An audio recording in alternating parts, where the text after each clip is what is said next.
headache. And he reveals that there is a small Terai, a type of frog, sitting in the person's brain. Agathir immediately instructs Terayar, his disciple, to perform an open head surgery and remove the frog. After which, after the surgery is completed successfully, the person is healed and cured completely. And thus he gains the name Terayar.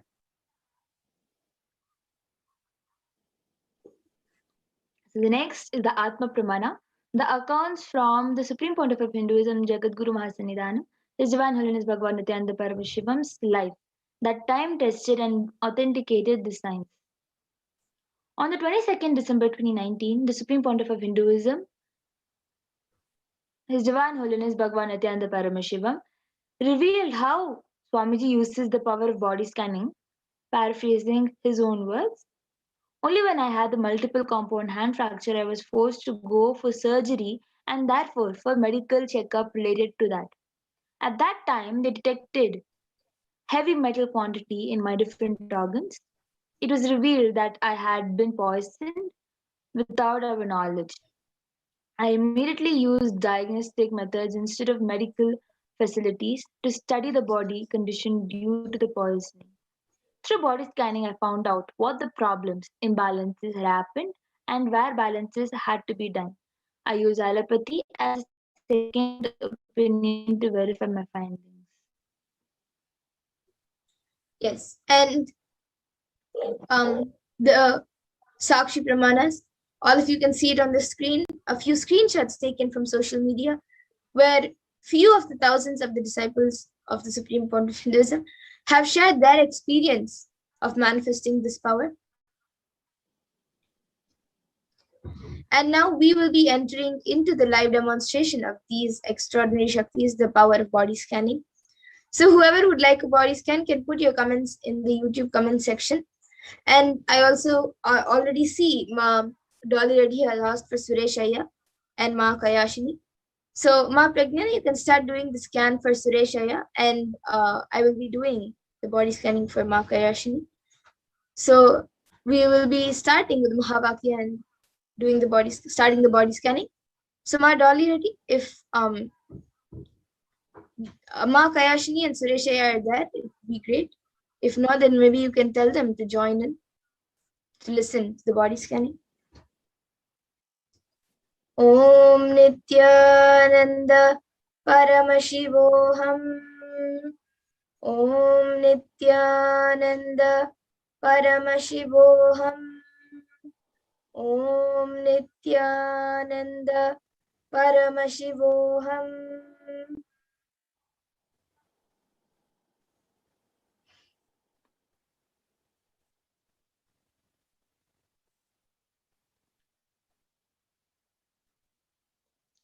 So yes, I was able to see. Um, I was able to see that there is some part of your ribs are very weak, because of which you feel pain very frequently in the rib area, and also the bottom of the back area. Um, there is some kind of a movement on your spine, because of which you're having your back pain a lot. It is directly related to the spine area. So I was able to see that by doing uh, the Nityananda yoga, the Pratama Vinyasa Krama, you will be able to actually help your spine to improve, and also the bone, the ribs, it pains a lot because of the weakness. So Nityananda yoga, Pratama Vinyasa Krama will help with that also. Okay, that's great. So, Ma Dolly Reddy, you can get back if Suresh Ayya was able to relate to what Ma. What was revealed to me in my third eye by Parameshiva for Ma Kayashini was that she is undergoing lots of burning sensations in the like around the stomach, in the stomach and also around the stomach, the entire region. There is like a burning sensation, and like it keeps changing from pain and burning sensations. So it's not so easy to tell whether it's burning or it's paining.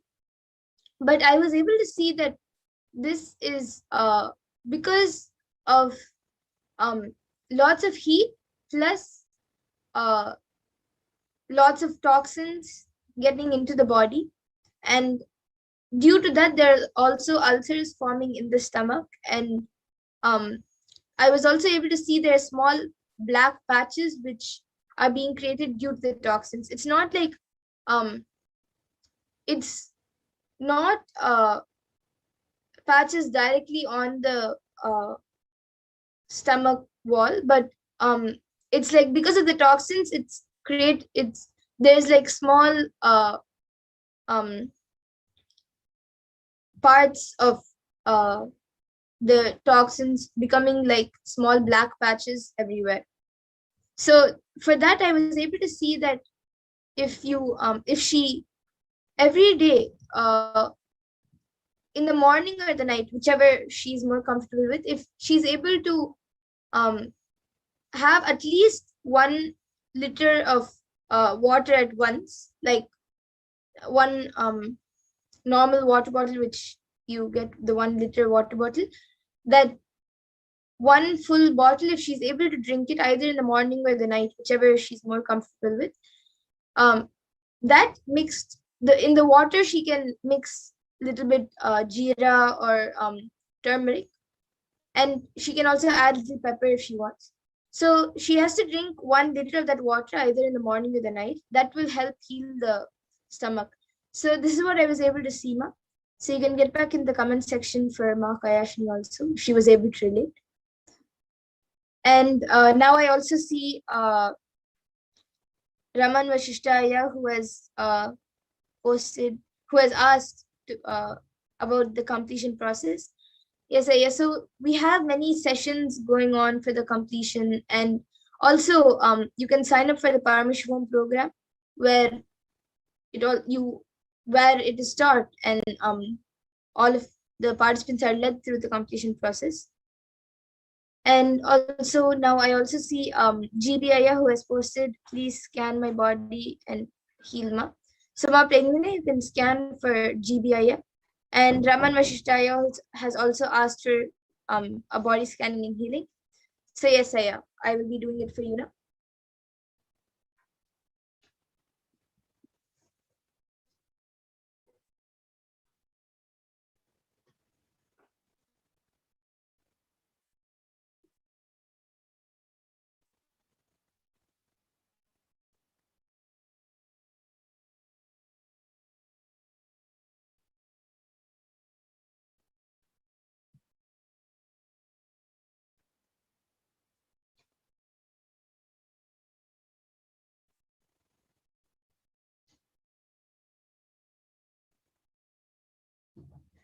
Okay, so Raman Vashishtaya, I was able to see that for you, there's the blood flow in the head, in like near around the brain, that is not happening properly, and because of that you are also getting frequent headaches, and you're not able to focus, and it becomes, the times you get it, it becomes very very severe. So I was able to see, and actually the main part where the blood circulation is not happening properly is in the back of the head. So I was able to see, if you when you lie down or when you sleep, lie down on the back of your head. Don't like of course in the after some time, when you feel you want to turn or something, you can turn to the sides, but as much as possible try sleeping directly on your back, in a way that on the pillow the back of your head is placed. And also apply lots of oil, like either castor oil or pure coconut oil. You can apply on the back of the head, and every day at least for 2 minutes try doing shirasasana, the headstand. Try doing that, and also along with that, um even if you chant the Shastra Pramana. So even if you're not able to chant the Shastra Pramana, at least read it and internalize the meaning of the Shastra Pramana. So you can find the Shastra Pramana for Shirasasana from the Nithyananda Yoga book, which is available online. So this was the solution, the problem and the solution which I was able to see here. You can get back in the comments. GBIA, I was able to see that you have you don't have like major problem, but you have frequent itchiness in the throat and tendency to want to stretch again and again. For example, like after sitting for some time, you already feel like you have to stretch your leg, or you feel like stretching again and again. And these two are the main things I was able to see. And I was also able to see that in the morning, particularly in the morning at 4 o'clock, you have to do the yoga, so that the whole day you will not have the body which is getting tired very fast. And I was also able to see that you should have every day morning and afternoon haritaki, and drink water right before haritaki. Drink water with some lemon squeezed inside it for it to help with the throat itchiness. I was also able to see that um, in your head, on your head, uh, very frequently it becomes very dry. The scalp becomes very dry, and you form lots of dandruff. So I was able to see the solution for this is for you to have is for you to apply some castor oil on your hair. Yes, that's great. So GBIA, you can get back in the comment section. And I also see Ma Dolly Reddy has said thanks, Ma, and Raman Vashishtai also has gone back saying thanks, Ma. That was very helpful. Yes, Aya, thank you for getting back. And I also see Ma Orietta Di Ferrari has asked, what is the highest spiritual attainment I can achieve from the gift of hearing the soundless sound through Shaktipada? So yes, Ma, all these questions you can ask in the Akashic readings. You can register for the Akashic readings, which happen on every Sunday before the Kala Bhairava Bhava Samadhi Darshan. And for everyone else who would like a body scanning, who are watching us right now and would like a body scanning, every day at 2 a.m. IST and 4 p.m. IST, we will be having the power manifestation segment and also the preparation to learn about Devi before the Parashakti Akashic readings. So you all can join us every day and come again and request for the body scanning, and we will be more than happy to do for all of you. And with this, we will be concluding this power manifestation segment and moving on to the further segments. So please stay tuned for the further segments where we will be learning more about Devi Parashakti. So thank you, Nithyananda.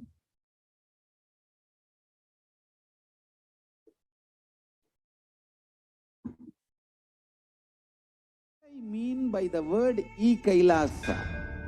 Listen intensely. Enlightenment ecosystem, literally enlightenment itself, in your own home, wherever you are. If you cannot come to Kailasa, it's okay. Kailasa can come to you. Kailasa coming to you is e-Kailasa.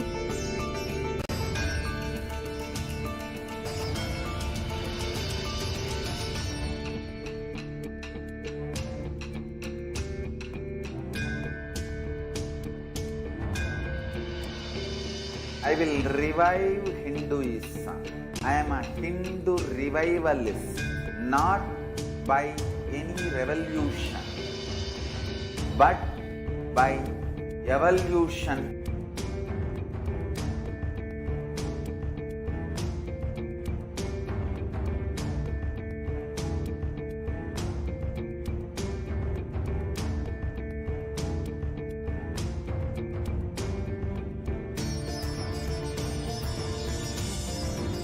And setting model community.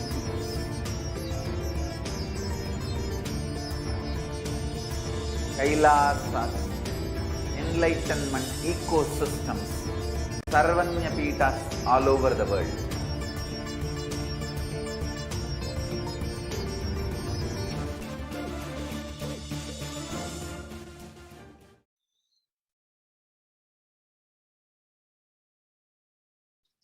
Yes, Nithyananda, everyone, welcome back.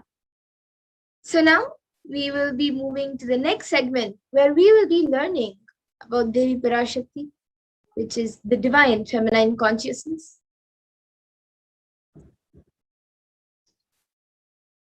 So let's first look at the Dhyana Shloka of Devi Parashakti, which comes from the Lalita Sahasranama. The Dhyana Shloka from the Lalita Sahasranama. Sindhuraruna Vigraham Trinayana Manikya Mauli Spurat Taranayaka Shekharam Smitamukhi Mapina Vakshoruham Panibhyamali Purna Ratna Chashakam Raktotpalam Bhipratim Saumyam Ratna Gatasta Rakta Charanam Dhyayet Paramambikam. And the translation for this verse is, the Divine Mother is to be meditated upon as a shining in a vermilion red body with the triple eyes, sporting a crown of rubies, headed with the crescent moon, a face all smiles, a splendid bust, one hand holding up a jewel cup brimming with tea, and the other twirling a red lotus. Arunam Karunam Tarangatakshim Dritapashankusha Pushpabana Chapam Animadhiviravrita Mayukaihi Rahamityeva Vibhavaye Bhavani. I meditate on the great Empress. She is red in color, and her eyes are full of compassion, and holds the noose, the goad, and the bow, and the flowery arrow in her hand. She is surrounded by all sides by powers such as Anima, and she is the self within me. And Devi Parashakti is the ultimate pure feminine consciousness. Parashakti is the cosmic mother, and it is in her womb, the Brahmanda Yoni, from which billions and billions of universes come out and go in. It is the source where the Big Bang and black holes go on and on. Parashakti is the source Shakti, the source energy, the source power, from which all of us came, which all of us are in now, and which all of us are going to merge into. Out of her extreme love and compassion, Parashakti herself is manifesting through the embodied form as the Nijavatara of the Supreme Pontiff of Hinduism, Jagat Guru Mahasannidhanam, His Divine Holiness Bhagavan Nithyananda, gracing us, answering all of our questions, attending to our prayers, giving boons, healing us, revealing our past, present, and future, delivering profound spiritual truth, and ultimately giving us the experience of Parameshwara itself.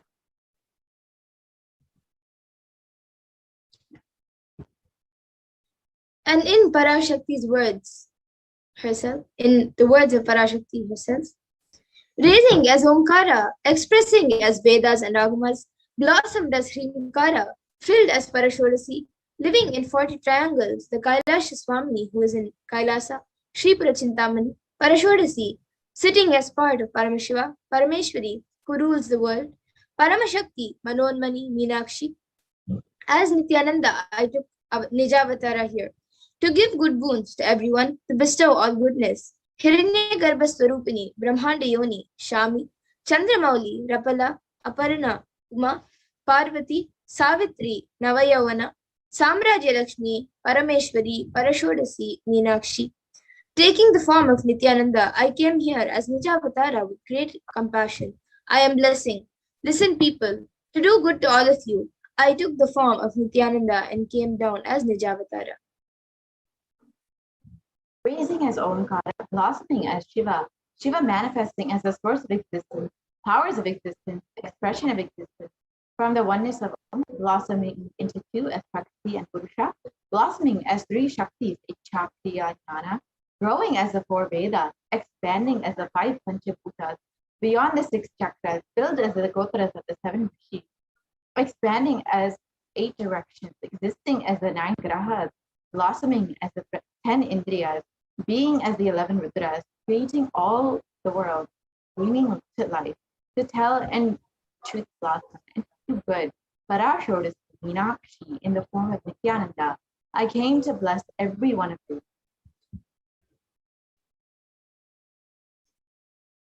And now let's see how we can receive Devi Parashakti.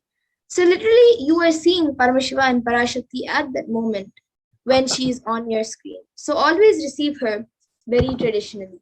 So you can keep two betel leaves, one banana, one betel nut, and one coin in front of the screen as you watch Devi Parashakti. And for those of you who don't know, in the Hindu tradition, a coin is considered the traditional dakshina.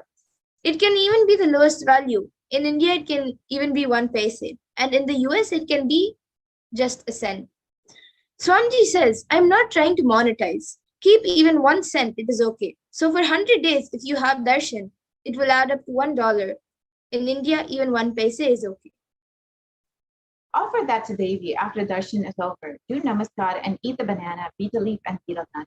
Take it as prasadam immediately. Collect all the coins and send them to the LA temple. This betel leaf, betel nut may look too small, but in a few days, you will see how much it adds to your sentiment that really she is there. You will not take the Devi darshan for granted. Rituals will break your monotonous, unconscious mentality and lifestyle and remind you and raise you to the powerful cognition. It will break your unconscious behavior. Now, all of you can see a picture of how you can set up your tambulam, how you can set up the 2 betel leaves, the 1 betel nut, 1 banana, and 1 coin. So you can set everything up on 1 plate and keep it in front of the screen.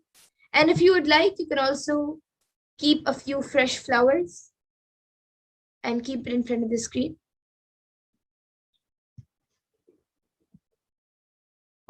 Yes, and with this, we will be entering into the next segment where we will understand some of the revelations made by Devi Parashakti and how humanity can benefit from Devi's guidance and blessing. We will be understanding specifically what Devi has revealed on immunity and the effects of coronavirus on the human immunity. So if we can start the slide sharing for that. We'll be right back after a short break and we will enter into this next segment on immunity.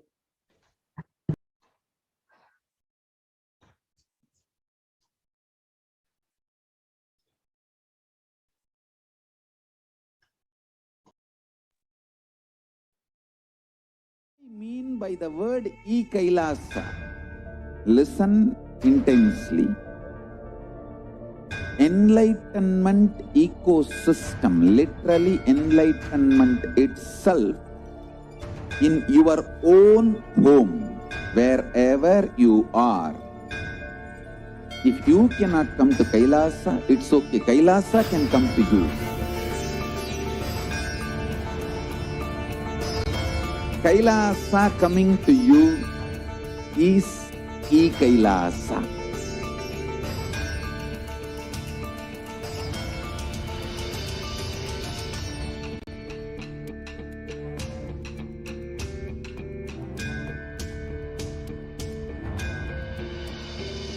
I will revive Hinduism. I am a Hindu revivalist, not by any revolution, but by evolution.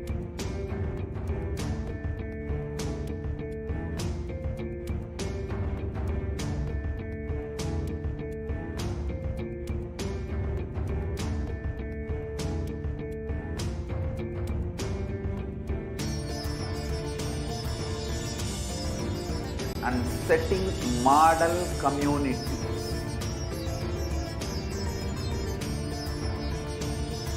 Kailasas, enlightenment ecosystems Sarvanya Peethas all over the world.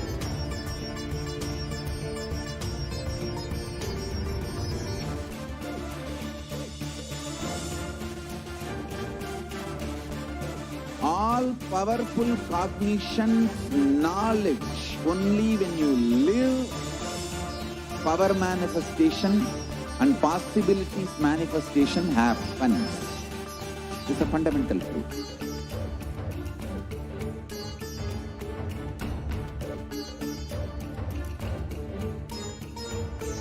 Hinduism cannot live exclusively as one sampradaya. No. All sampradayas of Hinduism is an ecosystem.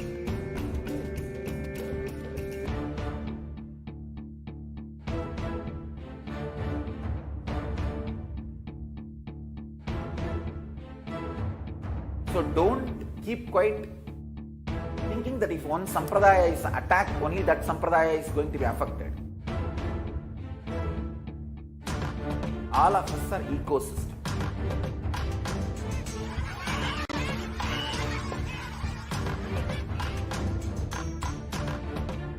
I invite all of you to get involved and enjoy Hinduism by the principle of Dharmo Rakshati Rakshitaha. When you protect Dharma, Dharma protects you. We will make the whole planet flourish spiritually. The spiritual prosperity will happen to the whole planet. We all have to coexist together.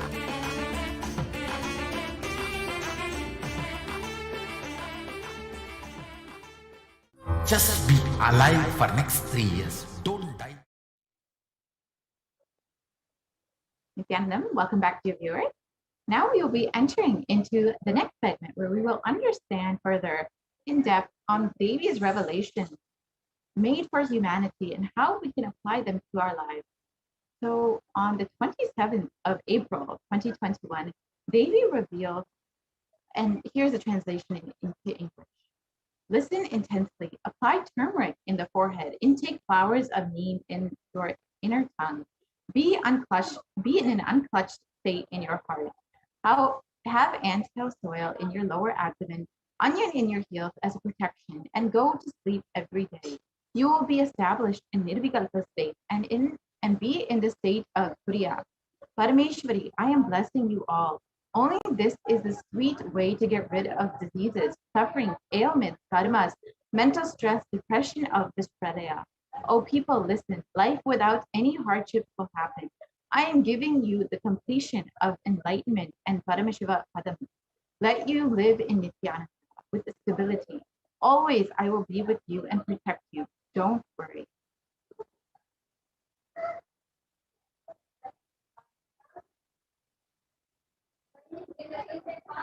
So this is Devi's revelations in how to sit in Padmasana.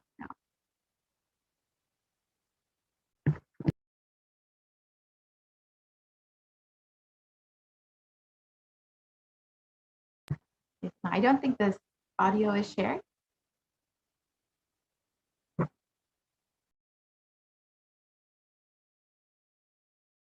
This is the instruction for all the humanity. Neem flower and the rice will heal your body and remove all the pains, induce flexibility, samana and prana, detox your body and clear apana. Om.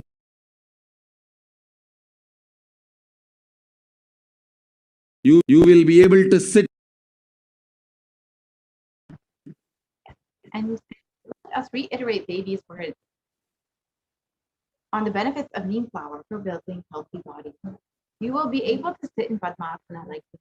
Eat the rice with neem flower. This is the instruction for all of humanity. Neem flour and rice will heal the body and remove all the pain. Induce flexibility, samana and prana. Detox your body and clear the apana. So here are some of the benefits of neem flower. The neem tree it offers several health benefits in all parts of the tree, known for its medicinal use. The flowers, such as the leaves, and the leaves have plenty of therapeutic benefits, which explain its many uses in the Ayurvedic system since the ages.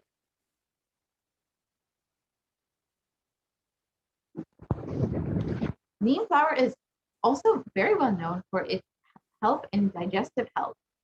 The neem flower helps in improving digestion, and they are mainly used in their dry powdered form for cooking. It can be included in its fried, boiled, dried, or roasted forms in rice dishes, and can be used in sauces for therapeutic purposes. And neem flower is also very useful in weight loss and is extremely effective in losing fat, mostly from the belly area, which is very important for your health and especially heart health, maintaining a very less fat in the belly. And the flower is known for its potent properties, which help in fat breakdown. The neem flower is also very important in liver health. Its dried flowers can be powdered and consumed every morning, mixed in a glass of warm water. It helps in cleansing the liver and removes unwanted toxins from the body. It is good for liver health as it acts as a purifier. The neem flower is also very useful in blood detoxification. The dried neem flowers in their powdered form can be consumed every morning with a glass of water. It helps in blood detoxification and purifies the body internally. This means that clearer and glowing skin. The neem flower is also very potent in improving your metabolism. Consuming neem flower on a regular basis helps in improving metabolism. It improves the blood circulation and is good for immunity and offers great positivity. Neem flower is also used in aid for gastric problems like the treatment of belching, nausea, anorexia, and intestinal worms. And in Ayurveda, it says that the leaves are magical for the eyes and a beneficial treatment for headaches and skin.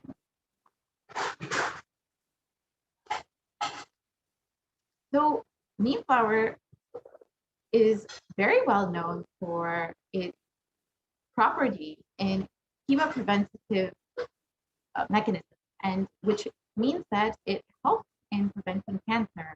And it has been reported that the activity of certain enzymes are very effective in preventing liver carcinogenesis, and various methods in improving the prevention of cancer. Neem flower is also considered antiseptic, so it cleanses your system. It is known to cure the skin impurities when applied to the skin. And during the summer months, especially as the Supreme Concept of Hinduism has been revealing, it is extremely hot during this time, and the body reacts to this heat. And it, as the Supreme Concept of Hinduism has been revealing, the body and the heat in the body is very has a strong effect on your mood and your moodiness. So the neem flower is very potent in cooling the body. Taking as a tradition, neem flower, jaggery, salt can be mixed and eaten, and this balances the heat in the body. It balances the pitta in the body, and boiling the water with neem flower strengthens the liver and is an excellent remedy for children when they have worms. So this is a very important process during the summer months, as the Supreme Concept has revealed in the Western Hemisphere. It is now summer, and many people are feeling the heat, and the neem flower can be extremely effective in reducing heat in the body and helping improve your mood and your stress levels, and ultimately helping you manifest your consciousness. So for immunity, you need to soak the flower in the buttermilk with salt, and like that, you can do that for 3 days. And then it needs to be stored in an airtight container. It can be roasted in gingerly oil and it can be consumed regularly. Just soak the flower in the water overnight, and early morning, if you can start drinking that water, and it will help strengthen the body. And it is very effective in balancing the pitta, which in order to do, you need to roast the flowers in ghee, and then you can make it into a concoction using curry.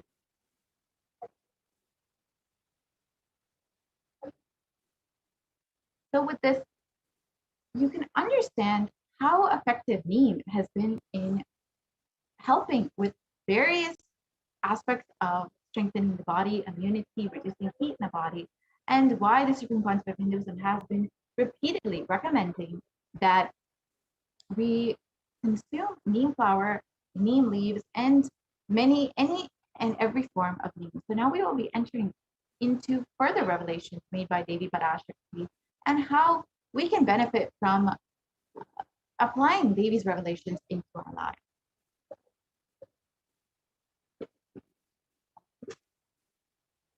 So let us first look at Devi's revelations on black fungus and then understand what has been manifesting in the world and how it has perfectly aligned with Devi's revelation. கரும்பூஞ்சை வியாதிக்கு வைத்தியம் கேட்கின்றாய், நன்றாய் தெரிந்து கொள். கரும்பூஞ்சை வியாதி நுரையீரல் மட்டுமல்லாது மூளையையும் நசுக்கி மனிதனை ஜடமாக்கி மரணத்திற்குள் தள்ளும் உயிரியல் ஆயுதம். மனிதர்கள் மீது நடத்தப்படும் உயிரியல் போர் இது. நவபாஷாணத்தின் மீது பொழியப்பட்ட நீரும் மஞ்சளும் பாலும் வேம்பு ரசமுமே இதற்கு மருந்து. அதை அருந்தி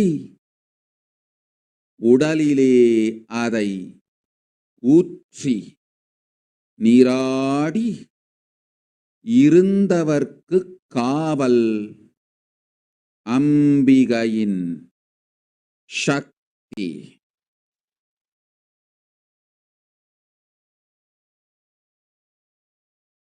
ஓம் ஓம் ஓம்.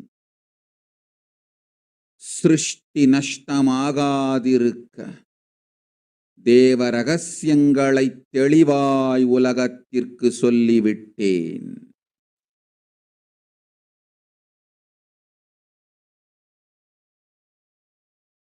இந்த ரகசியங்கள் எல்லாம் உலகத்திற்கு நாம் நித்யானந்தன் வடிவு கொண்டு சொல்லும் பொழுது எதிரிகள் பெருங்கோபத்தோடு நித்யானந்தன் திருவுருவை அழித்திடாமல் இருந்திடவே அவன் திருவுருவை கைலாயத்திற்கு கொண்டு வந்து பாதுகாப்பாக்கிக் கொண்டு பிறகு இந்த உண்மையெல்லாம் உலகத்திற்கு சொல்லுகின்றேன்.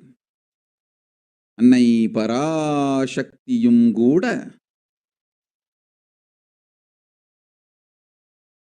உண்மைகளை உலகிற்கு சொல்லும் முன் தற்காப்பு செய்து கொள்ள வேண்டிய அளவிற்கு மனிதர்களின் அரக்கத்தனமும் அட்டூழியமும் உலகத்தில் அரண்டு ஆடுகின்றது.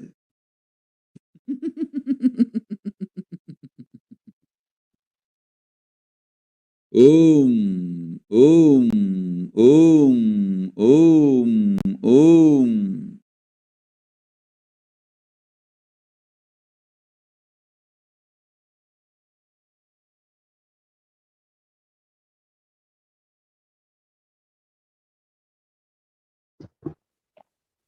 And here is the translation of the revelations made by Devi Parashakti on the 19th of May, 2021. You are asking remedy for black fungal disease. Know properly, black fungal disease, not only it will affect the lungs, it will smash the brain. Also, it is a bioweapon that makes humans a lifeless matter and pushes them to death. The demonishness and atrocities of humans is dancing in the world, that even Mother Parashakti needs to do self-protection before telling the truth to the world.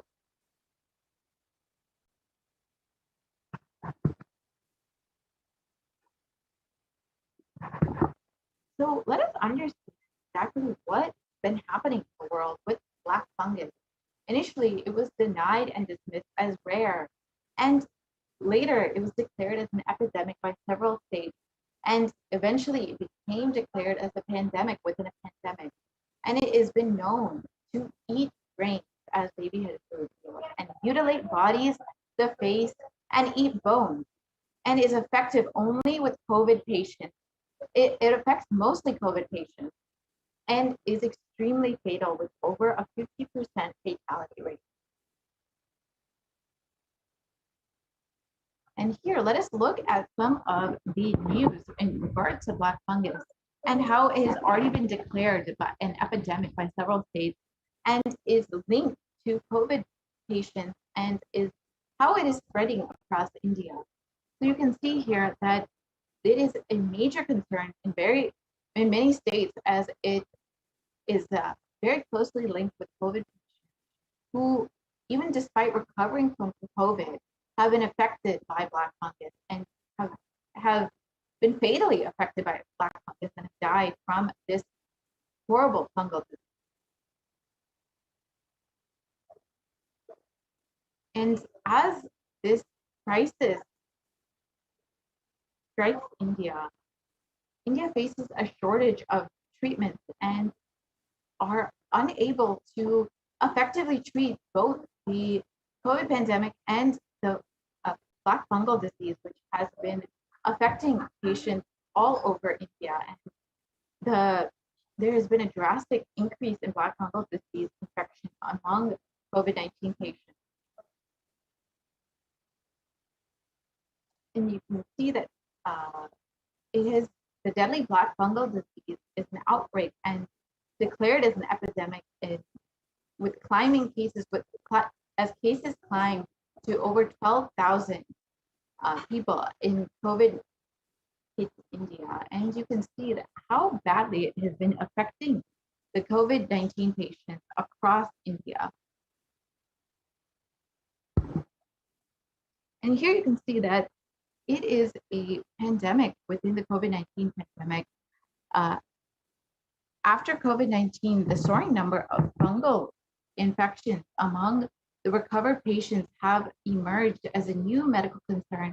More than 12,000 cases of black fungal infection have been reported from different parts of the country and are creating a very serious concern and a sense of panic among the people.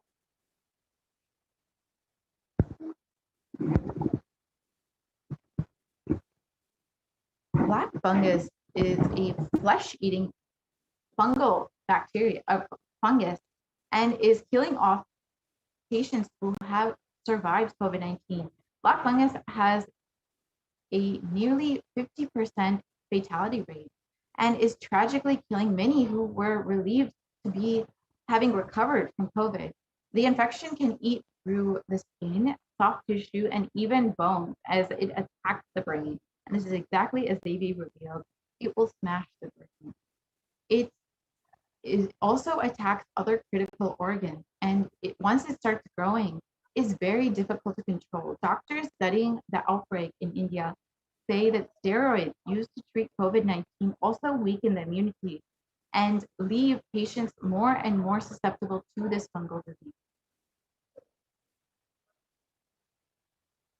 And as Devi revealed, human beings will die like rats and cats on the street, and people will see dead bodies floating in large quantities in Ganga. And though this has been happening many times, the reports have been misreported and underreported. And as Devi revealed, dogs will be eating those dead bodies. And because dogs are eating those dead bodies, they are also dying. And poor human beings eat those dogs' dead bodies. And because they don't have any other food, they are also dying. And this horrible vicious cycle has very clearly already begun. Here you can see the large quantities of dead bodies reported to be found in Ganga. These are unidentified, unreported bodies, but here you can see there are numerous bodies floating within the Ganga. And as Devi revealed, dogs will be eating those dead bodies. Here is a report showing that scores of decomposing dead bodies have been uncovered in the Sangam area. And for the last 2 to 3 months, people have been burying their dead here. Sand covers the bodies. Sand covering the bodies has been blown away by the strong wind, exposing decomposing bodies. And predatory birds and dogs have been feasting on these bodies. And the government has not made any arrangements for the proper burial. But you can see that already so many places Devi's revelations are manifesting, and how dogs are eating human dead bodies and how they are also being affected by this. And as Devi revealed, human beings will be dying like rats and cats on the street. As India is reeling under a massive second wave of COVID-19, the number of deaths has also increased, and such is the situation that crematoriums and burial grounds are packed up to capacity. So many times people are forced to burn their loved ones in the streets and are forced to have anonymous, many humans are just anonymously burned among thousands and thousands of COVID-19 patients without any proper rituals or any proper burial happening for them. They're just anonymously burned, and like Devi revealed, they're dying like cats and rats on the street. And as Devi revealed, those dogs' dead bodies are being eaten, and because poor human beings don't have food, they are eating those dead bodies, and they are also dying. And here you can see how these revelations are coming true. Over 150 dead bodies have been reported as COVID fatalities were dumped into the banks of Ganga. And these COVID-19 bodies have been washed further down and could be eaten by stray dogs, which will further spread the COVID-19 pandemic. And this is exactly as Devi revealed. And the bodies found floating in the Ganga in Uttar Pradesh the day after the Bihar horror. So dead bodies have been washed up on the banks of Ganga and were sighted for a second straight day, this time in Uttar Pradesh. The spot is around 55 kilometers upriver from the Bihar Buxar, where more than 100 bodies were found yesterday, evoking shock and anger.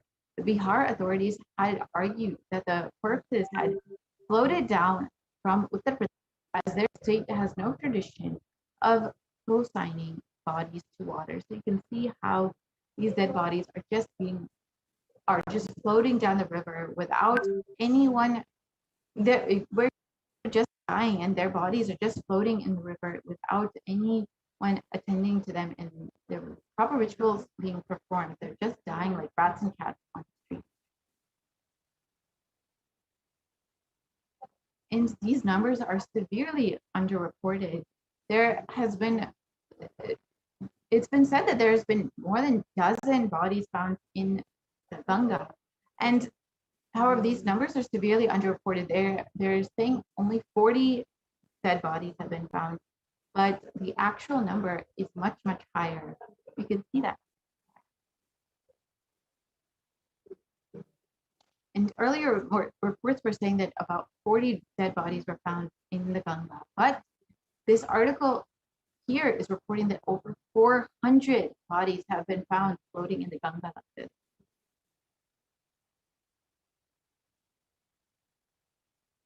And India is the worst country hit by this COVID-19 pandemic.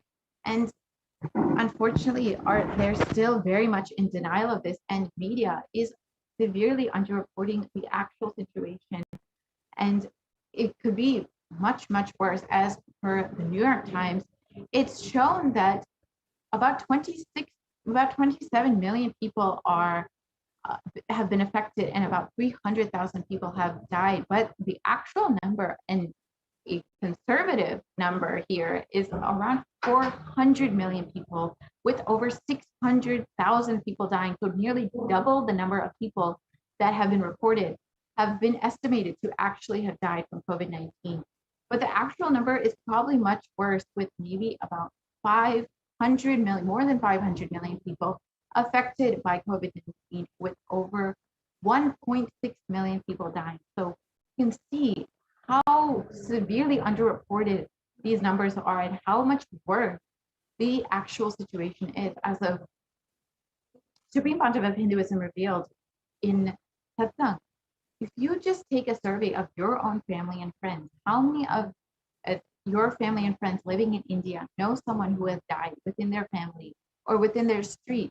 You yourself take a survey and see every single person, every single family you know has someone who has either been affected or has died from COVID. Everyone has someone on their street who has either been affected or has died from COVID. These numbers that have been reported clearly do not add up to the actual situation. And you can see, based on the estimates from the New York Times, it is much, much worse. In a worst case scenario, there could be over 700 million people affected from COVID-19, with nearly 4 million deaths. This is far greater than all of the COVID-19 deaths around the world. This is the worst affected, possibly the worst affected country in the world right now, India. And here you can see that, again, 2,000 bodies were found within 1,000-kilometer radius in the River Ganga. And over, as Devi revealed, there will be thousands and thousands of dead bodies floating in Ganga. And here you can see the data from the New York Times that says the actual figure of COVID-19 is probably about half the population, half the Indian population, which is about 1.36 billion people, and about half, 70 million people, are likely to be infected with COVID-19. You can see how clearly this has been severely underreported, as the Supreme Pontiff of Hinduism has shared, and that how serious the situation is, yet how casually and how people are completely in denial and delusion about the situation. And unfortunately, it is the common people who are most affected by this crisis. And as stated earlier, in a worst case scenario, India's COVID deaths are at least 14 times higher than what the government is reporting, according to the New York Times. And you can see that this is exactly as the Supreme Pontiff of Hinduism has revealed. India is dying and media is lying. It is best to take heed to Devi's warnings and the Supreme Pontiff of Hinduism's warnings, and take care of yourself, quarantine yourself during this time, and ensure, if you are living in India, you are not putting yourself at risk for this terrible pandemic, and do not think that it is over yet. There, as the Supreme Pontiff of Hinduism and Devi both know, there is going to be a third wave coming in the Parashakti. And COVID is now airborne. Initially, this was denied and criticized, but now it has been accepted as initially, and then after that, it was accepted as a fact in theory and as a theory, and now it has been accepted as a fact. And this delayed warning has created such a huge problem for the number of people who did not take this pandemic seriously and who did not take the recommendations for social distancing and quarantining seriously. Now, nobody is being held accountable for the number of deaths of millions of people who have been victim to this misinformation that was initially spread. So we can continue to the next slide. And we can move to the next slide, please. Yes, we can move to the next slide. So we can see that the world's most infectious disease is now airborne. COVID-19, according to scientists, is in fact confirmed to be airborne. We can move to the next slide. And although this was denied initially, it has been accepted around the community, the scientific community, as a fact now. And discussing the airborne the scientists have been discussing the airborne transmission for months. And it was only last week that the WHO and the CDC both made this as official stance they've been sharing with the world. And here you can see that the airborne COVID threat is now confirmed and how it has changed transmission. Initially, the social distancing orders were much less stringent. Now, because it is airborne, the COVID-19 virus can travel much further in the air, and the recommendations need to become much more stringent for both quarantining and social distancing in order to effectively control this. And this, unfortunately, is not something that can be applied within such a dense population like India. And as the Assam chief minister has stated, home quarantine is not possible in India. The home quarantine is the prime reason for the large number of deaths in Assam.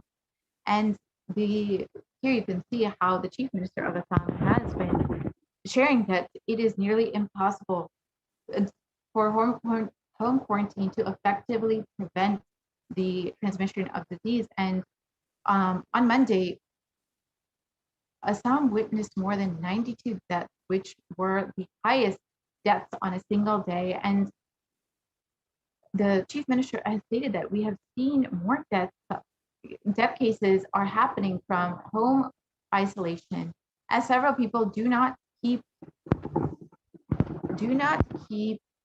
the perimeters, and some do not read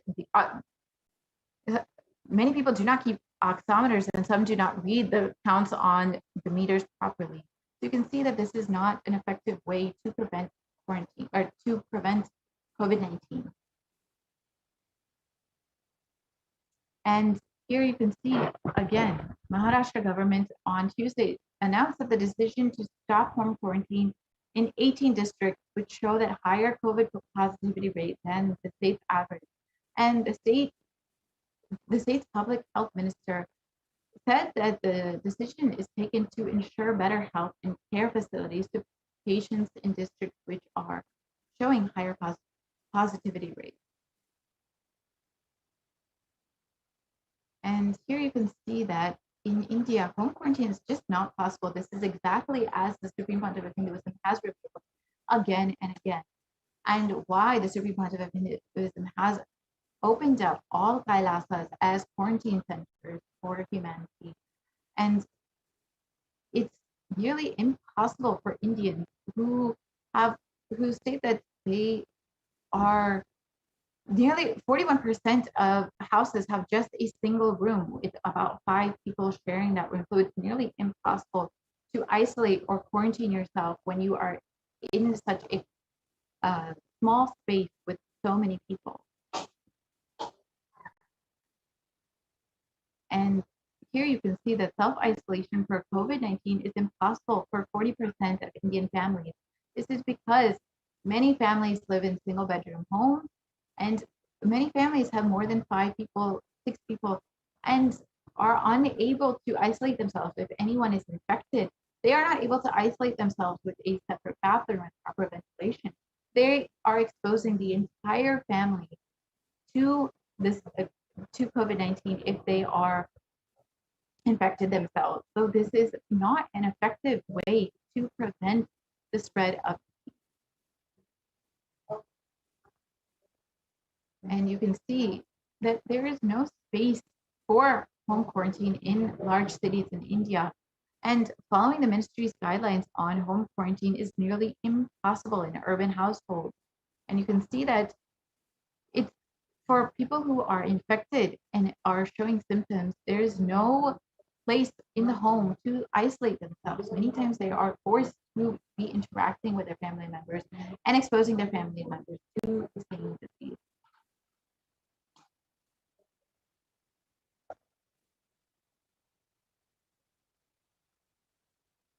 So, as you can see, how Devi's revelations and the supreme concept of Hinduism's warnings have been coming true over the course of the last several months.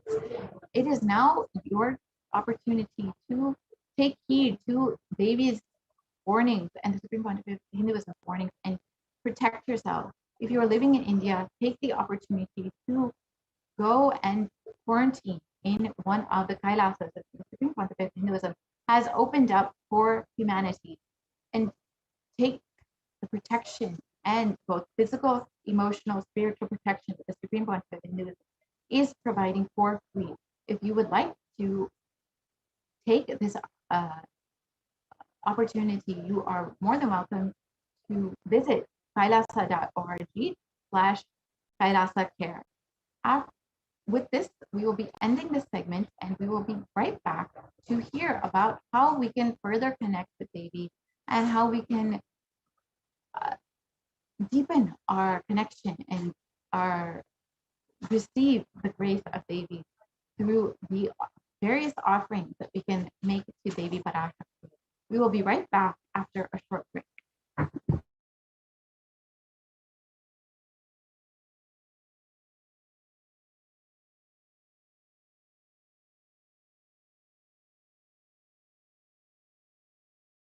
I mean by the word e-Kailasa?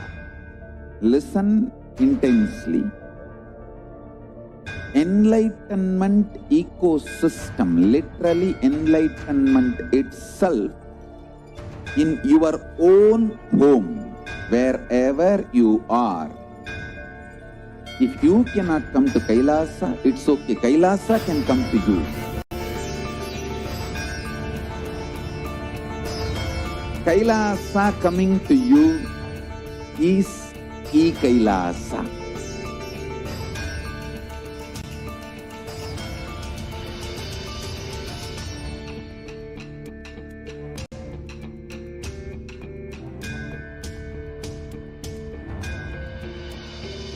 I will revive Hinduism. I am a Hindu revivalist, not by any revolution, but by evolution.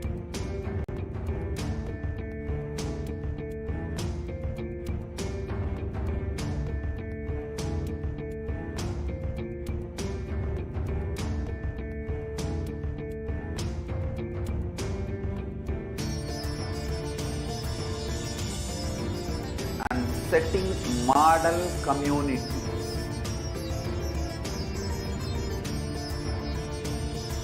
Kailasas, enlightenment ecosystems, Sarvanya Peethas all over the world.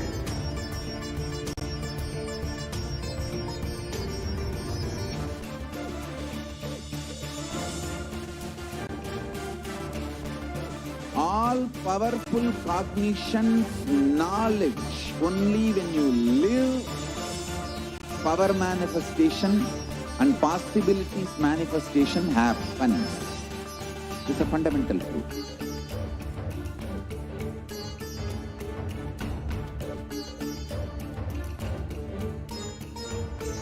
Hinduism cannot live exclusively as one sampradaya. No. All sampradayas of Hinduism is an ecosystem.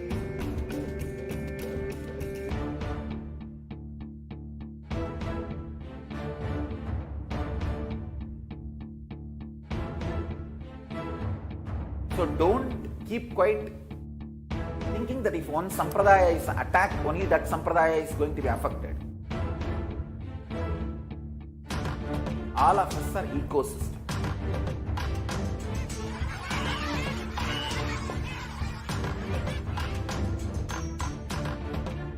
I invite all of you to get involved and enjoy Hinduism by the principle of Dharmo Rakshati Rakshitaha. When you protect Dharma, Dharma protects you. We will make the whole planet flourish spiritually. The spiritual prosperity will happen to the whole planet. We all have to coexist together.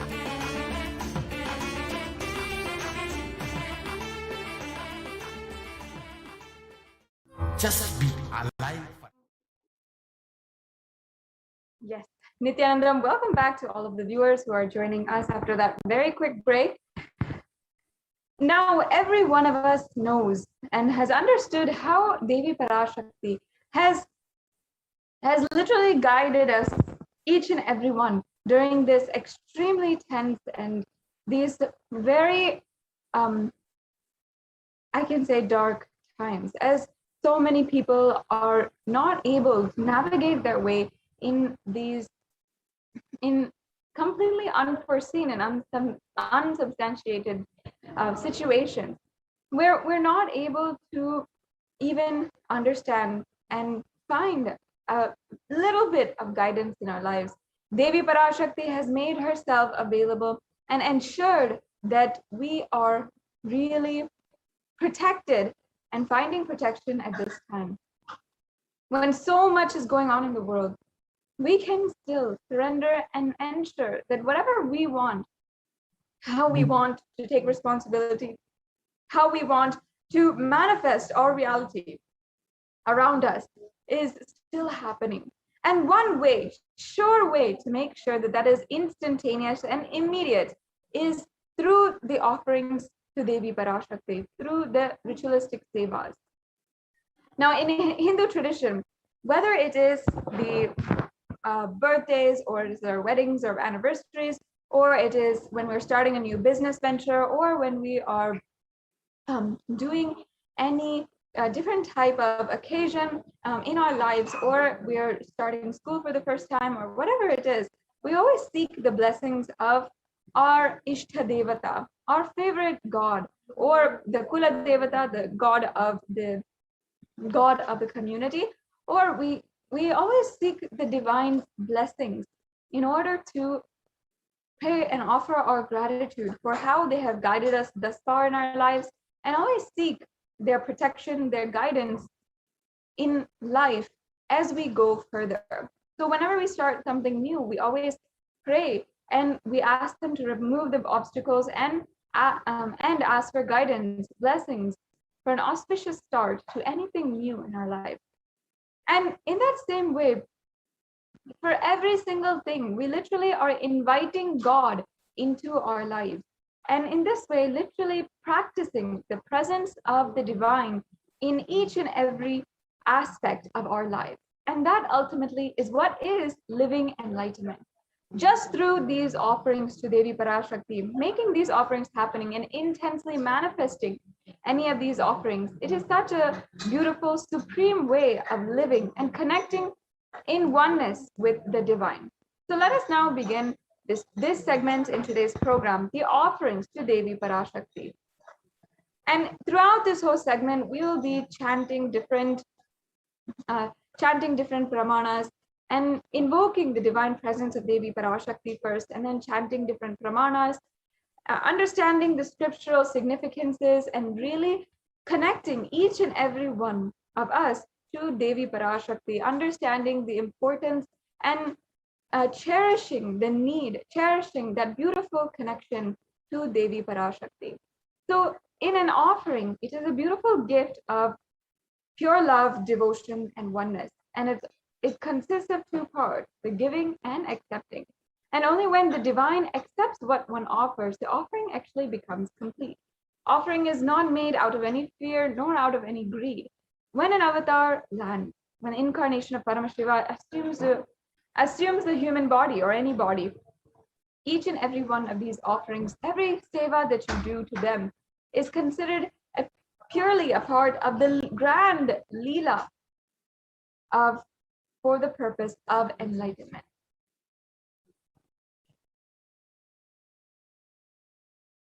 So now with this, let us now enter into this segment of today's program and chant the Dhyana Shloka of Manonmani. Manonmani is the form of Devi Parashakti who is sitting on the very lap of Paramashiva, and she is the most compassionate, beautiful, and giving, loving form of Parashakti. So we'll now be chanting the Dhyana Shloka from the Moola Agama on Manonmani.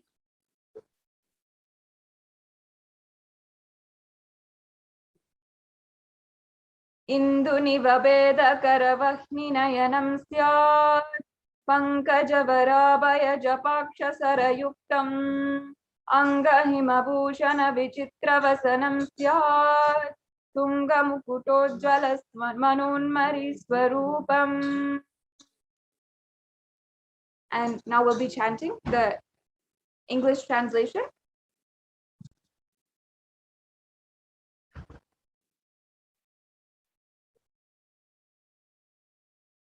Moon-like face, holding the Vedas on hand and fire in eyes, with lotus flower gracing and blessing hands in one hand with the japamala, beautifully decorated with jeweled ornaments and wonderful clothes and shining bright crown.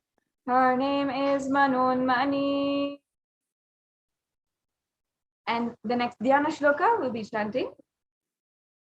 Dhyaye devim trinetram shashini bhavadanam dvedahastam dadanam savve padmam varadam apare jabhayam chakshamalam divyerabarana vibhushita tanum brahmadibhid pujitam devimeva manonmanim pratidinam kamatradatrim shubham. I meditate on Devi with 3 eyes glowing like a moon and holding the Vedas, lotus and gracing with blessing and gracing hands. She is wearing beautiful ornaments and she is worshipped by Brahma and other many gods and showers auspicious boons for all actions every day.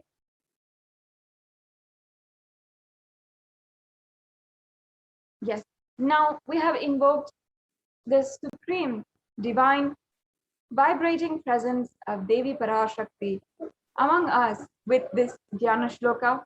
Let's proceed to understand the different significances, elements, and the different aspects of each and every offering. First, let us build the foundation and understand why we're making these offerings and also understand why these offerings are often made in gold. Now, in the Atharva Veda, one of the Chatur Veda, the 4 Vedas, in the Atharva Veda, which is one of the primordial scriptures of Sanatana Hindu Dharma, it refers to the divinity of the element gold. And I'll just be reading out the translation here. Triply born by birth is gold. From the atom of Agni is one, and it becomes dearest to Agni. One fell away from the Soma when it was hurt. One they call the seed of virtuous and powerful Apaha. Let that triple gold be for your long life.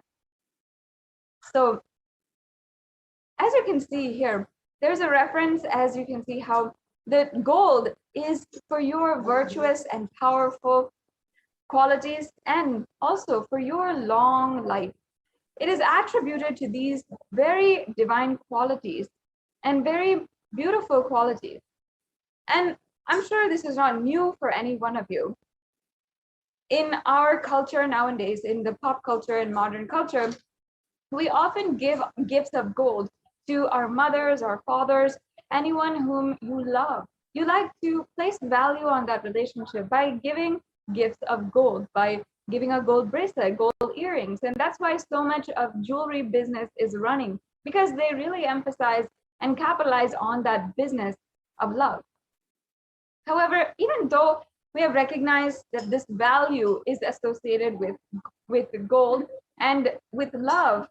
We still haven't actually, in the modern culture, understood the divine properties of gold, which would essentially value it even more than anything else. Gold is considered as a divine element, not just about love, but literally about something divine, super conscious, more than any even idea that we have about love today. It purifies anything it touches. It is an element of spiritual significance and great spiritual power of healing and enlightening. The vibration of gold has the power to infuse sattva energy and positive thought currents in anyone who wears and anyone who sees or operates in its vicinity. Now, what does that mean? That gold is actually a very powerful metal.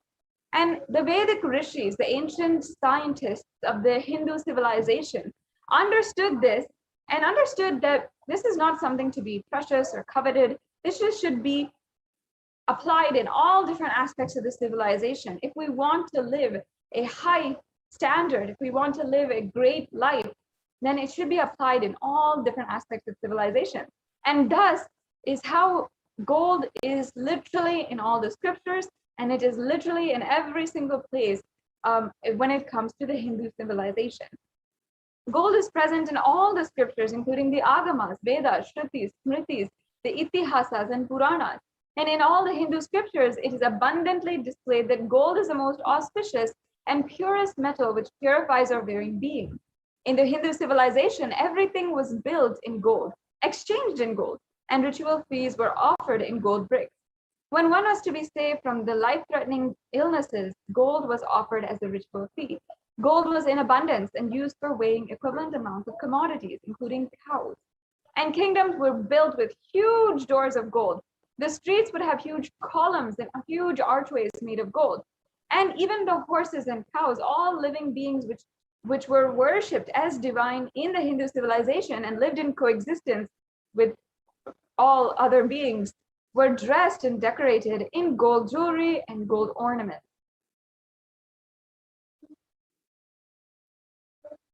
The Hindu civilization thrived on the banks of rivers of gold. The Indus River, for example, was called the Hiranyamaya, the river of gold, in the Rig Veda, and the river Saraswati was called the Hiranyavartani in the Atharva Veda. And again, these are the oldest scriptures that are even known to mankind, to humanity itself. So therefore, gold is a supreme element for offering gifts to the ones you love and revere. Temples are constructed and paved in gold. Deities are made in gold and decked and adorned in gold. And because it preserves the enlightenment energy for thousands of years, it lasts literally forever.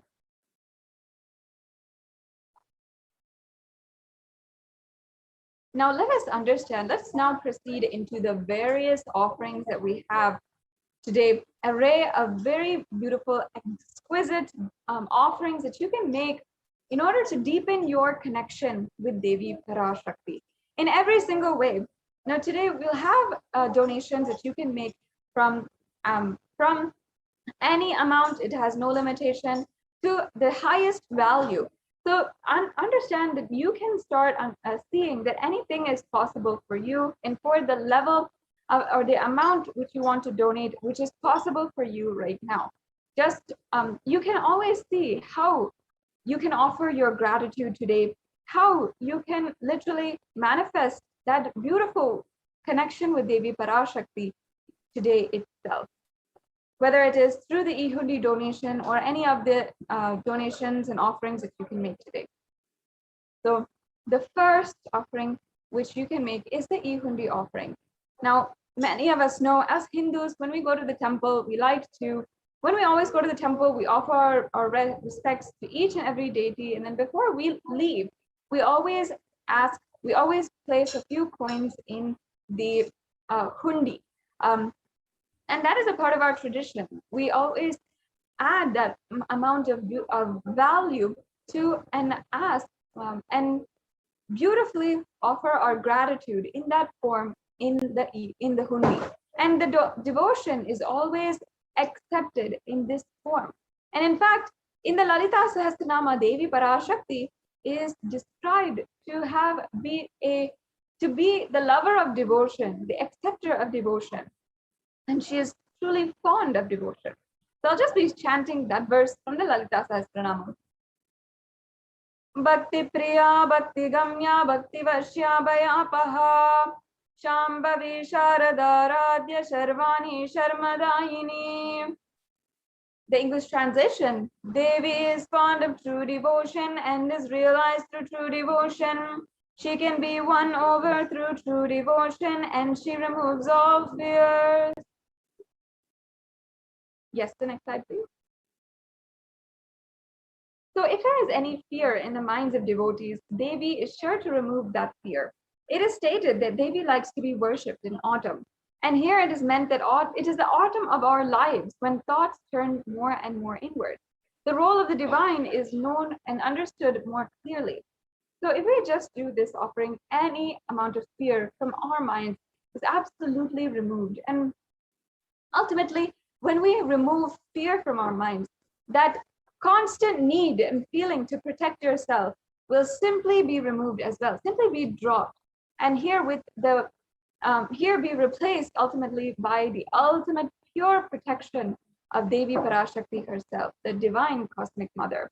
So you can offer the e-hundi offering today, and we'll be going over how to make a payment and how to fill out the registration forms and so forth. This particular offering can be made for any amount that you would like to donate, and it can either be made through the registration forms or as well through the payment forms, or it can be made through the YouTube super chat. So we'll be going over how to make these payments at the end of this segment. So you can try to find out, or you can stay tuned at the end of this segment so that you can understand how to make a payment. Yes, let's go on to the next offering. The next offering is the Sankalpa chanting. Now in the Vedic tradition, Sankalpa is a conscious resolution. And we can make any kind of conscious resolution. Either it is that whatever you want to take up today as your resolution for the day, you want to manifest something today or something that you really would like to experience, fulfill, have the breakthrough. You can take up that as a conscious resolution, make this sankalpa and receive the blessings of Devi Parashakti through this offering. Now, one beautiful thing here is that every single day during the Guru Puja, as Hindus, when we offer the Guru Puja, we do chant the Sankalpa. This offering of the Sankalpa is a direct blessing for that very Sankalpa that we take and the conscious resolution that we take. We often ask during this whole mantra called the Sankalpa is of seeking blessings for true auspiciousness, for true auspiciousness in our lives, to go beyond all the different types of limitations and bondages, to experience health, wealth, and beautiful relationships in our lives. The Sankalpa has all of these blessings and these blessings literally embedded inside of it. So as we chant the Sankalpa, as the Pujacharyas chant the Sankalpa and they chant your name along with it, it'll literally be one way that literally all the blessings will be bestowed on you. And you can offer this as well to receive the fruition to all the desires and wishes which you are yearning for any day. So once again, you can proceed to the payment link which is appearing on the slides, and you can proceed for the payment if you are interested in going ahead and doing that. If not, stay tuned, and we'll be going over more offerings and also going through a walkthrough of how to exactly make these payments. The next offering we can go on to. The next offering is the very extremely unique Sahasranama Swarna Kastu. And this offering, as an ode and tribute to Devi Parashakti, being described in the Lalita Sahasranama, verse 731, as Nama Parayana Prita, she who likes the repetition of her various names. This is the offering of the 1008 names of Devi Parashakti. It's a special and unique archana offered to the Mahameru of Devi Parashakti. Now, if you are one to know that Devi Parashakti, the your very own mother loves pearls, or she loves a certain gemstone, then you will know that this is what I want to get for her for her birthday or for Mother's Day, or when I would like to please her and when I would like to offer something out of my gratitude to her. Now, just like that, Devi Parashakti likes nothing but the chanting of her own various names. And that's why she is called the Nama Parayana Prita. Now, you might be wondering, what is this? Why does she like the chanting of her own names? Understand that the 1008 names are nothing but the Ananta Kalyana Gunas, all of the various, endless, limitless characteristics of Devi Parashakti, meaning all of her beautiful qualities are chanted during this whole Sahasranama. Now, what does that mean? It means that each and every one of the energies of that quality is chanted and invoked inside of you, blessed to happen and be nurtured and grow inside of you when we make this offering. That is the whole beautiful science behind chanting the Sahasranama. So ultimately, when Devi Parashakti says Nama Parayana Prita, or when she is described as the one who loves the chanting of her own names, she loves when we are invoking her own energy, and ultimately she loves how we are benefiting ourselves, invoking her own energy and experiencing oneness with her ultimately. So it's such a beautiful sacred sentiment. Can we go back to the previous slide, Ma? It's such a beautiful sacred sentiment, and not only that, on the gold coin which will be offered during this offering, in your name, you will, the 1008 names of Devi Parashakti will be inscribed on this gold coin. So you can receive the blessings and have literally all the Ananta Kalyana Gunas invoked in you with this offering. Yes, we can go on now.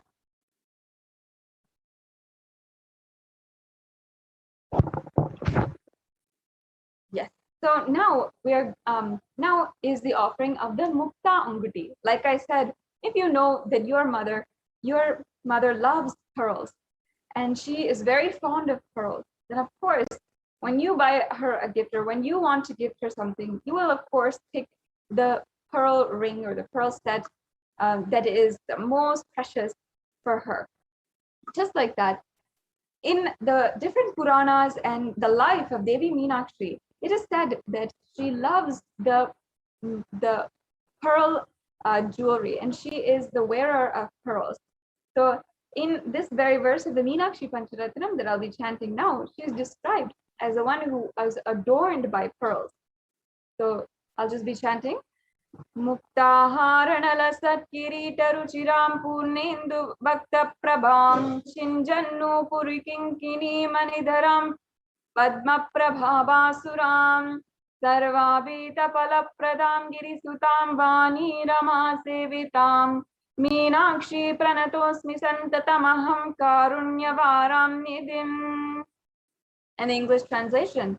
I bow down to the goddess Meenakshi, whose crown has garlands of pearls and face shining like a full moon, who wears anklets that are studded with gemstones and has small bells, who is shining like the splendor of a lotus and who grants all wishes, the daughter of the mountain, who is worshipped by goddess Vani and Rama. I remain ever bowing to the goddess Meenakshi, the ocean of compassion.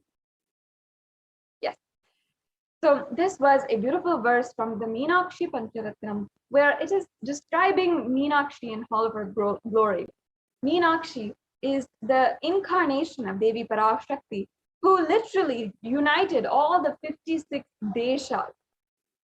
At one point in our Hindu history, all of the different civilizations, all the nations, and the early human history, there were 56 deshas, and that was the earliest civilization. The one sovereign ruler who had united all these civilizations and brought them under one civilization and ruled powerfully with Paramashiva as well as Lord Sundareshwara is Devi Meenakshi. So just with this offering of the Mukta Anguti, the pearl ring, you will be able to be bestowed with all of the fruition in any of your ambition, just as Devi Meenakshi had literally experienced the ultimate fruition, experienced the space of Kailasa and manifested that on planet Earth.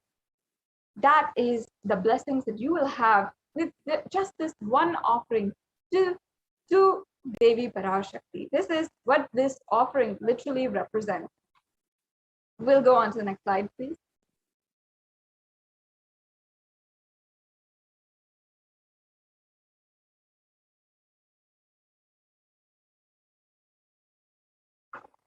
Yes, the next slide, please.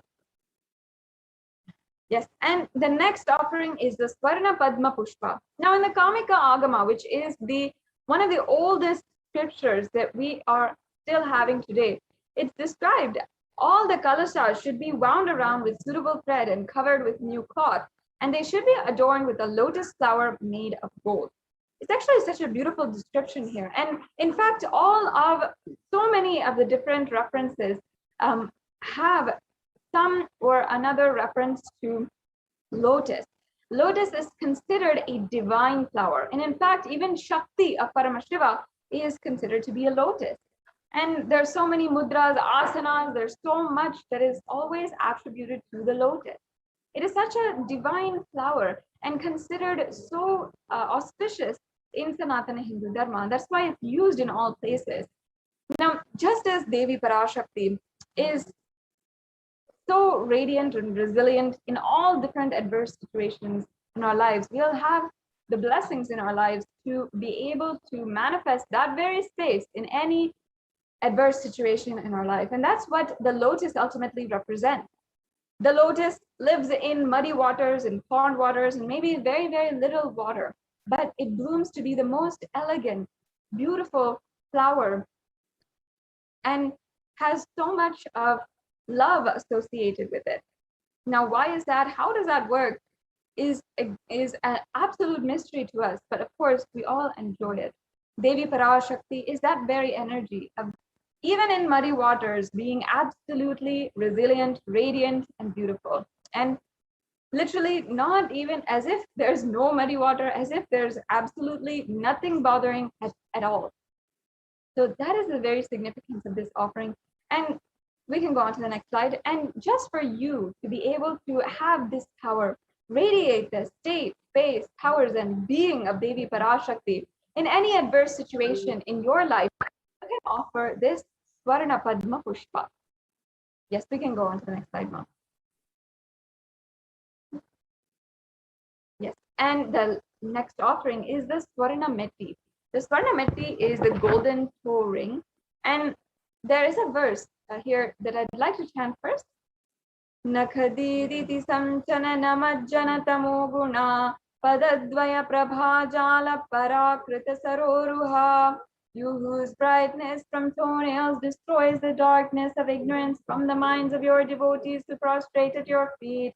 You whose brightness from your 2 feet overpowers that of the lotus flower. So in this offering, actually the metti is the toe ring. And in Hinduism, all the traditional, the Hindu women wear the toe ring. And you might ask why this is the tradition. What's the source behind it? In fact, it is this very verse. First, in Sanatana Hindu Dharma, all women are worshipped as the embodiments of Devi Parashakti herself, the divine cosmic mother. And this verse is also from the Devi Mahatmyam, or the Chandi Shloka, where literally it says that Devi Parashakti is existing in the form of all of the different women who are living on planet Earth. Such a beautiful verse, and from there stems the worship of feminine energy and worship of women in Sanatana Hindu Dharma. Now, the golden toe ring is what we offer to Devi Parashakti, and to adorn her beautiful, sacred, precious feet, and which literally remove all the different darkness, the ignorance, the tamas from us, and bring the supreme knowledge. The next slide, please. So this offering, the Swarna Metti offering, is a golden toe ring that you can offer in order to be in constant gratitude and receive the blessings of Devi Parashakti, even in the most difficult aspects of your life.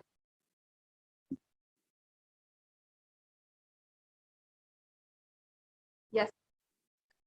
Now let us go to the next offering, which is a Swarna Mangtika. One actually a very special offering that is one of my personal favorites, just because of the pureness and the significance, the very valuable, beautiful significance behind this Mangtika. Now understand that the Mangtika is another piece of traditional hairline jewelry, which actually is usually worn by any Hindu woman, and it is representing the nectar which is flowing from the Sahasrara Chakra. Now the Sahasrara Chakra is the 1,000-petaled lotus at the crown of the head. So right on top of the head exists this Sahasrara Chakra.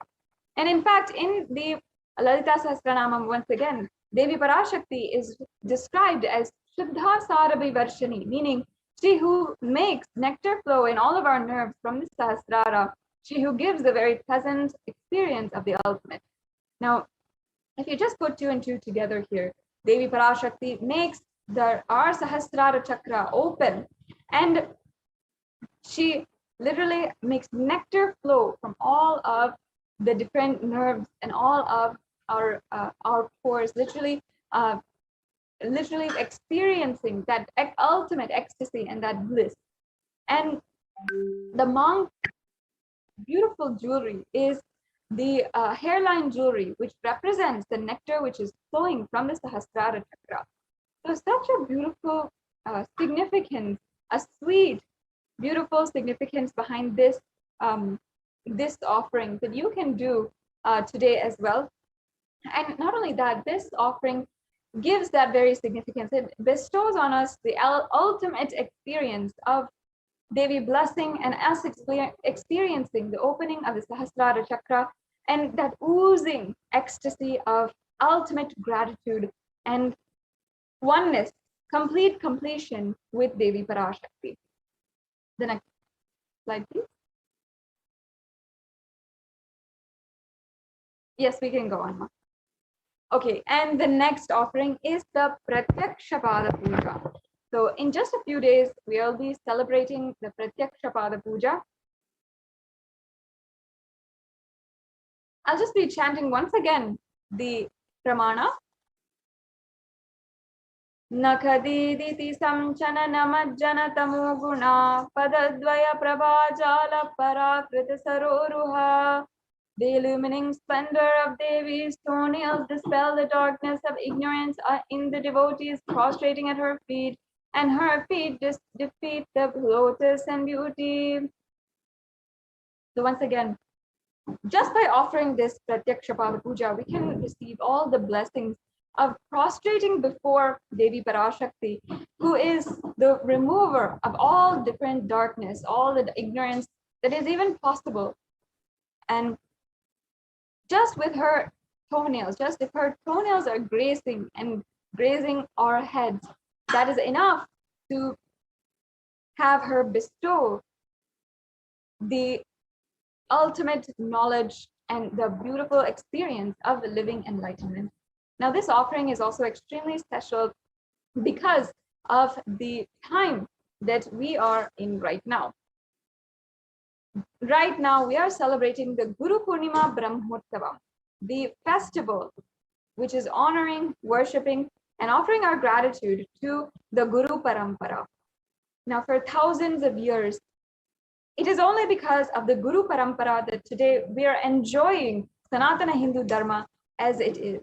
If we enjoy any aspect of our culture and our tradition, it is because the protection and sacrifice of Guru. And because countless gurus in the Guru Parampara have stood up continuously and ensured that the Sanatana Hindu Dharma, that pure knowledge, is transferred from one generation to the next, from one generation to the next. And today, the whole Sanatana Hindu Dharma is in the hands, protected hands of Paramashiva himself once again, the Supreme Pontiff of Hinduism. And he is reviving Sanatana Hindu Dharma again as Jagat Guru, the Guru for the whole universe, as he is literally leading us from Kali Yuga to Satya Yuga. This is the time that Guru is the most auspicious in your life to offer your respect, offer your gratitude in anything. Understand this very festival is so important because all the different energies, the grahas, are aligning each and every one of us to surrender to the Guru. Whatever might be what you think is stopping you until now, understand that now all the energies of the whole world, every single one is aligning you towards Guru. Everyone wants you to experience the ultimate oneness with Guru and surrender with Guru and ultimately the Supreme Paramashiva himself. Now, just this offering, Guru Purnima Day, can make you align to the Guru, make you experience such beautiful oneness with Paramashiva, the ultimate.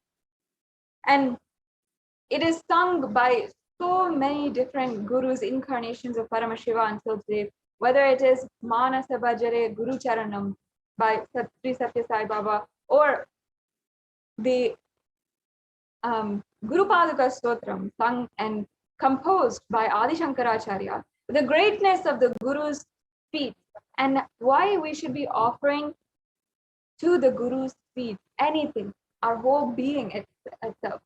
When the Guru is there accepting the offering, if you just give your eye and mind to him and you just drop that at his feet, he will give his eye and his mind, Paramashiva's own, to you. That is enough to simply ensure, simply make each and every one of you, I'm sure, want to offer the Pratyaksha Pada Puja on Guru Purnima Day. Make sure you're offering, make sure that you do not miss out on Guru Purnima Day offerings, and especially the Pratyaksha Pada Puja. Another offering that is available for each and every one of you today is the Vastra Seva as well. That is the offering of the sacred adornment to Devi Parashakti and the sacred cloth. So we'll go on to the next slide. Now this brings us to a conclusion for all of the different offerings that we have for you to offer. And as you can see, we have the Ihundi offering, the Sankalpa chanting, the Devi Sahasranama Kasu, the Mukta Anguti, the Swarna Padma Pushpa, the Swarna Metti, the Swarna Mantika, the Pratyaksha Pada Puja, and the Vastra Seva. So these are an array of exquisite offerings that we have that you can offer. And even if you feel perhaps today is not the time, you don't have the resources, but you don't have the money, there's still an option. And I highly encourage each and every one, if you feel, yes, there's something in this I really want to manifest. I want to manifest these beautiful sacred sentiments in my life towards Devi Parashakti and experience oneness with Devi Parashakti. Then even if you don't have the money right now, if you don't have the time or the resources right now, go ahead and fill out the intention form. And you can fill it out at tiny.cc/bhavasamadhi. It's such a beautiful way that you can start manifesting these offerings in your life, whether it is the Pratyaksha Pada Puja that you'd like to offer to the Supreme Pontiff of Hinduism on Guru Purnima Day. Let's start by making an intention. And that intention will fulfill itself just by its very nature of being aligned towards Paramashiva. Just one step if you take, the Guru and of course Devi Parashakti herself will take 1,000 steps towards you. If you are ready to make a payment right away, of course, that's amazing. You can go to the link tiny.cc/Devi offerings. And once you're done with the payment, please make sure that you are filling out the form, Sankalpa 2021 form. This form actually makes sure that you are signing up and your names, the names of yourself and your family members are associated, attributed, and made sure that they will be chanted during the puja for that offering. So when it is literally ritualistically offered, your names will be chanted and all of the blessings of Devi Parashakti will be bestowed on you and your family and anyone whom you are offering for. So now let us just take a few minutes before concluding this segment and moving on to the next segment of today. Just would like to request if we can show the links for the payment And it's a very easy process. You just have to go to the payment link, and you'll be able to see the drop-down menu, select the offering that you would like to make, and then select the offering that you'd like to make, add it to the cart, and you'll be able to proceed for the further steps and enter in your payment details. It's just a straightforward online banking, online payment process. And another option that we also have today is the super chat, the YouTube super chat. Now, YouTube has a very cool, very unique feature called the super chat, and you can pay either through credit card, debit card, or through PayPal. Make any kind of donation that you'd like. If you are a member of Kailasa's STH Nithyananda YouTube channel, and you can make any kind of donation that you'd like to make today. And this is just any donation that you'd like to make. If you feel that you'd like to offer out of your gratitude to Devi Parashakti, to the Supreme Pontiff of Hinduism, for manifesting in any way in your life. Now, in just a few minutes, we'll have that link being projected for all of you. And I just like to show that to everyone. Yes, we have it here. Yes, so this is the link that you can go to in order to fulfill the payment process. Again, it's very, very easy, very straightforward. And you can just press here, add to cart, and then proceed to checkout. Yes, and you'll be able to fill out all of your payment details and so on and so forth. And then after that, we have, after you fill out the payment form, as you can see here, this is all of the payment details and etc. After you do this, make sure each and every one of you fill out this Sankalpa 2021 form. And so this form is a very quick Google form which will just have you list out your names, your I guess this is complete, your names, your family's names, and anyone who you are offering on behalf of, and you can ensure that all of the blessings of Devi Parashakti are bestowed on you today. So this brings us to a conclusion of this segment on the different offerings, and it was such a beautiful time to share with each and every one of you how we can make the experience with Devi Parashakti so much more intense, so much more intimate, and so much more blissful, and make it absolutely a pure experience of oneness with Devi Parashakti. We'll now be entering into the next segment of today's program, where we'll be understanding the different updates, the different updates and happenings from Adi Kailasa Sarvagnya Peetham. We're now joined by Manitya Achalananda Swami and Manitya Pranapriyananda to explain to us some of the latest updates and even how the United Nations has recognized the persecution against the Supreme Pontiff of Hinduism. It is an absolutely amazing news that each and every Hindu out there needs to listen in on. So please stay tuned, and we'll be right back with you shortly.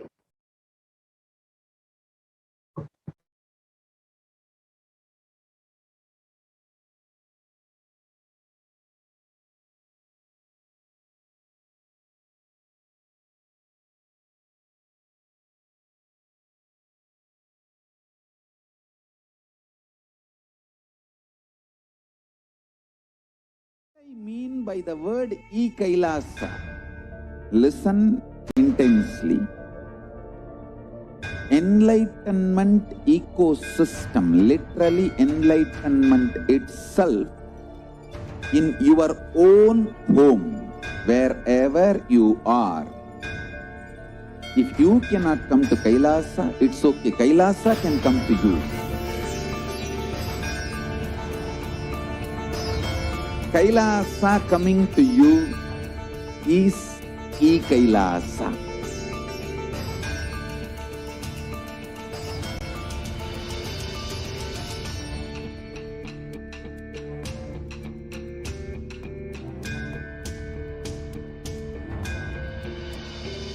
I will revive Hinduism. I am a Hindu revivalist, not by any revolution, but by evolution.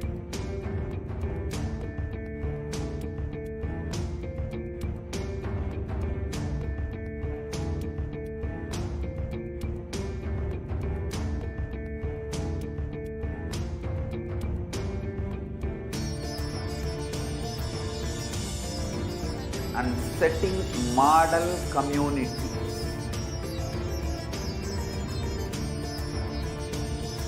Kailasas, enlightenment ecosystems, Sarvanya Peethas all over the world.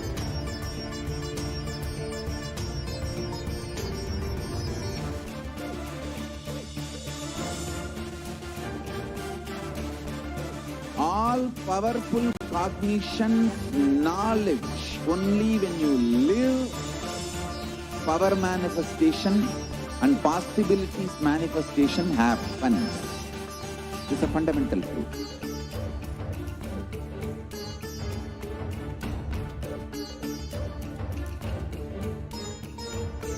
Hinduism cannot live exclusively as one sampradaya. No. All sampradayas of Hinduism is an ecosystem.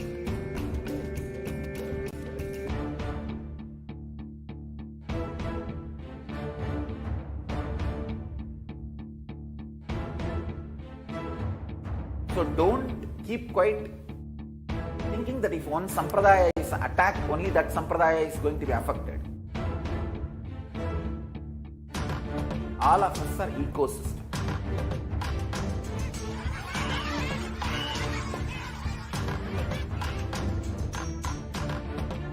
I invite all of you to get involved and enjoy Hinduism by the principle of Dharmo Rakshati Rakshitaha. When you protect Dharma, Dharma protects you. We will make the whole planet flourish spiritually. The spiritual prosperity will happen to the whole planet. We all have to coexist together.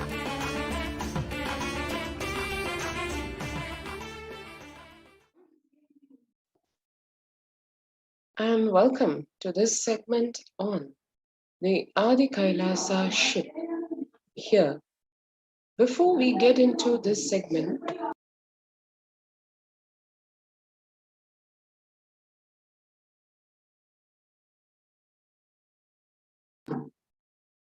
the Adi Kailasa ship segment, let us first celebrate the momentous happening of the United Nations recognizing the persecution of the Supreme Pontiff of Hinduism and Kailasa once again.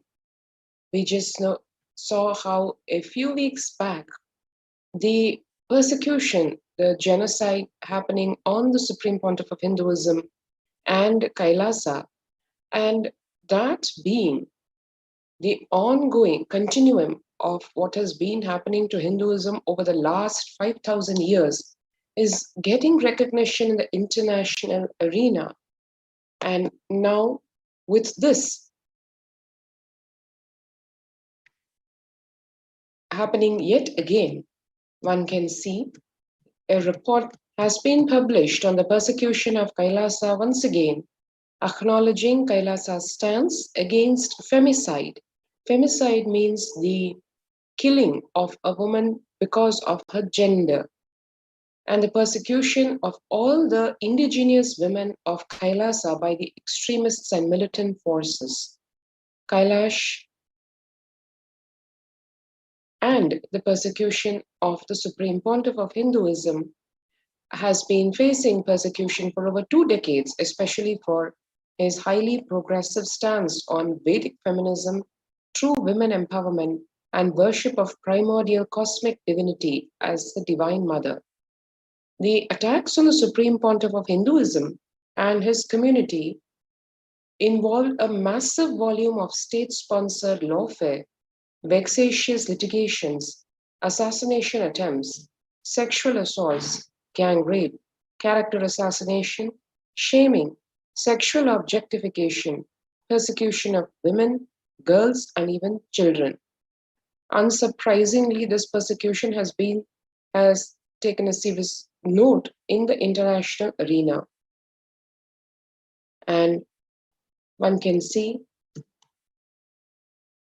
the glimpses of this report. We will be going right into the details of this in the next portion of this segment.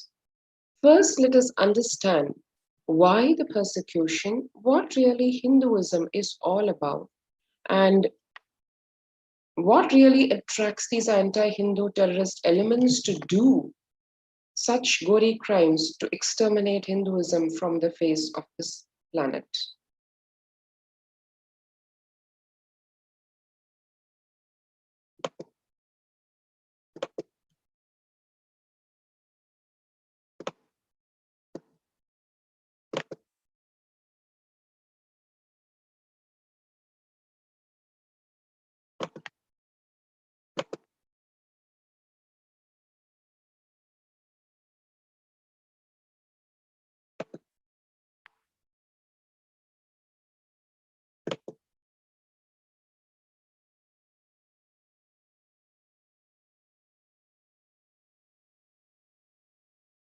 The whole journey can be succinctly described in a few words as the freedom struggle of Kailasa, the story of the world's only Hindu nation. To really understand about Hinduism and Kailasa being a revival of that authentic Hinduism today in all its tradition, all its forms, all its glory, Kailasa is the only macrocosmic ancient Hindu civilizational nation to serve the religious and spiritual needs of 2 billion Hindus and the whole of humanity. Kailasa creates a safe haven to live, practice, express, and radiate the peaceful lifestyle of extraordinary powers as per Hinduism, regardless of race, gender, caste, or creed. Kailasa is the homeland and civilizational nation for Hindus, on par with Israel for Jews, Vatican for Catholics, and Tibet for Buddhists. Kailasa was created with the determination to not just preserve and protect Sanatana Hindu Dharma and share it with the entire world, but also to share the story of persecution that is yet unknown to the world. Towards this goal, Kailasa is dedicated to the preservation, restoration, and revival of an enlightened culture and civilization based on authentic Hinduism. The mission of Kailasa. Kailasa is a nation created by dispossessed Hindus from around the world who lost the right to practice Hinduism authentically in their own countries.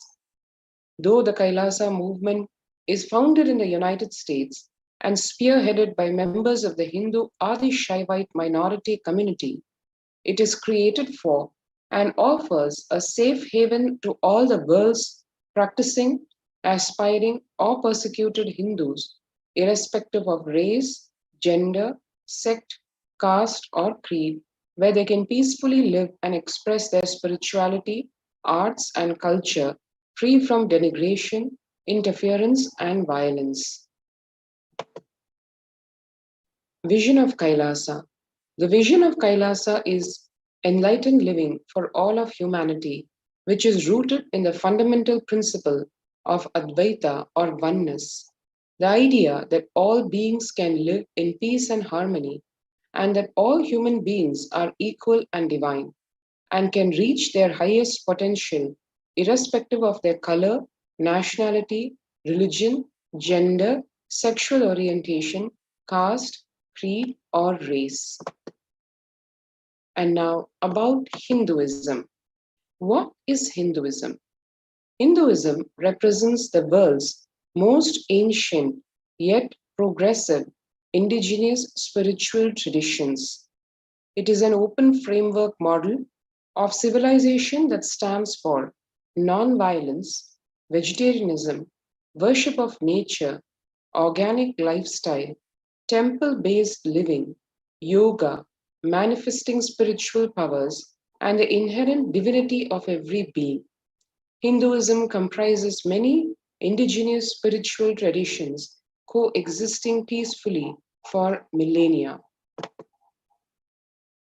The Hindu Holocaust, persecution of Hinduism.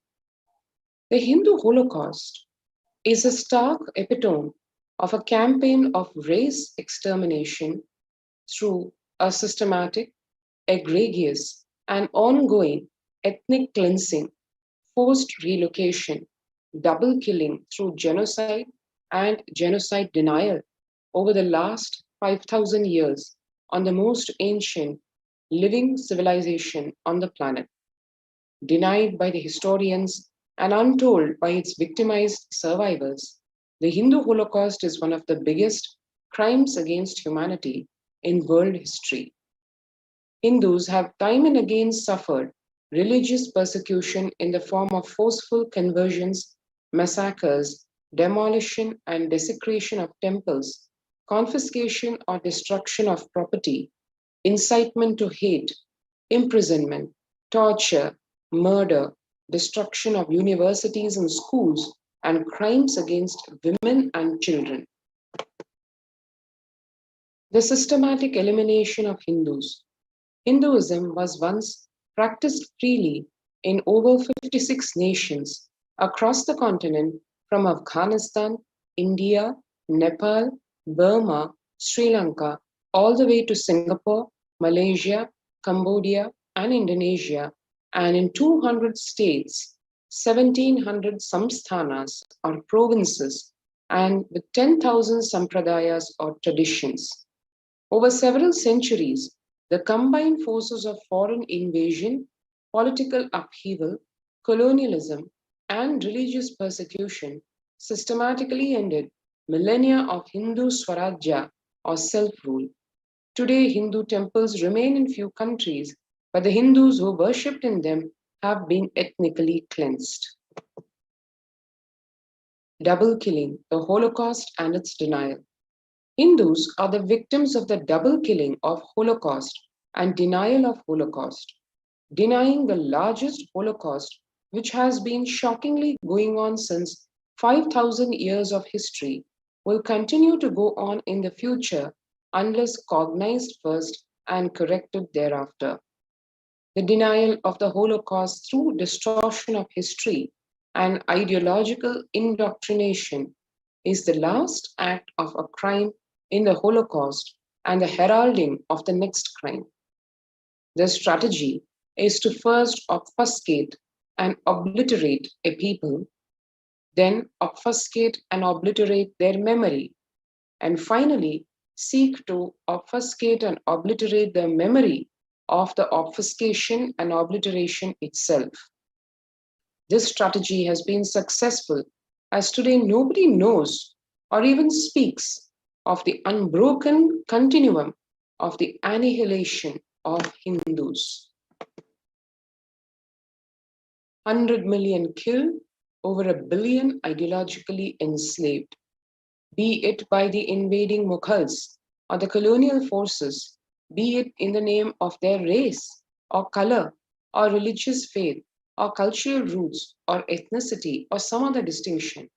Hindus have over the past 2,000 years been subject to mass murder, multiple perpetrator rapes, forced indoctrination, artificial famines, child abuse, identity distortion, resulting in a systematic physical elimination of over 100 million Hindus and ideological slavery of over 1 billion Hindus across all sampradayas or traditions on all levels: physical, mental, emotional, cultural, religious, political, economical, social, and much more.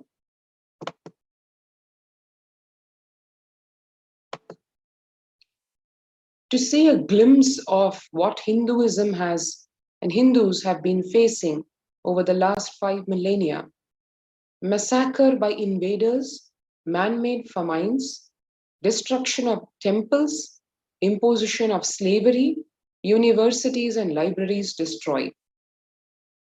To see just the top few such gory incidences, massacred by invaders in 1971 in the Hindu genocide in Bangladesh, where 30 million Hindus were displaced, 3 million Hindus massacred. In 1947, in the partition of India, 14 million Hindus were displaced, 2 million Hindus were massacred. In 1950, in the riots of East Bengal, 4.5 million Hindus were displaced, 5 lakh Hindus massacred. And a millennium before, 1000 to 1525, during the entire Mughal barbarian rule, massacres during the Mughal invasion where 400 million Hindus were massacred. Man-made famines created. In 1700 to 1950, 80 million people starved to death. In 1100 to 1700 in the Mughal era, 18 million starved to death. 1783 to 84 in the Chalisa famine, 11 million starved to death. 1100 to 1600 CE, the 11 famines, 10 million starved to death. 1600 to 1800, 3 other famines, 10 million more starved to death. These all man-made famines created just for the sake of exterminating Hindus, Hinduism, the Hindu DNA from its very roots. The temples destroyed include in 500 BC to 1800 CE, 2,000 temples destroyed. 1992 to 93 in Bangladesh, 1,000 temples destroyed. 1567 in the Inquisition of Goa, 600 temples destroyed. Feb to May 2018, 7 major South Indian temples intentionally set on fire but shown as an accident. The imposition of slavery, 997 CE, Mahmud of Ghazni, when this barbaric invader, invaded, 2 million Hindus were enslaved. 1388 in the massacre by Timur, 750,000 Hindus enslaved. In 1556 under Abdullah Uzbek, 30, when the colonial invaders captured India, 630,000 Hindus enslaved. And to see a glimpse of the destruction of the universities and libraries of India, of Hinduism, 1193, the Nalanda University and the library, 9 million books were burnt down by Bakhtiyar Khilji. 1800 to 1900 CE, 1 million gurukuls, Hindu schools, destroyed. 500 CE to 1900 CE, 10,000 Peethams or Hindu universities, maths or colleges, and Agraharams or diploma colleges were destroyed. 500 CE, Takshashila University and library destroyed during the Toramana invasion. And the ongoing Hindu Holocaust, as one can see, is still this barbaric elimination, annihilation still continues. Thousands of documents totaling 242,000 pages and 14,000 hours of video recording are preserved of this ongoing Hindu Holocaust in the National Archives of Kailasa, which stand testimony to the truth that Hindus in just the last 2 decades under the regime of the Supreme Pontiff of Hinduism, Jagat Guru Mahasannidhanam, His Divine Holiness Bhagwan Nithyananda Paramashivam, who is the reigning emperor of the 17 Hindu kingdoms today, were persecuted, subjected to inhuman physical, mental, emotional abuse and slavery, and violently deprived of their cultural and religious identity, and systematically exterminated by the anti-Hindu terrorist forces and atheist sympathizers. And that stands in stark contrast to the contributions that Hinduism has made to the world. And paradoxically, ironically, these very contributions have irked the vested interests, the anti-Hindu terrorist militant forces, which unleashed those massacres and destruction that we just had a very, very brief glimpse of. The top contributions of Hinduism include, number one, in the field of spirituality, where Hinduism has given the world a comprehensive science of enlightenment. Hinduism, as revealed in the Vedas and Agamas, offers mankind a perfected science for attaining the state, space, being, powers, superconsciousness of Paramashiva, the Adi Guru of humanity. The open architecture framework of Hinduism reveals the core truths of the self, universe, and divine. It empowers every individual to have the freedom to customize their own personalized God, personalized lifestyle, personalized spiritual practice as per their needs and disposition. Hinduism's contributions to economics. Material abundance without exploitation is the hallmark of Hinduism's economics. Hindu economic policy resulted in India becoming the world's wealthiest country. Prior to British rule, India represented a whopping 25% of the global GDP. If we include the civilizations that emulated Hindu economic policy, that number jumps to a staggering 60%. Material abundance was the lifestyle of all Hindus, and fundamental needs like food, education, and healthcare were offered to all citizens free of charge as a basic right. Hinduism's contributions to the field of governance, which form actually the roots of modern democracy itself. Hinduism established a decentralized republican system of governance that emphasized democratic principles and self-rule at the local village level. Those at the governance layer were held accountable to a constitution, a code of universal principles of human rights and proper governance as aligned to Dharma Shastras. Hinduism's contributions to technology. To give just one example of the contribution to technology, Hindu technology is the ancient precursor to modern computer science itself. Hindu philosophers were the first to discover the binary number system, the algorithms, and the Nyaya system of logic, which was a major influence on George Boole and Charles Babbage, the founders of modern computer science. Hinduism's contributions to medicine. The most comprehensive indigenous system of medicine, Ayurveda.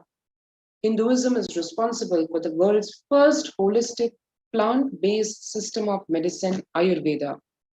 The ancient Hindu civilization also had a detailed knowledge of anatomy, embryology, digestion, metabolism, physiology, genetics, immunity, anesthesia, and cosmetic surgery. Hinduism's contributions to yoga, preparing the human body for enlightenment.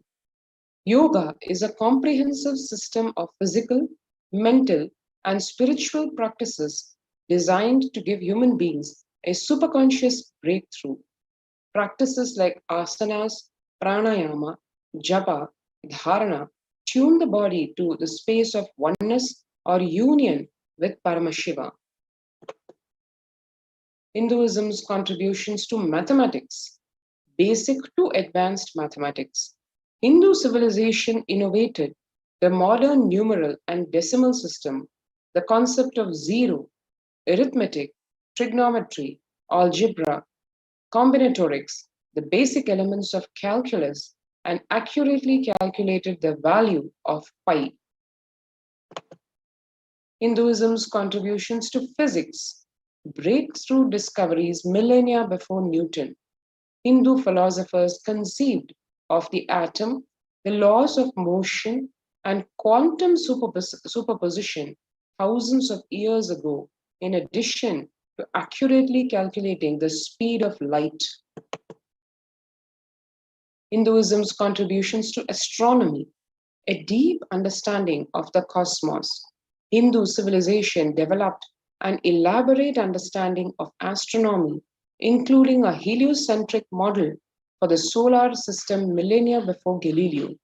It also developed a theory of gravity, accurately calculated the Earth's orbit around the Sun, and created a precise star-planet charts thousands of years before the European astronomers.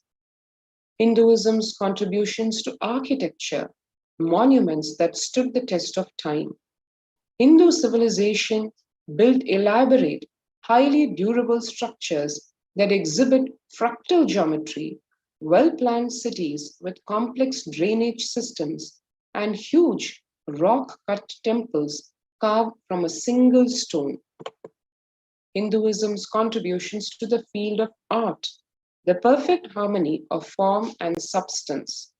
Hindu culture recognized 64 traditional arts, including dance, painting, singing, instrumental music, sculpture, and many other forms of expression. Each art form embodied aesthetic beauty while conveying deep spiritual truths and motives. Hinduism's contributions to the field of linguistics. The world's oldest yet most complex language is Sanskrit, which has a vast vocabulary and adaptable grammar so that words can express any nuance of an idea. Sanskrit possesses technical and philosophical terms unknown in any other language. Modern Indian scholars of Sanskrit note that many of the new concepts of nuclear physics or modern psychology are easy for them to grasp since they correspond directly to familiar notions of Sanskrit terminology. Hinduism's contributions to the field of literature, a storehouse of knowledge and culture. Hindu literature consists of innumerable rich and diverse textual sources that cover all facets of the human condition, including the world's longest and oldest works of epic poetry in the form of the Mahabharata and the Ramayana. And now, after seeing what has been done to Hinduism in terms of the massive persecution, genocide, ethnocide, and the contributions of Hinduism, now let us see what the Hindu Holocaust entails. What really Hindus and Hinduism have gone through.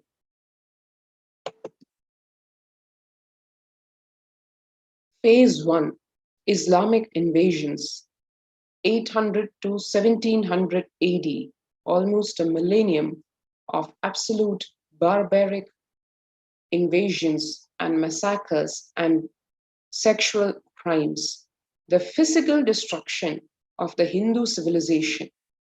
The Mohammedan conquest of India is probably the bloodiest story in history.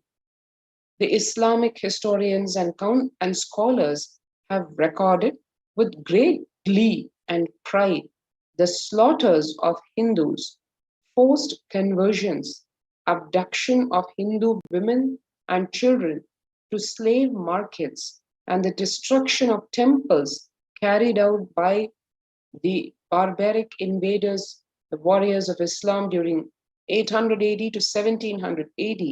Millions of Hindus were converted to Islam by sword during this period.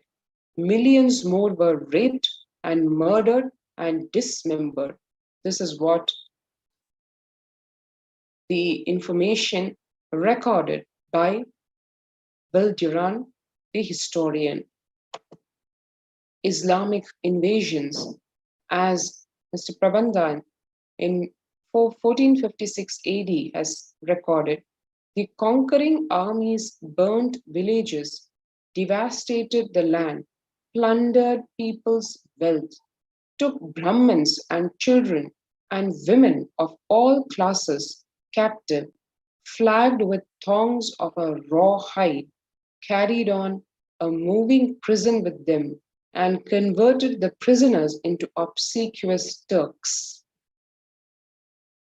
The Islamic invasions took their toll in the form of 200 million Hindus slaughtered by Muslim invaders, 100,000 temples destroyed, 1 million deities and sculptures destroyed.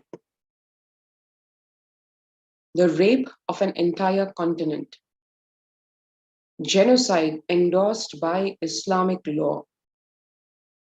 Al-Hidayah in 1197, in one of the most influential works of Sunni jurisprudence, says, if the infidels, upon receiving the call to convert to Islam, neither consent to it nor agree to pay capitation tax, it is then incumbent on the Muslims to call upon God for assistance and to make war upon them, because God is the assistant of those who serve him and the destroyer of his enemies, the infidels, and is necessary to implore his aid upon every occasion. The Prophet, moreover, commands us to do so. And having so done, the Muslims must then, with God's assistance, attack the infidels with all manner of warlike engines, as the Prophet did by the people of Taif, and must also set fire to their habitations in the same manner as the Prophet fired Bavira, and must inundate them with water and tear up their plantations and tread down their grain, because by these means they will become weakened and their resolution will fail and their force be broken. These means are therefore all sanctified by the law.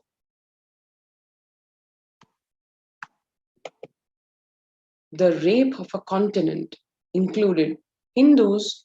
Now here Abdullah Wasab in 1606 describes the Islamic law prescribed for Hindus as conveyed to Alauddin Khilji by his Qazi or legal advisor. Hindus are like the mud. If silver is demanded from them, they must with the greatest humility offer gold. If a Mohammedan desires to spit into a Hindu's mouth, the Hindu should open it wide for the purpose.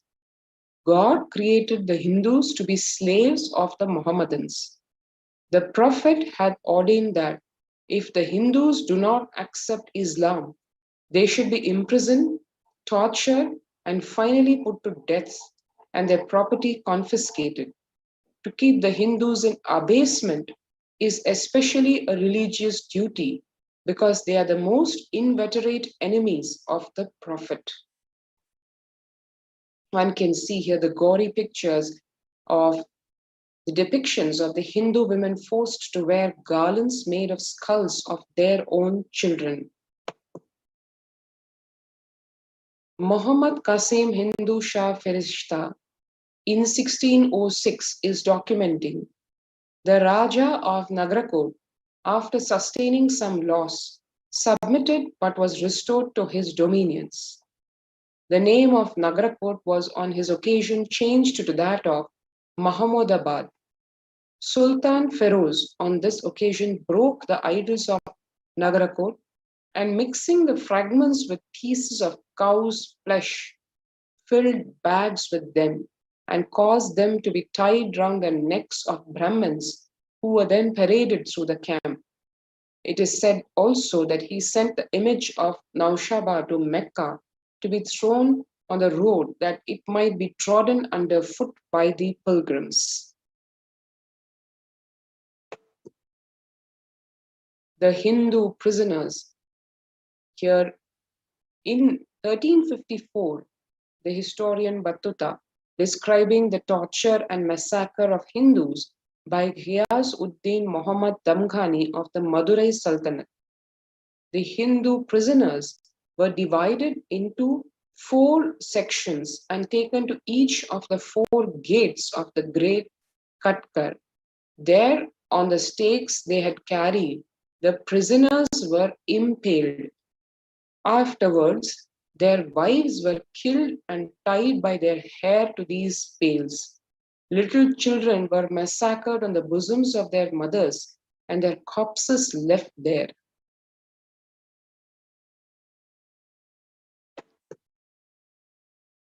in phase 2 of the British occupation in 1700 to 1947 AD, the economic and psychological destruction of Hindu civilization.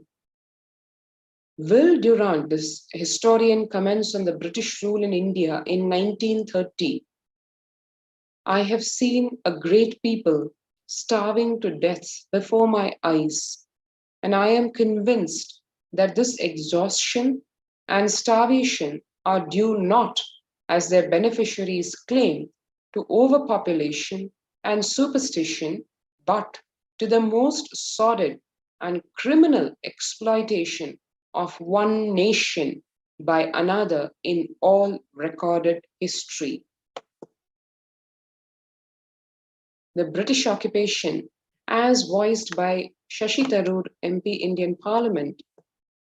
The British came to one of the richest countries of the world. Over 200 years of exploitation, looting, and destruction reduced it to a poster child of third world poverty. $45 trillion looted from India over 200 years. 45 million Hindus killed due to famines and poverty imposed by British policies and reprisal killings for the 1857 mutiny. 680 native kingdoms usurped by the British Raj. The colonial subjugation and the British master race theory. Using theories of scientific racism and social Darwinism, the British justified their conquest and oppression of the dark-skinned peoples as a humanitarian, civilizing mission, even though it was mere cover for racial oppression and economic exploitation. Charles Kingsley, the professor, historian, and friend of Charles Darwin, and priest in the Church of England in 1846, questions, do you not see then that by following these studies, you are walking in the very path to which England owes her wealth, the glorious work which God seems to have laid on the English race to replenish the earth and subdue it? The colonial subjugation involving 200 years of intense racial hatred towards Hindus. The Hindus, described by James Mill, the celebrated author of the seminal work, The History of British India, and the intellectual leader for a generation of East India. The Hindus are full of dissimulation and falsehood, the universal concomitants of oppression. The vices of falsehood, indeed, they carry to a height almost unexampled among the other races of men. As for religion, no people have ever drawn a more gross and disgusting picture of the universe than what is presented in the writings of the Hindus. Very few words are required regarding Islam, he speaks, because the superiority of the Mohammedans in respect of religion is beyond all dispute. In truth, the Hindu, like the eunuch, excels in the qualities of a slave. The Mohammedan is more manly. Colonial subjugation, where the Catholic Church performed 250 years of ethnic cleansing in Goa. The fathers of the Church forbade the Hindus under terrible penalties the use of their own sacred books, prevented them from all exercise of their religion. They destroyed their temples and so harassed and interfered with the people that they abandoned the city in large numbers, refusing to remain any longer in a place where they had no liberty and were liable to imprisonment, torture, and deaths if they worshipped after their own fashion the gods of their fathers. This is what Filipino Sassetti, Italian traveler and merchant, is describing the Goa Inquisition in 1578 as. One can see here a gory depiction of the Hindus accused of being heretics burned alive en masse in an auto da fe.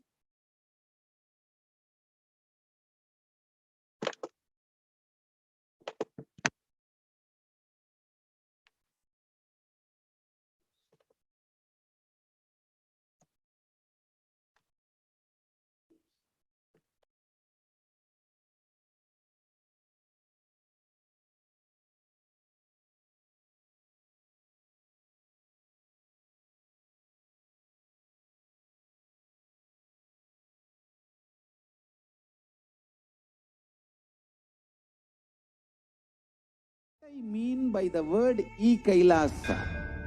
Listen intensely.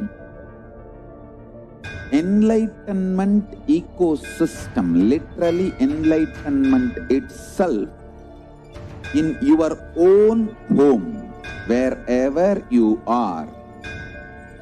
If you cannot come to Kailasa, it's okay. Kailasa can come to you.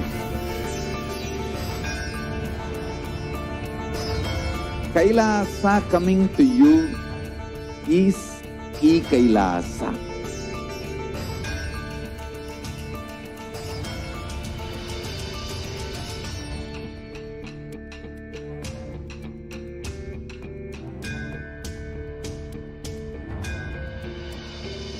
I will revive Hinduism.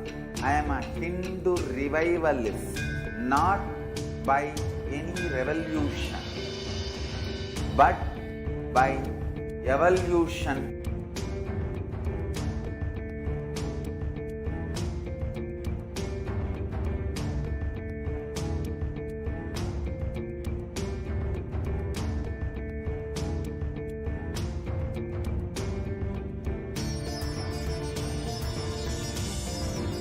And setting model community.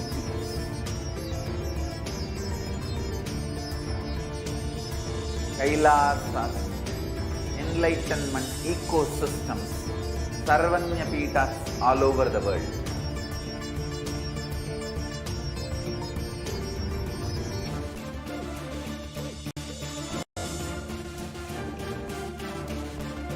All powerful cognition, knowledge, only when you live, power manifestation and possibilities manifestation happens. This is a fundamental truth.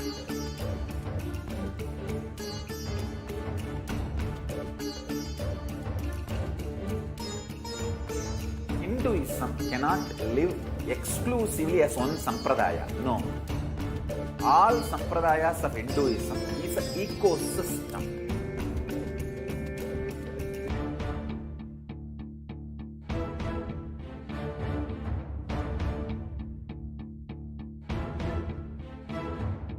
So don't keep quiet thinking that if one sampradaya is attacked, only that sampradaya is going to be affected.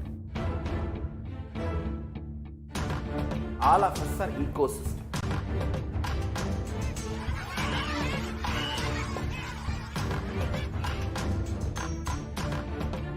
I invite all of you to get involved and enjoy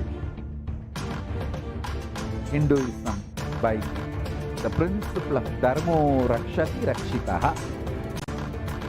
When you protect Dharma, Dharma protects you.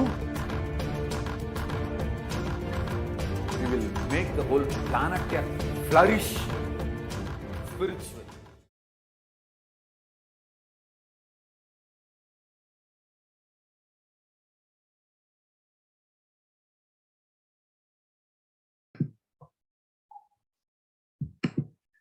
Colonial subjugation, divide and rule. The British has been horrified during the revolt of 1857. Nithyananda. So, colonial subjugation, divide and rule. The British had been horrified during the revolt of 1857 to see that the Hindus and Muslims fighting side by side and under each other's command against the foreign oppressor. They vowed that this would not happen again. Divide and rule is a strategy that they deploy to win over the India. So a systematic policy of fomenting separate consciousness among the two communities was launched with overt British sponsorship.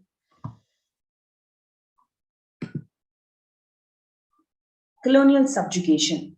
The British Empire used all possible means to destroy the Hindu civil and cultural institutions in order to delegitimize and demoralize the indigenous people of India, so they would become slaves in their own homelands. So the different strategies that they deployed to demoralize Hindus includes, number one, discriminatory laws to instill feelings of racial inferiority, engineered famines to starve natives into submission, annexed Hindu kingdoms to undermine native rule, mistranslated Hindu scriptures to instill anti-Hindu narratives, destroyed indigenous Gurukul education system, destroyed local industries and forced importation of British goods, banned Indians from owning or producing the firearms. So number one, let's see how they engineered famines to break the spirit of the people. Winston Churchill, the Prime Minister of the United Kingdom, said, "I hate Indians. They are beastly people with a beastly religion." The famine was their own fault for breeding like rabbits. The harsh British tax and export policies and poor infrastructure management, this is the real reason for causing multiple famines in India.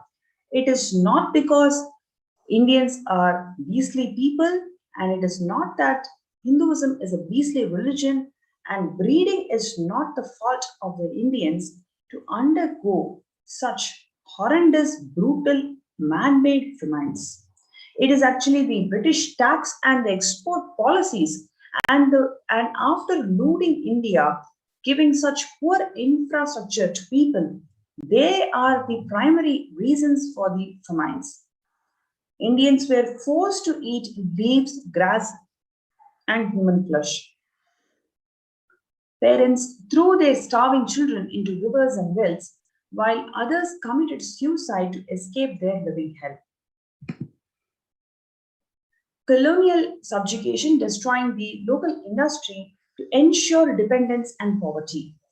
Prior to colonial rule, India was the world's largest leading textile manufacturer and produced the finest fabrics.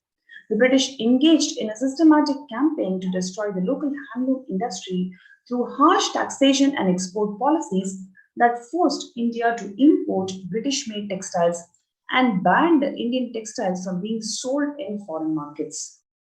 Within a generation, Indian weavers were turned into beggars and their indigenous skills were lost forever. By 1878, Indian railway mechanics in Jamalpur in Bengal and Ajmer in Rajputana had become so proficient at maintaining the locomotive trains that they started designing and building their own models at a fraction of the cost of the imported British trains. The British Parliament responded by passing an act in 1912 banning all the local manufacture of trains to ensure that India's economic dependence on their colonial masters, and this destroyed the native technological know-how of Indians.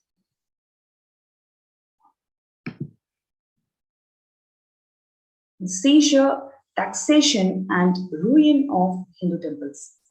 It was a strange but determined piece of policy when throughout the country the pagoda lands were resumed by the East India Company and Tastic allowances were granted in place. Now, let us really contemplate the result of this plan. What was their hidden motive? From one end of the country to another, the pagodas were ruined and unmaintained. The revenues of Tripati are on a gradual decline and will die in the lapse of years as a natural death. Some of the most celebrated temples in the country are worse off, but there are still many more strongholds of the devil.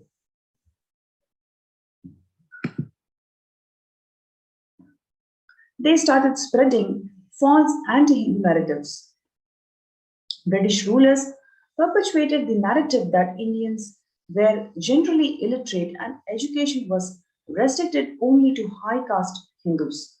But their own surveys revealed that every village had at least one school, and Sudras and low caste children constituted about 70 to 84% of the students. But they spread this kind of false anti-Hindu narrative. Even till today, we still believe that Hinduism is an oppressive religion, low caste or Sudras were denied of education, and generally it is the British who introduced the education system to Indians. These are the anti-Hindu narratives that were spread widely by the British colonial masters, and it is still believed in today's world, today's India. Every single youngster, whoever is part of this Meghale education, still believes that Indians are generally illiterate. It is the contribution from British that we adopted education, and education was denied to one and all by the Hindu system of religion. These anti-Hindu narratives really destroy the spirit of Indians. Indians have this huge identity crisis because of this systematic spreading of this anti-Hindu narratives. But in contrary, the century of direct British misrule of India, as it is the reason for leaving the population with dismal 20% literacy rate.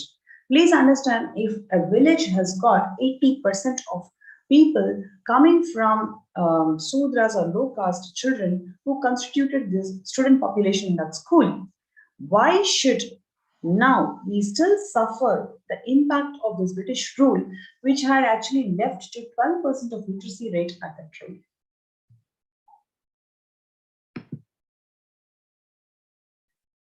We must at present do our best to perform a class who may be interpreted by us and millions whom we govern.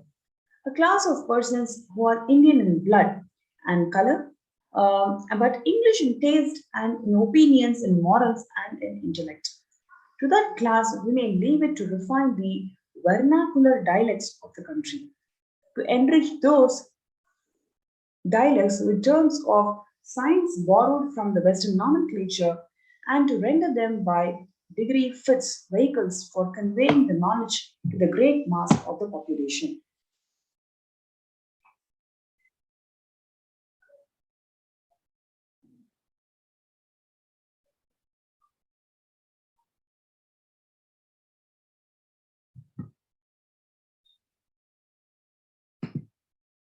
Despite their best efforts to adopt the English language, clothing, and mannerisms, the anglicized brown British native clerks of India were often viewed with contempt and ridiculed as Bengali babus by their white masters for their ornate speech, self importance, and fawning attitude towards any Westerner that they meet.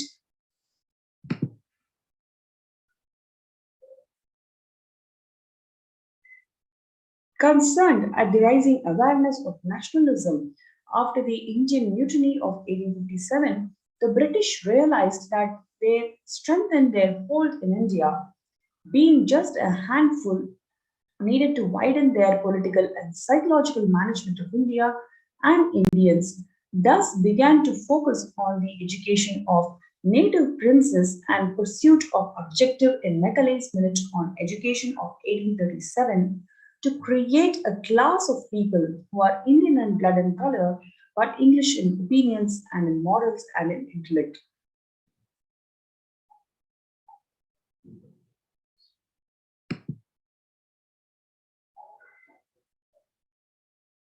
The British government passed the Criminal Tribes Act, where various ethnic communities were deemed subversive to colonial authority simply because they did not conform to their idea of civilized living. The targeted populations such as sadhus, sannyasis, tribals, nomads, gypsies, and sudras were presumed guilty by birth, murdered, raped, arrested, had separated children from parents, and held in penal clothes or quarantined without conviction or due process. Upon release from British custody, targeted communities were subject to surveillance and given tattoos to stigmatize them and make them easier to track. Thuggy and Decollete Suppression Acts. In an effort to demonize the Hindus and feed the stereotype of savage of Oriental, British authorities and media sensationalized stories of bloodthirsty Thuggis or bandits who would offer human sacrifices to the wicked and fearsome goddess Kali. The image of Thuggy was promoted worldwide as an example of all that was wrong with India. In addition to denigrating Hindu culture, the narrative of the Thuggy menace was also used to justify the colonial rule, suspend the civil liberties, and target the subversive elements that challenged the British hegemony.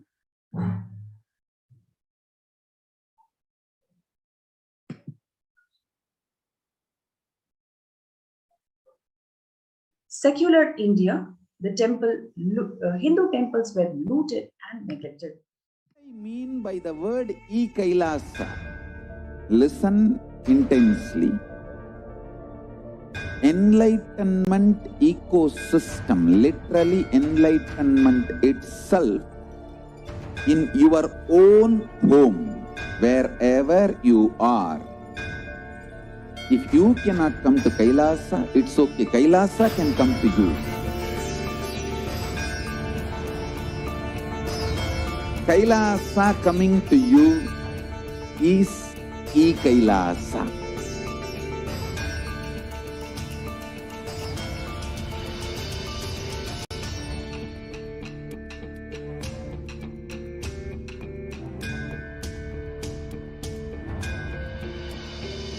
I will revive Hinduism. I am a Hindu revivalist, not by any revolution, but by evolution.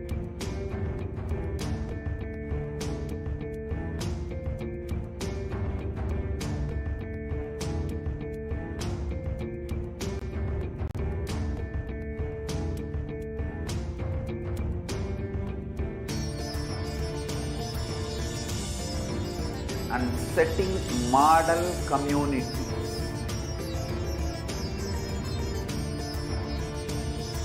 Kailasas, enlightenment ecosystems, Sarvanya Pitas all over the world.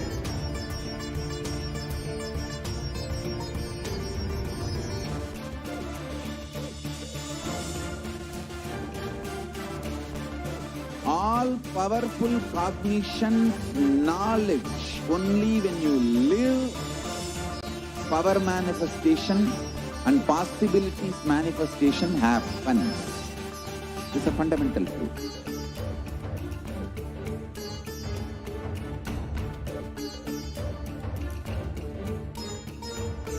Hinduism cannot live exclusively as one sampradaya. No.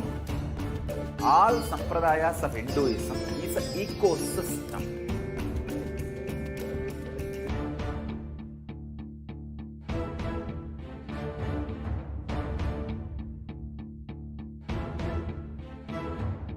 So don't keep quiet thinking that if one sampradaya is attacked, only that sampradaya is going to be affected. All of us are ecosystem.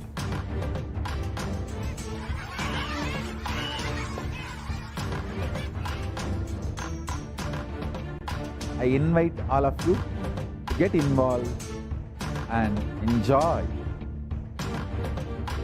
Hinduism by the principle of Dharmo Rakshati Rakshitaha.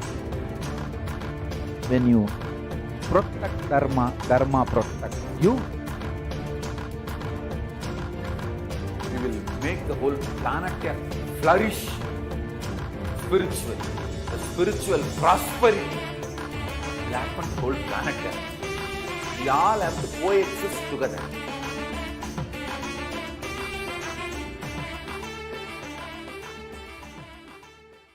Just be alive for next 3 years. Don't die within next 3 years.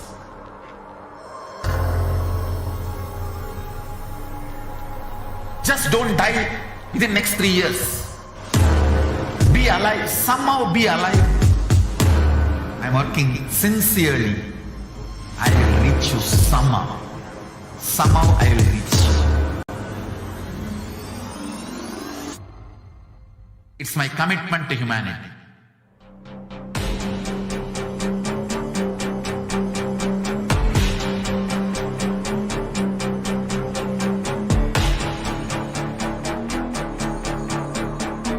Just don't die within the next 3 years. I will reach you wherever you are, whichever corner of the world you may be. I will reach you with enlightenment. You manifesting the space, state, powers, being Paramashiva. It is possible, and it is possible for you.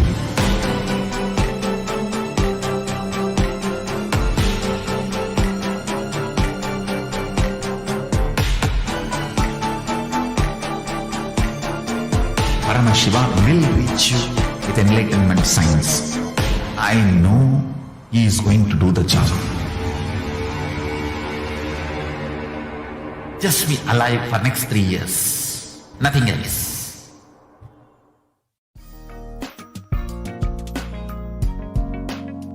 We get you health. We get you ability to build beautiful relationships in your life.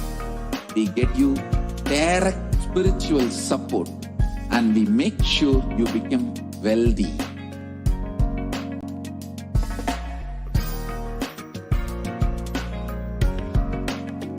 We won't stop giving you just good life. We will literally not stop till you live enlightened life. Manifesting the state of Paramashiva, space of Paramashiva, powers of Paramashiva, being of Paramashiva.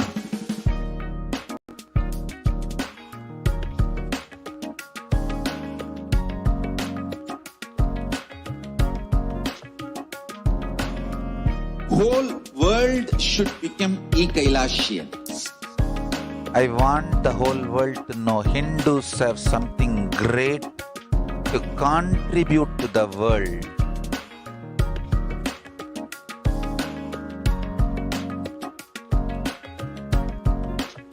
We have something great to contribute to the world. Let us do that.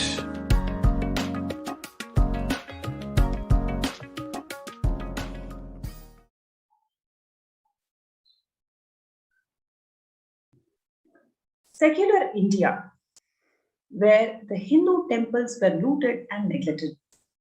Post-independence, the Indian state continued the British policy of taxing and managing the wealth and properties of all major Hindu temples, despite claiming to be a secular state.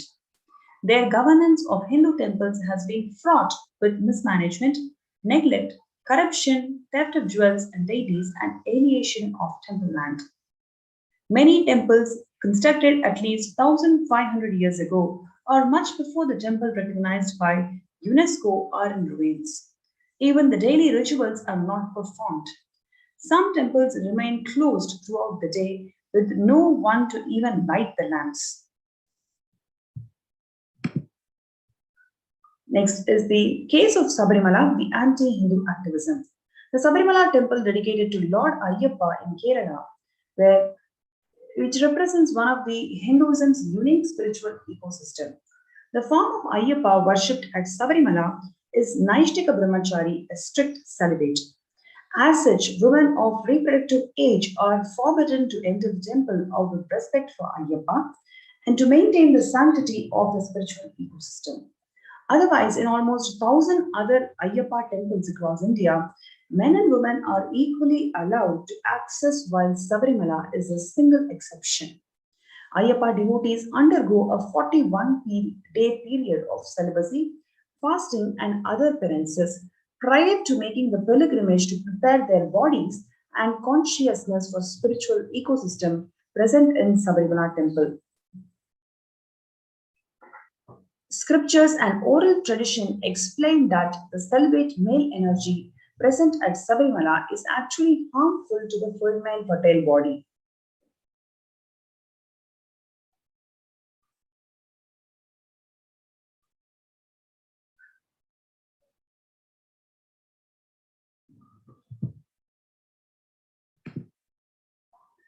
It's visited by over 50 million devotees a year. Sabarimala is one of the world's largest pilgrimage sites, exceeded only by Mecca. Given its prominence, the Sabarimala temple has been targeted by the anti-Hindu social activists for years as part of a broader campaign to delegitimize Hindus as sexist and patriarchal. The temple was forcibly entered, vandalized. Its deities were broken and burned down in 1950 by Syrian Christian provocators. At the time of arson, the masses atheists Chief Minister of Travancore Cochin, Keshavan, famously stated that if a Hindu temple is destroyed, that much amount of superstition is destroyed. Since 1991, a group of activist lawyers had sought to force Sabarimala to accept women by judicial fiat.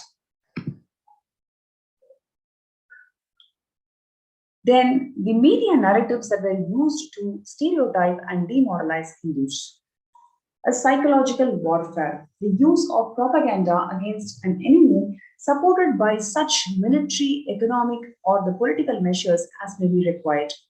Such propaganda is generally intended to demoralize the enemy, to break his will to fight or resist, and sometimes to render him favorably disposed to one's position. The communications media most commonly used in psychological warfare are the same as those used in the civilian life. Radio, newspapers, motion pictures, videos, books, and magazines form the large part of the output. Psychological warfare may not be subtle or sophisticated in conduct and execution. Bollywood's and other mainstream media outlets consistently portray Hindu gurus and gods as cartoonish, dishonest, corrupt sex peons in manners similar to the British imperial propaganda. India Today magazine, what you're seeing here is denigrating the Hindu sari while praising the Muslim hijab. The glaring double standard only makes sense in the light of anti-Hindu colonial stereotypes that is being perpetuated in modern India.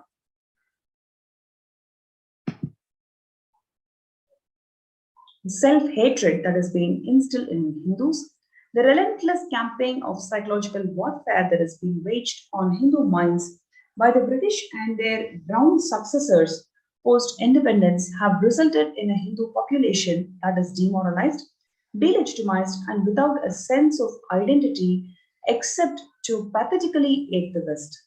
This is a textbook case of internalized racism. What is the result? Result is Indians spending billions annually on fairness cream to lighten their skill to be more like their former British masters. The 2014 marketing study found that almost 90% of Indian girls cite skin lightening as a highest need for them today.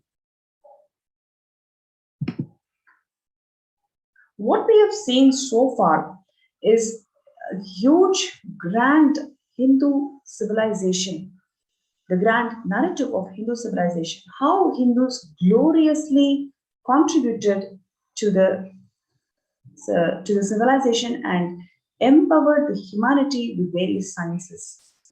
Such a glorious Hindu civilization is being destroyed by these anti-Hindu forces through relentless Hindu Holocaust. This Hindu Holocaust is being explained in three different phases, whether it is from the Muslim invaders or the British colonizers or the native anti-Hindu narrative that is being spread by these anti-Hindu elements and anti-New Hitler groups who are currently in India. The religion has taken a turn where the freedom to practice the religion and the lifestyle that is benefiting the humanity is getting disrupted. Now, because of the efforts of the Supreme Pontiff of Hinduism for the last 26 years, several sciences starting to gain the authenticity from Vedas and Agamas. And the Swamiji is also persecuted for the same reason for more than a decade for bringing legitimacy to Hindu Dharma. In the next segment, we are going to see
mean by the word e-Kailasa?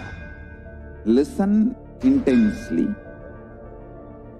Enlightenment ecosystem, literally enlightenment itself, in your own home, wherever you are. If you cannot come to Kailasa, it's okay. Kailasa can come to you. Kailasa coming to you is e-Kailasa.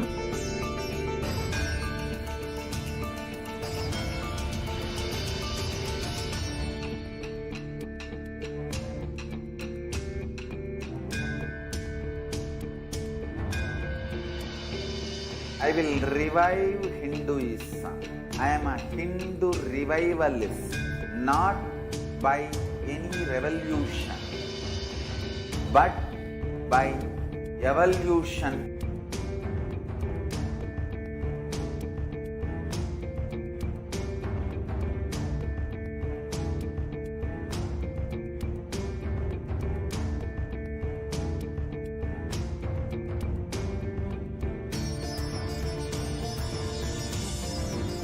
And setting model community.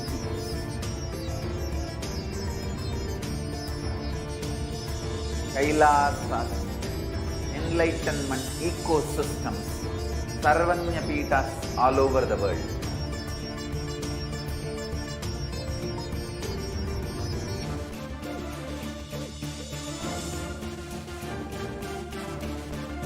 All powerful cognition, knowledge, only when you live, power manifestation and possibilities manifestation happens. It's a fundamental truth.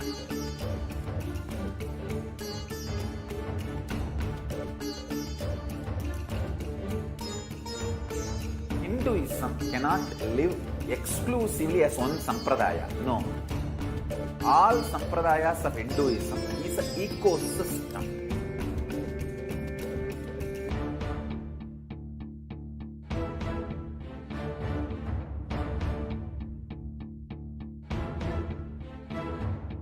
So don't keep quiet thinking that if one sampradaya is attacked, only that sampradaya is going to be affected. All of us are ecosystems.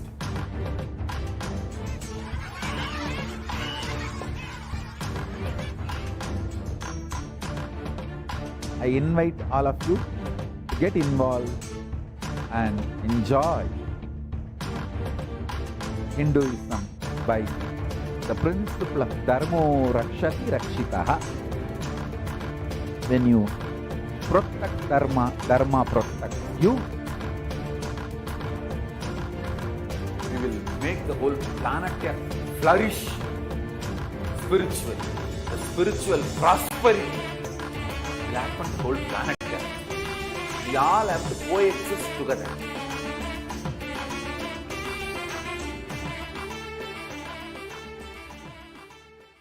Just be alive for next 3 years. Don't die within next 3 years.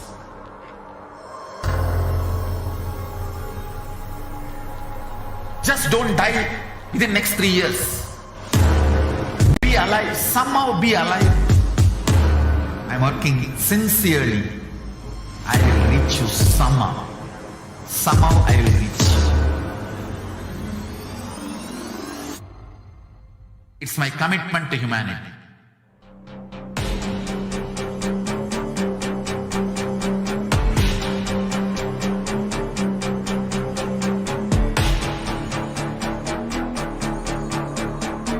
Just don't die within the next 3 years. I will reach you wherever you are, whichever corner of the world you may be. I will reach you with enlightenment. You manifesting the space, state, powers, being, Parashakti. It is possible, and it is possible for you.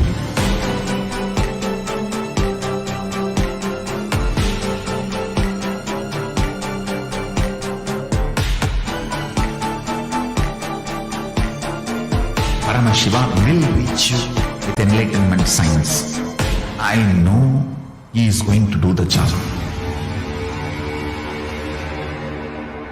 Just be alive for next 3 years. Nothing else.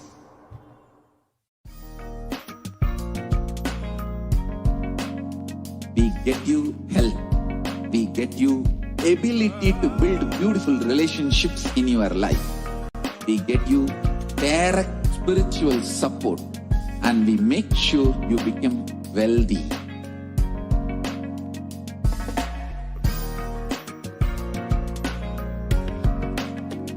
We won't stop giving you just good life. We will literally not stop till you live enlightened life. Manifesting the state of Paramashiva, space of Paramashiva, powers of Paramashiva, being of Paramashiva.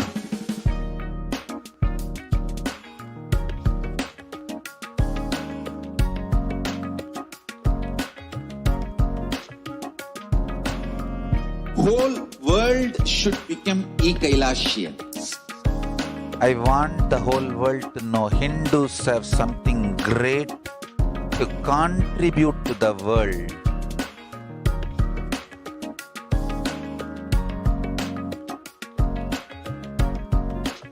We have something great to contribute to the world. Let us do that.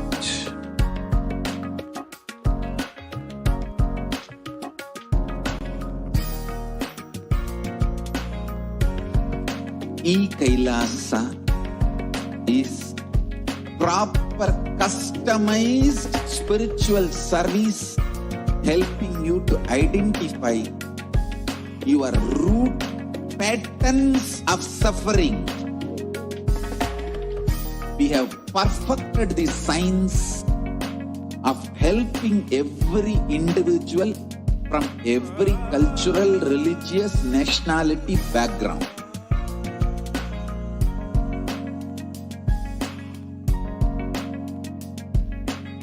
You will have lowest reactionary assumptions, highest awakened response, alive response for life continuously.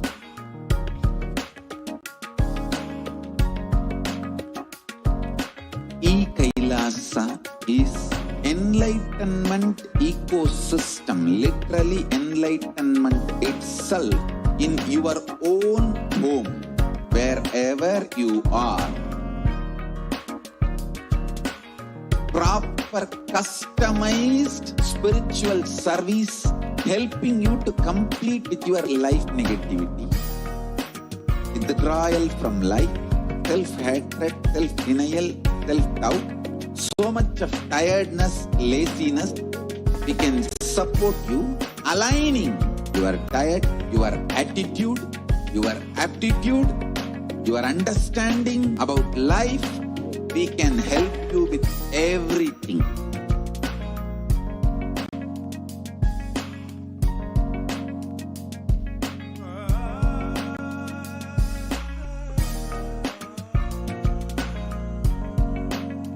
If you are interested in enlightenment, we will immediately bring this to you.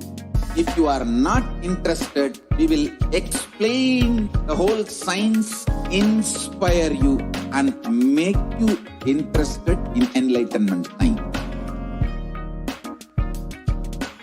We need to cater this enlightenment science to the whole world wherever they are, because enlightenment is the birthright of all human beings. Kailasa is responsible to provide that to all human beings.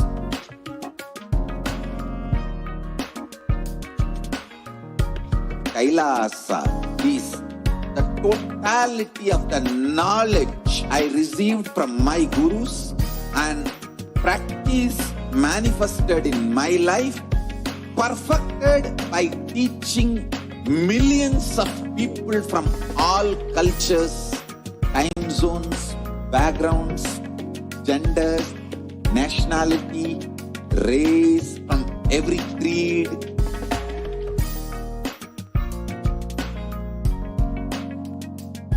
So this absolutely perfected knowledge available to you, served to you in your home without even you moving out of your couch, free of cost.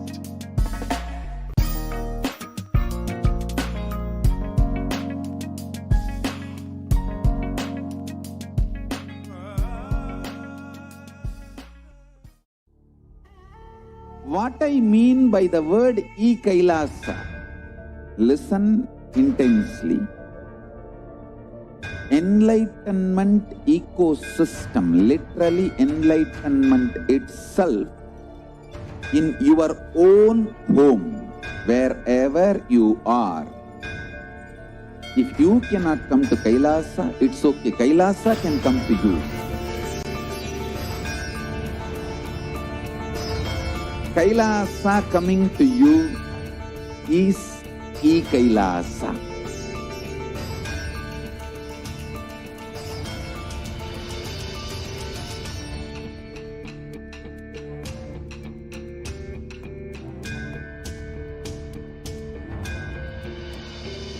I will revive Hinduism. I am a Hindu revivalist, not by any revolution, but by evolution.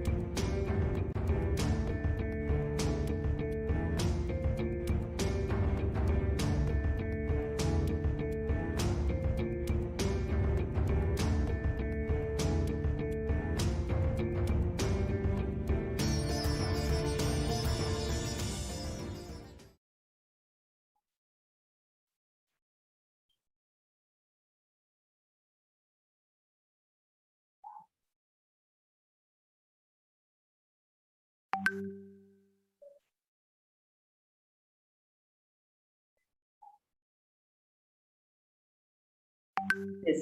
The revelations to the world by Devi Parashakti on 12th of May 2021. The Supreme Pontiff of Hinduism, Jagadguru Mahasana, His Divine Holiness Bhagavan Nithyananda Paramashivam, manifesting as the Nijavatara form of Devi Parashakti, revealed that I came as Nijavatara. I am blessing you, listen. People, listen. To do good to all of you, I have taken the form of Nithyananda and came down as the Nijavatara. People of India, listen. Carefully listen. Time after time, Bharadam is Jnana Bhumi, where enlightened being comes. We cannot make the Jnana Bhumi as infertile enlightened beings have to come. They have to live, it has to flower. Few hypocrites, because they are stuck in delusion, we cannot sacrifice the world. Cosmos cannot be destroyed. The ship I did to save the cosmos from being destroyed is called Adi Kailasa. The ship I did to protect beings from Pralaya is Adi Kailasa.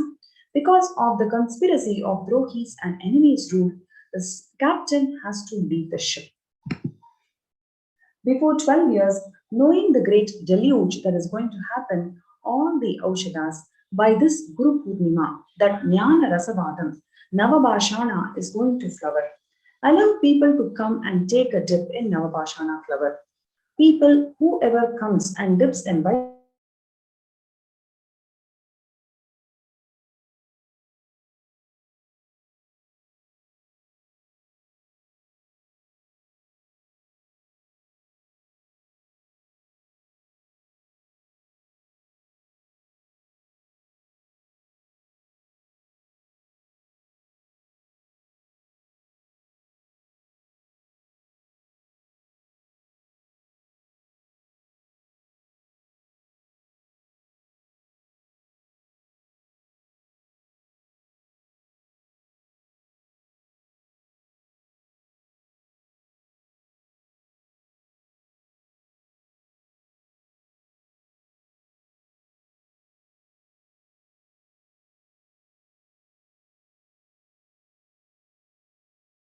Mean by the word e-Kailasa, listen intensely.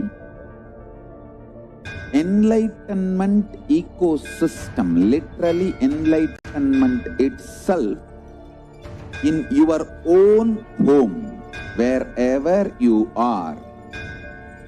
If you cannot come to Kailasa, it's okay. Kailasa can come to you. Kailasa coming to you is E-Kailasa.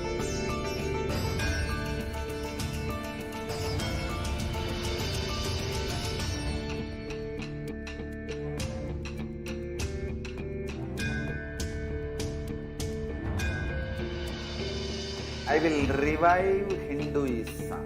I am a Hindu revivalist, not by any revolution, but by evolution.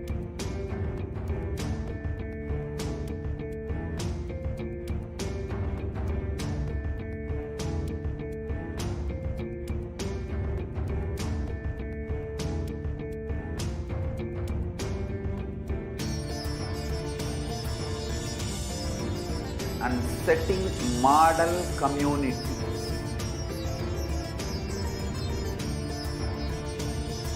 Kailasas, enlightenment ecosystems, Sarvanya Pitas all over the world.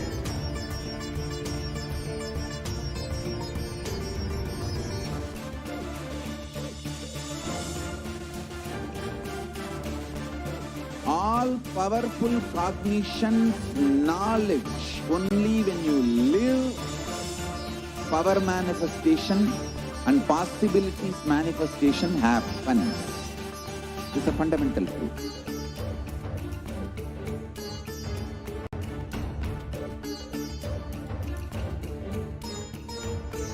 Hinduism cannot live exclusively as one sampradaya. No.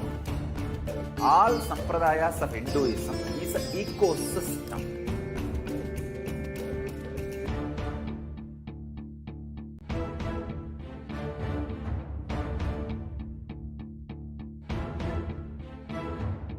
So don't keep quiet thinking that if one sampradaya is attacked, only that sampradaya is going to be affected. Sorry for the technical glitch. When the first world countries closed the border during this massive global emergency, it is Kailasa that has opened its door to one and all. It is the Supreme Pontiff of Hinduism, Jagadguru Mahasannidhanam, His Divine Holiness Swamiji, who has opened his home unconditionally to one and all, where you have free food, free accommodation, free internet services. You can work from home. Above everything else, you can spiritually evolve. You can experience the conscious sovereignty and experience the superconscious breakthrough by being in these spiritual ecosystems that are personally built and blessed by His Divine Holiness Swamiji. A number of free COVID care centers are opened across India, which includes the Adi Kailash in Bidadi, Bangalore, Salem Adinam in Tamil Nadu, Tiruvannamalai Adinam in Tamil Nadu, Rajapalayam Adinam in Tamil Nadu, Puduvai Adinam in Puducherry, Pattanam Adinam in Tamil Nadu, Siragapadi Adinam in Tamil Nadu, Sripuram Adinam in Hyderabad, Madurai Adinam in Tamil Nadu, Avattipalayam in Tamil Nadu, Hosur Adinam in Tamil Nadu, Baroda Adinam in Gujarat. Kailasha rushes to aid India as India finds itself on the verge of COVID-19 third wave. These multiple free COVID care centers that are opened across India offer various social services and various spiritual services to one and all. A number of free social services that are offered during COVID-19 in de facto spiritual embassies across India includes free medical care. Medical care, when we say, it is not just the allopathy, it also includes the traditional Hindu medicine, which is Ayurveda and Siddha medicine, the infrastructure to accommodate thousands of people, personal protective medical equipment to handle the emergencies. We also have ICU on wheels, emergency ambulances, accommodation for multi-layered quarantine, food security management through food banks, and organic farming. So you have this wonderful opportunity to be part of these COVID Care Protection Center in Adi Kailasa Nithyananda Sarvanya. So we welcome you one and all to register in the link below, which is kailasa.org/Kailasa Care. KAILAASA.org/KAILASACARE. Let's take a few minutes to register yourself in this in the link that is shown, kailasa.org/KailasaCare.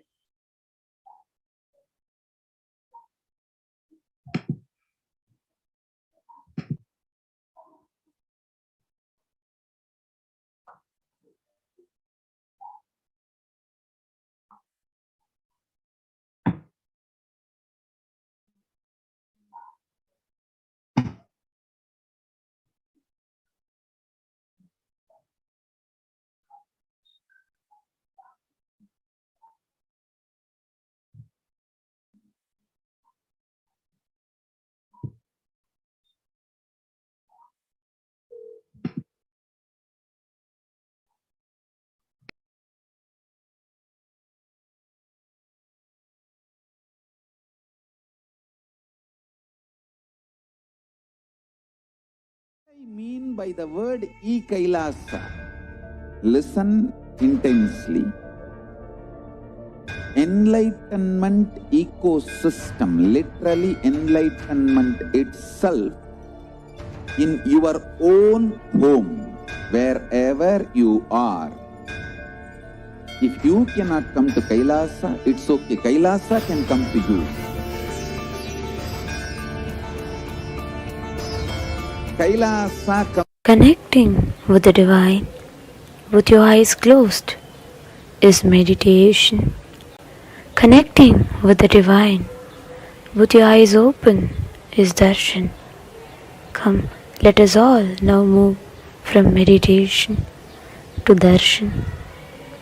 Slowly, very slowly, please open your eyes.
என்னப்பனல்லவா என் தாயுமல்லவா என் தாயுமல்லவா தன்னை உணர்த்திடும் தியானம் அளிக்கவா என்னப்பனல்லவா என் தாயுமல்லவா தன்னை உணர்த்திடும் தியானம் அளிக்கவா எங்கும் நிறைந்தவா எண்ணம் கடந்தவா பொங்கும் அருவியாய் ஆனந்தம் தந்தவா எங்கும் நிறைந்தவா எண்ணம் கடந்தவா பொங்கும் அருவியாய் ஆனந்தம் தந்தவா என்னப்பனல்லவா என் தாயுமல்லவா தன்னை உணர்த்திடும் தியானம் அளித்தவா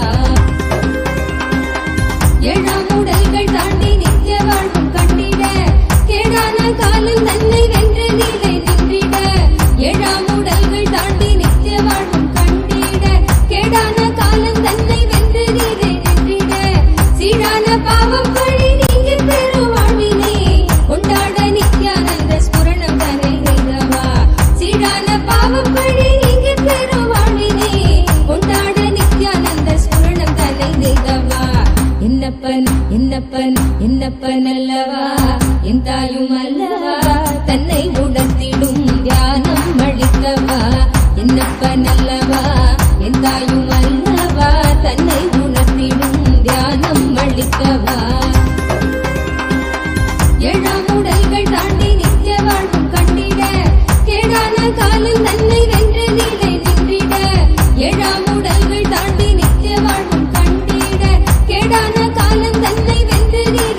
என்னப்பனல்லவா என் தாயும் அல்லவா தன்னை உணர்த்திடும் தியானம் அளித்தவா என்னப்பனல்லவா என் தாயும் அல்லவா தன்னை உணர்த்திடும் தியானம் அளித்தவா ஏழாம் உடல்கள் தாண்டி நித்திய வாழ்வும் கண்டிட கேடான காலில் தன்னை வென்று நீரை நின்றிட ஏழாம் உடல்கள் தாண்டி நித்திய வாழ்வும் கண்டிட கேடான காலம் தன்னை வென்று நீரை நின்றிட சீரான பாவம் பழி நீங்கி பெரு வாழ்வினை கொண்டாட நித்யானந்த ஸ்புரணம் தன்னை செய்தவா சீரான பாவம் பழி நீங்கி பெரு வாழ்வினை கொண்டாட நித்யானந்த ஸ்புரணம் தன்னை செய்தவா என்னப்பன் என்னப்பன் என்னப்பன் அல்லவா என் தாயும் அல்லவா தன்னை உணர்த்திடும் தியானம் அளித்தவா என்னப்பன் அல்லவா என் தாயும் அல்லவா தன்னை உணர்த்திடும் தியானம் அளித்தவா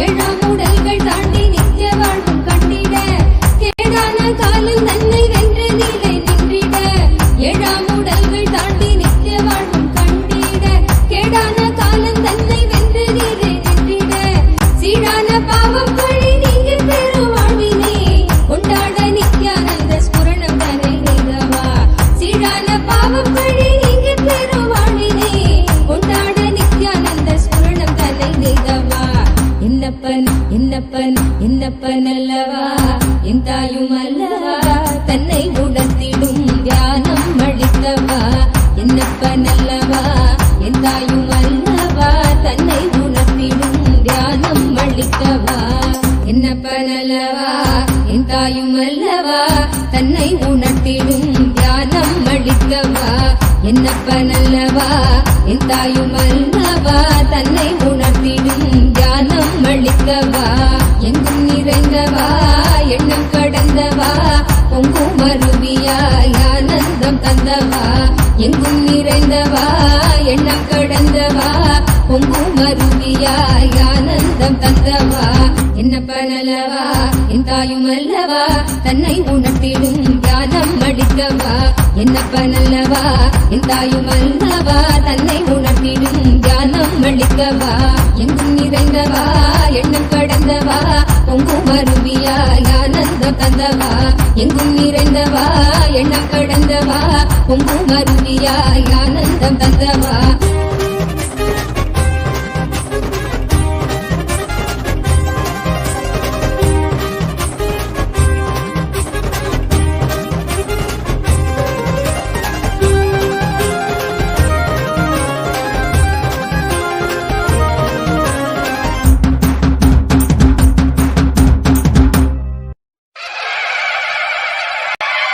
என்னப்பனே என்னையனே நித்யானந்த நித்யகாருண்யனே என்னப்பனே என்னையனே நித்யானந்த நித்யகாருண்யனே நித்யா நித்யா நித்யா நித்யா நித்யானந்தனே நித்யா நித்யா நித்யா நித்யா நித்யா நித்யானந்தனே நித்யானந்த நித்ய ரூப நித்யகாருண்யனே நித்யானந்த நித்ய ரூப நித்யகாருண்யனே என்னப்பனே என்னையனே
नित्यानन्देश्वर परमशिवसमारम्भाम् नित्यानन्देश्वरि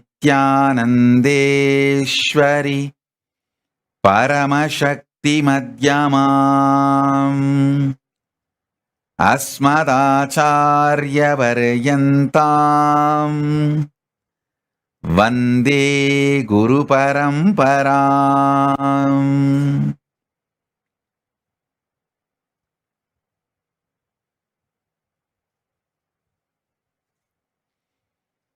I welcome you all with my love and respect. I welcome all the devotees, disciples, Samajis, Satsangis, Shri Mahants, Mahants, Mantreshwara, Vidyeshwaras, Ganeshwaras, Lokeshwaras, Astreshwaras, ambassadors, diplomats, e-diplomats, citizens, consulate generals. I welcome all of you with my love and respect. Paramashiva's message directly from Kailasa. Listen. Listen intensely.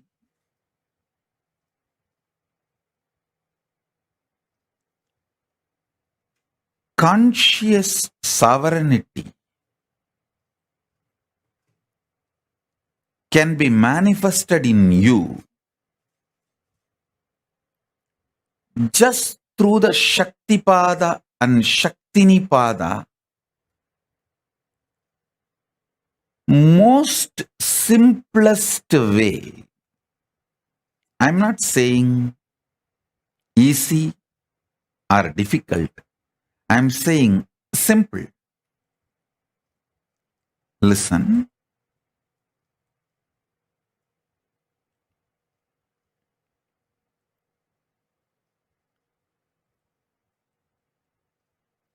Mind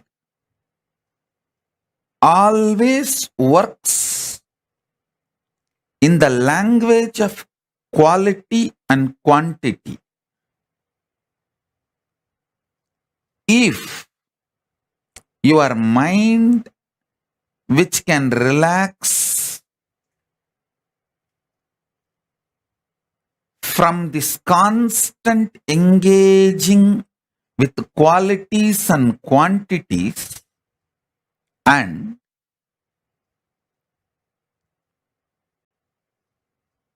Shaktipada, initiation, happens from the Guru, immediately your being starts experiencing quantum experience. Listen. Because you are constantly engaged in the activities related to quality and quantity, you miss your existence, which can be experienced only in the quantum space. I tell you,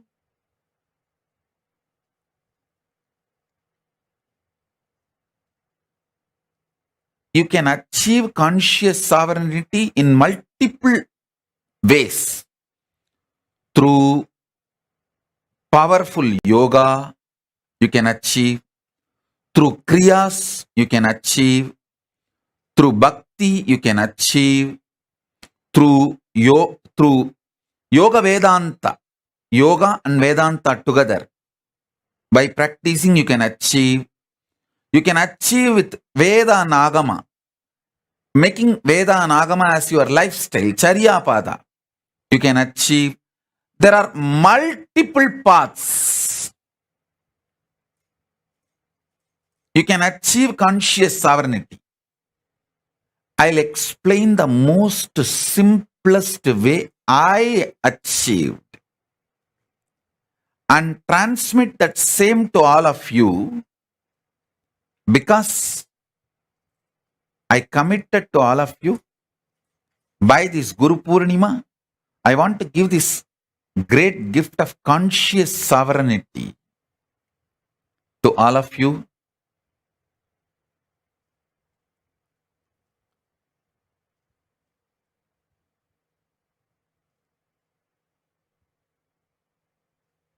Today I am going to reveal very important truth and very important initiation. So listen.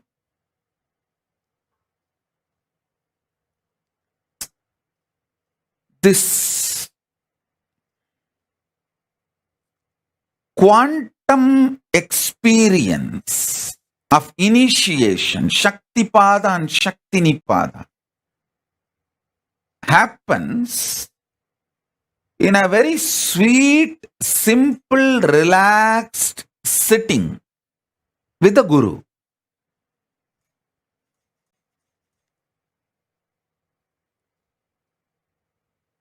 I'll tell you how this happened to me. Then you can understand. When I sit with Arunagiri Yogeshwara,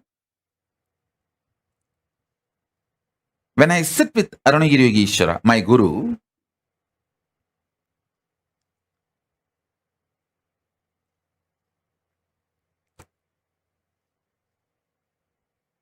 I used to be so enamored by the charisma, the personality, the way he carries himself. I just used to be lost in him. I used to be so attentive, so much into his eyes. When I asked the question, the way his eyes react or respond, I know I asked the right question, or I asked the useless question, or I asked the wrong question, or I was just trying to poke him. More or less like an attention need, not the real question. I know everything just by the way his eyes react. The way he turns his head, I know whether he likes the question I put or is neutral about the question I put, or he doesn't like the question I put, or he likes the question but not the way I put. I will know everything, the way his eyes react before even he starts answering. It is such space. I know he knows every thought current getting created or I am entertaining, engaging with. Some thoughts will appear, I will not engage with it. Some thought currents will appear, I will engage with it. Some thought currents will appear, I will just try to drop it. All this he just knows, and I know that he knows. It is like I am absolutely in a nirvana space with him. This body cloth does not stop him looking into my inner space. That is what I call nirvana space.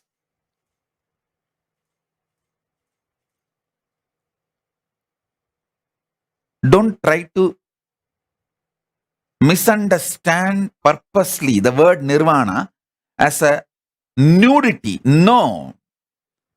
It is not, I am not using the word nirvana for clothlessness. I am using the word nirvana here for bodilessness, sheathlessness. Body is a sheath, annamaya kosha. This sheath does not stop the way I engage me with him or the way he engages with me.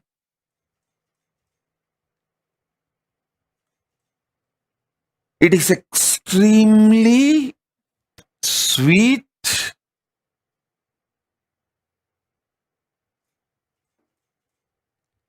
absolutely feeling secured, protected,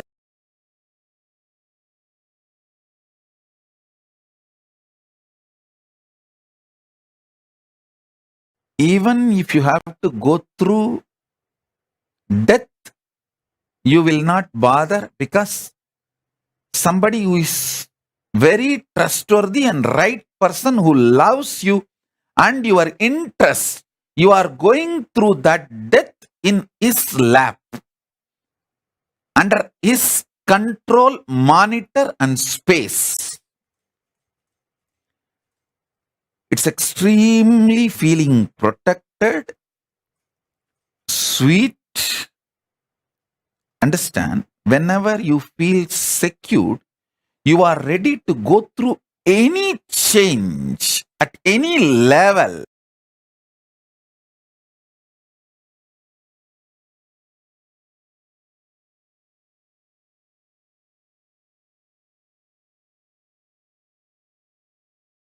It's an absolute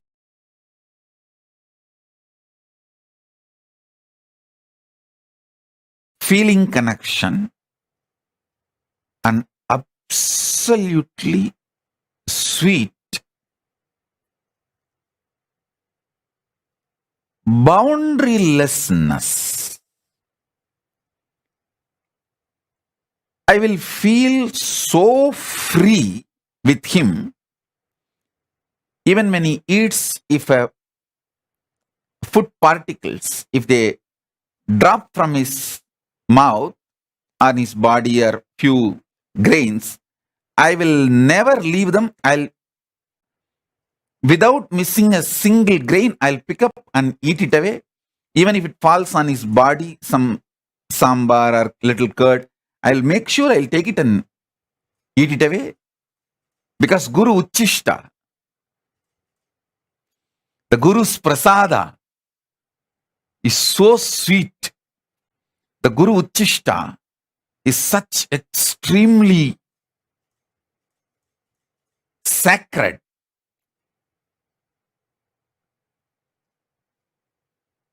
Listen,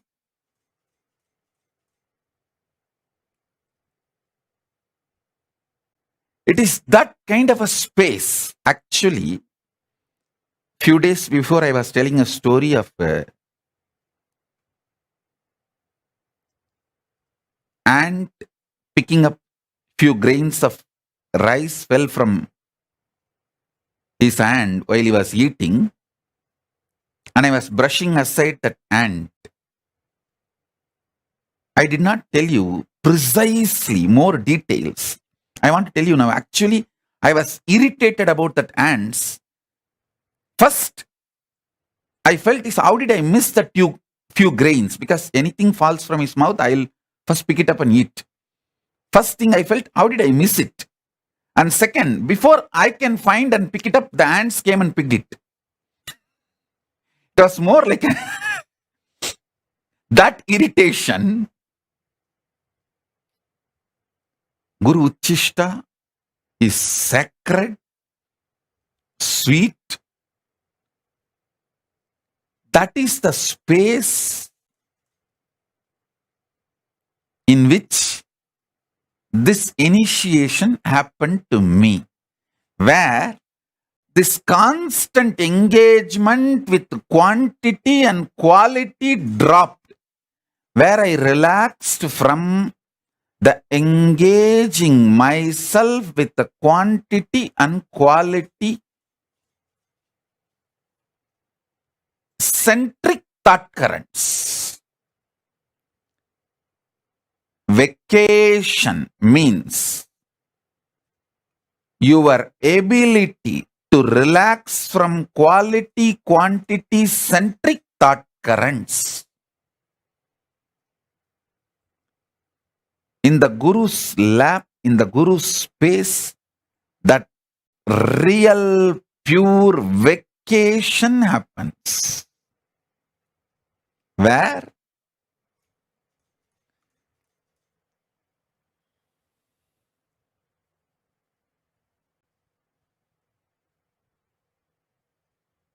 The constant grinding of that quality quantity centric thought currents are dropped, where the quantum start manifesting. Listen.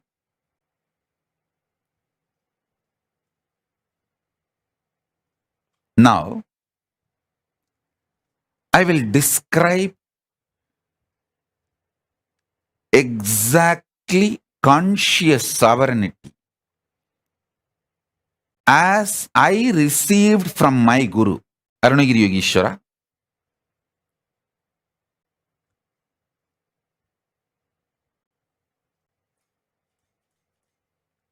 Listen intensely.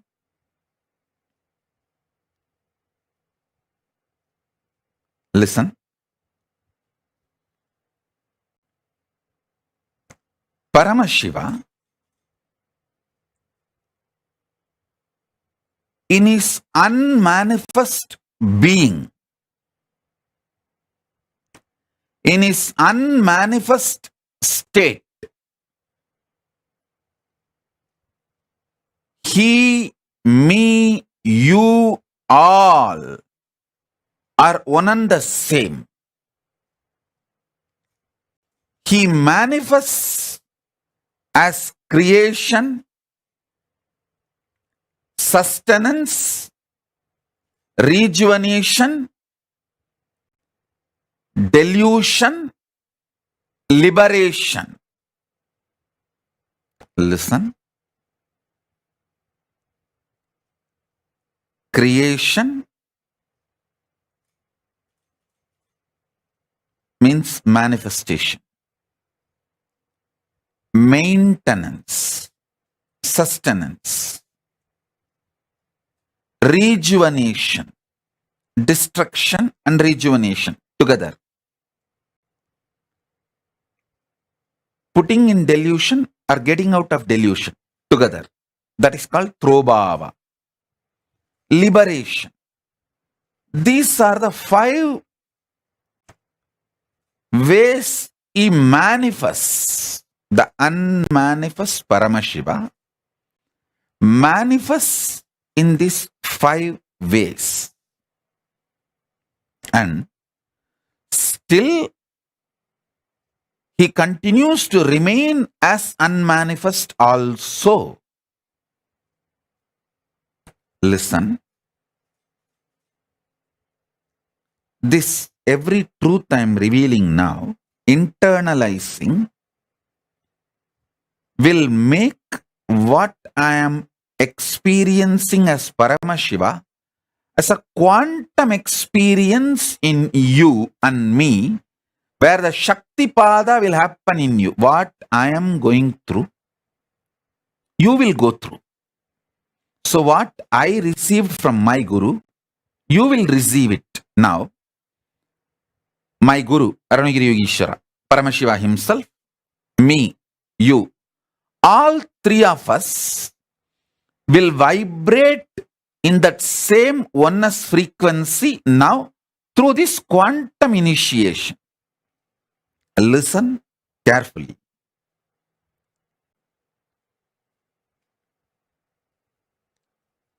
All your ideas about the quality and quantity will pass. It will not be eternal.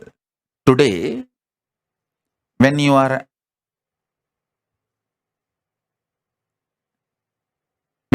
young,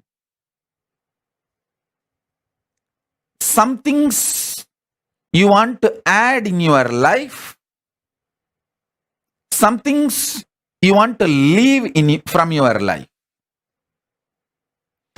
the quantity, quality, greed, and fear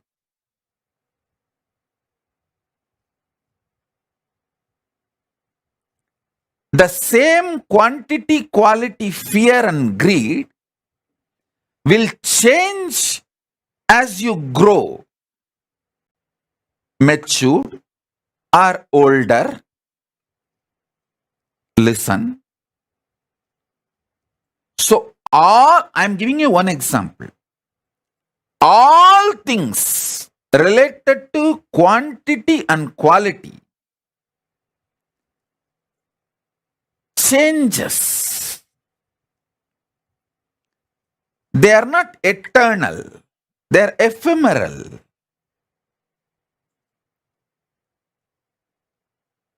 Sometimes you enjoy the change. That is called maturity. Growing in wisdom. Sometimes you hate the change. That is what is called attachment, suffering.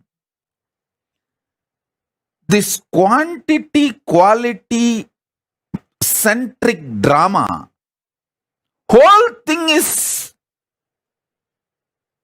only superficial life. Even the maturity which comes when you understand this quantity and quality changes is not complete enlightenment. That is more like a dharma. You get matured, but that's not ultimate. Ultimate is understanding some things which you create, some things which you maintain, some things which you destroy, some things which you put yourself in delusion. Sometimes you pull yourself out of delusion. Sometimes you liberate yourself. All this is fundamentally you who is doing this drama. You, the consciousness in you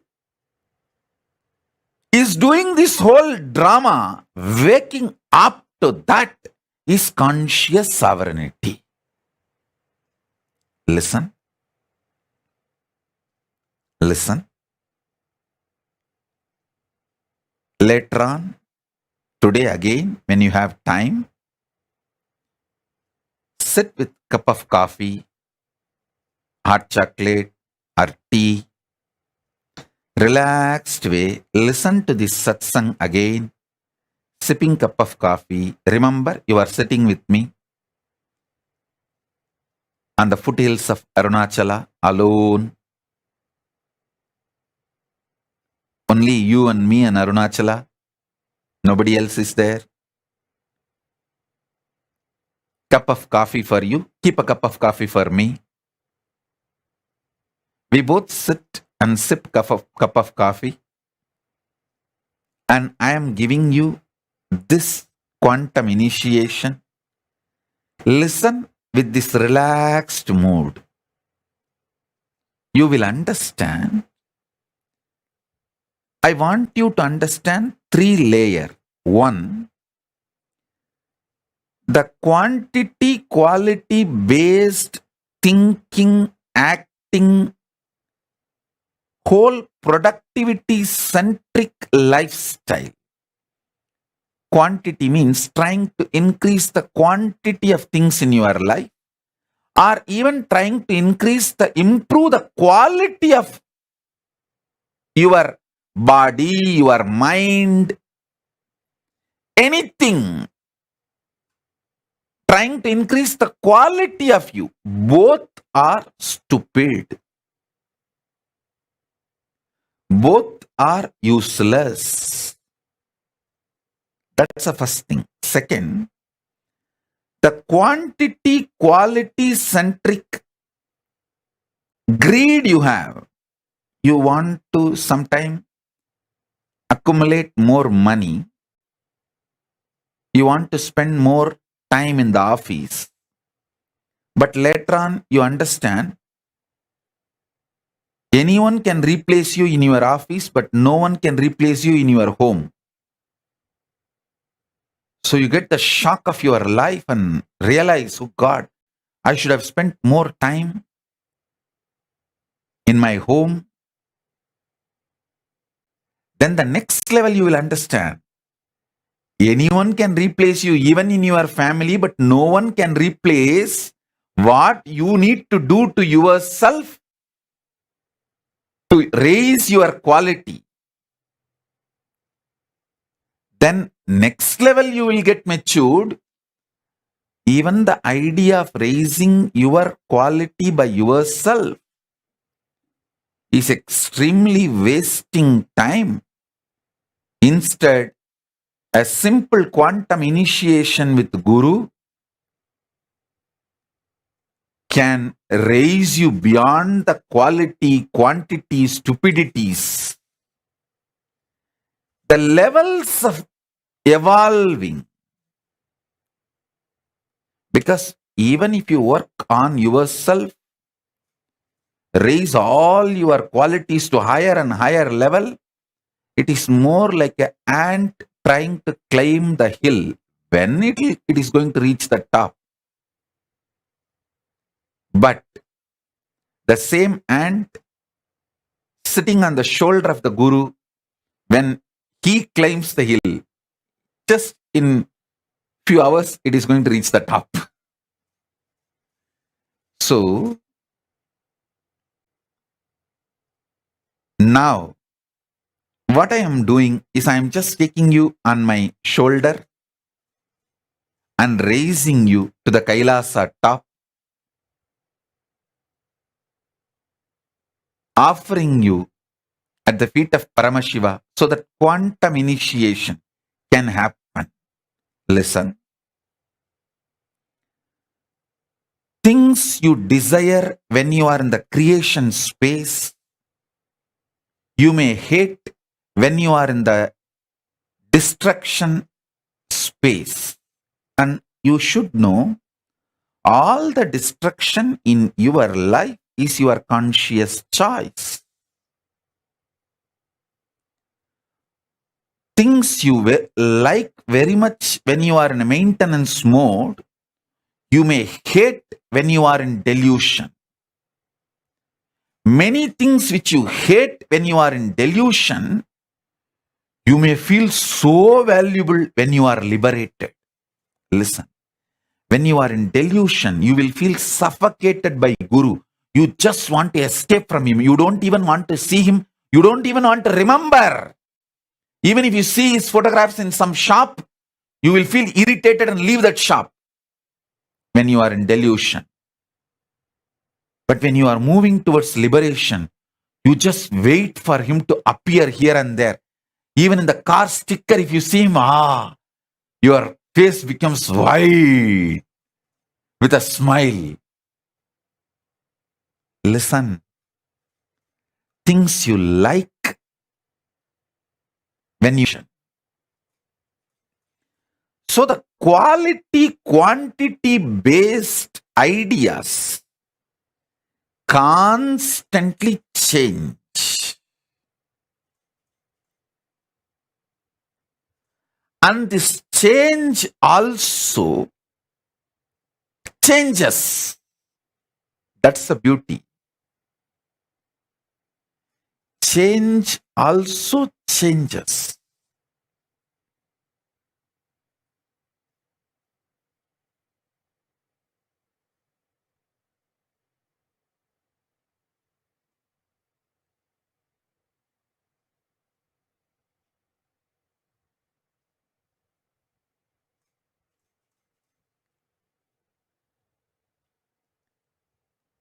I will reveal statement by statement.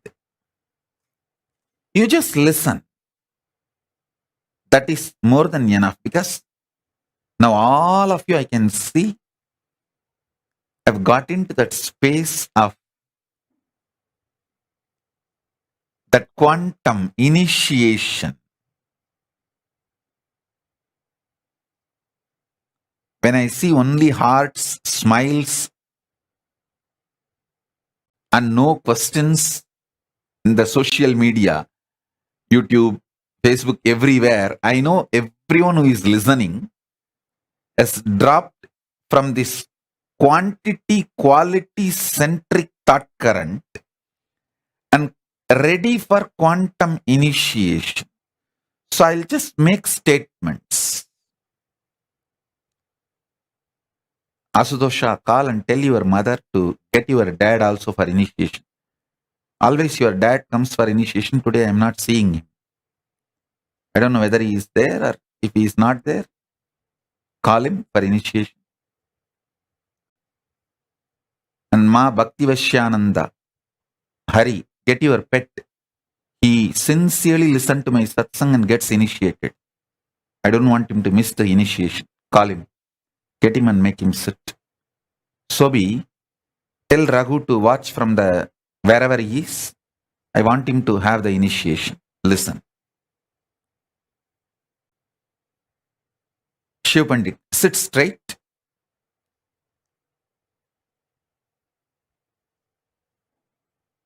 And listen intensely. I'm only going to make simple statements. Just listen intensely.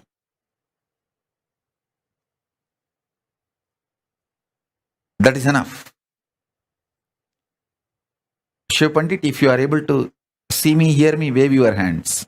I want you to know every day I accept sincerely that banana, fruit, and the betel leaf and the offerings you keep for me. So sit straight. Listen to this initiation.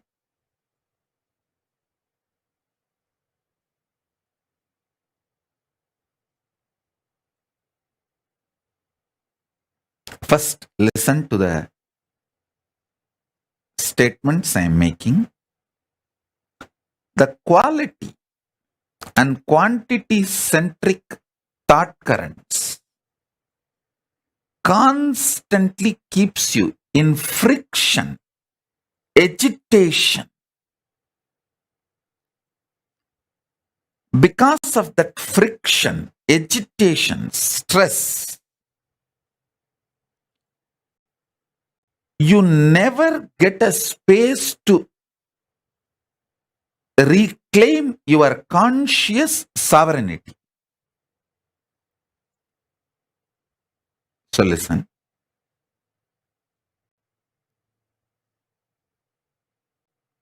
Vinayaka Shrikanta, settle down. Listen to the initiation. You can attend to work later on.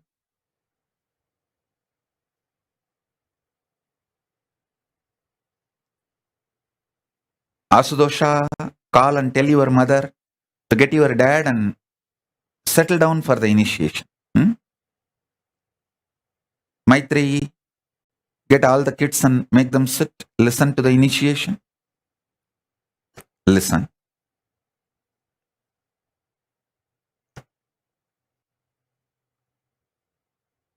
If you want to call your friends, family, whoever you want, very important people in your life whom you think should have their initiation, call them. Because these initiation moments are the essence of all the satsangs I give. Satsangs are fundamentally to prepare you to come to this nirvana space where you just know everything happening in my inner space and I know what is happening in your inner space and we both are happy about it. I am so happy. You know what is happening in my inner space and you are so happy. I know what is happening in your inner space. This intimacy is called the space of nirvana, not clothlessness, but sheathlessness. Lata, get Harish. Make him sit. Hima, get Valli.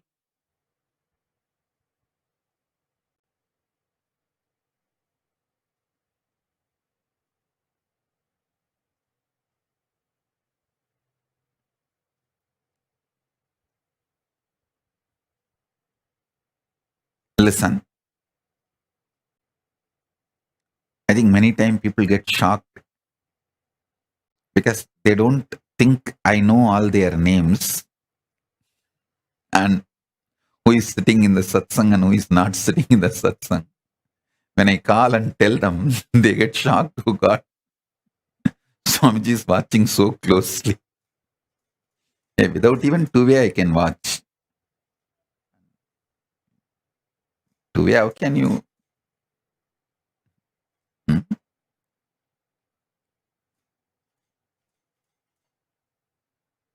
Sadantra Priya, I think Asudosha is not able to reach your mom. You call and tell your mom, still your dad has not come for initiation.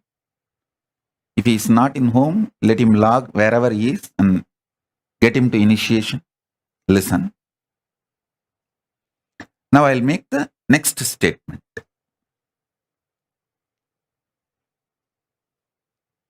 Ordinary teachers, by giving you words, keep you so engaged, many times you miss enlightenment because of ordinary teachers and ordinary philosophers.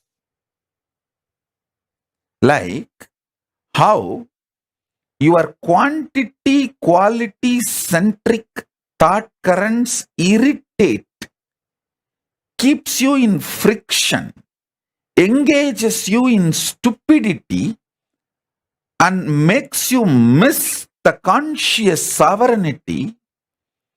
You are engaging with ordinary teachers and philosophers, makes you miss stupidly the real Guru's initiation. So now, sit.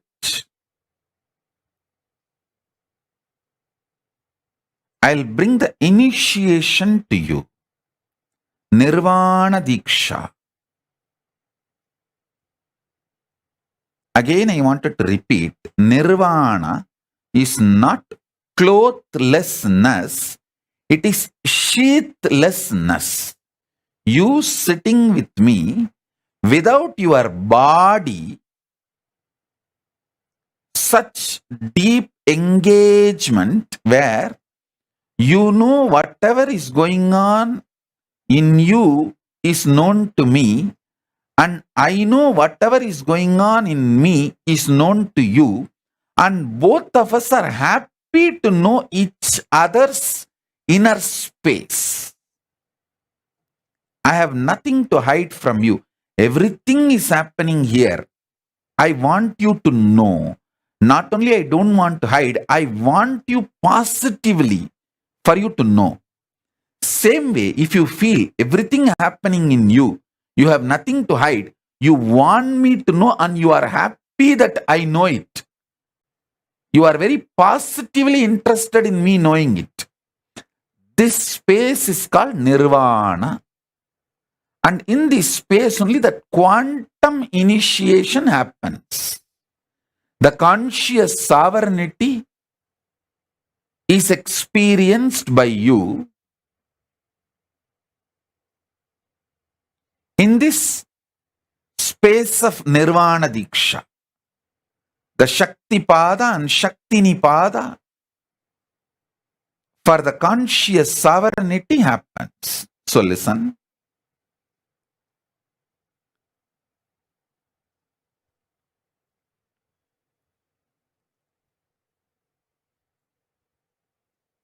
What all you like quantity wise and quality wise when you are young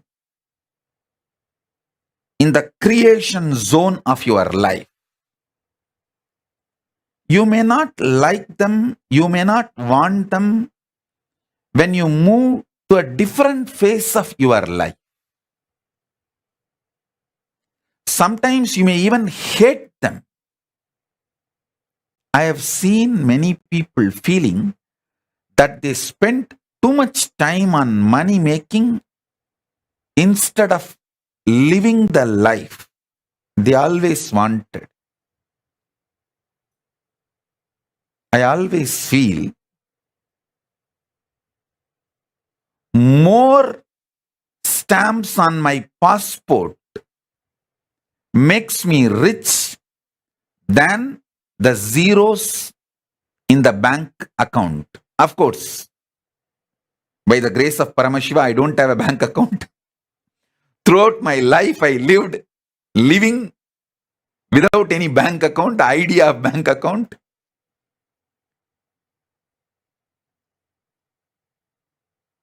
Many times, your likes, dislikes, changes based on the space you are in.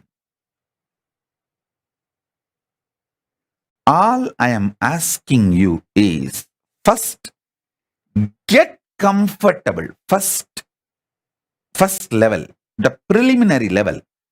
Get comfortable with the idea this quantity quality centric lifestyle is not complete. That is not absolute. That is not freedom. That is not your sovereignty. The second thing, you knowing the likes you have, dislikes you have, the greed you have, the fear you have about some quantity, some quality during the creation dimension or maintenance dimension, destruction dimension, delusion dimension, liberation dimension, all this is your decision. You, who is the source and center, you are the powerful existence during all this. Listen to this statement very deeply. You will have conscious sovereignty now. Before this satsang is over, you will experience conscious sovereignty, because it's not difficult and it's not easy, it is simple.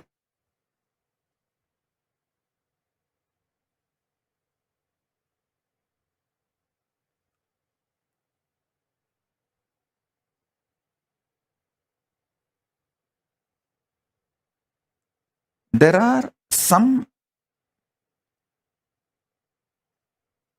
pain points in you.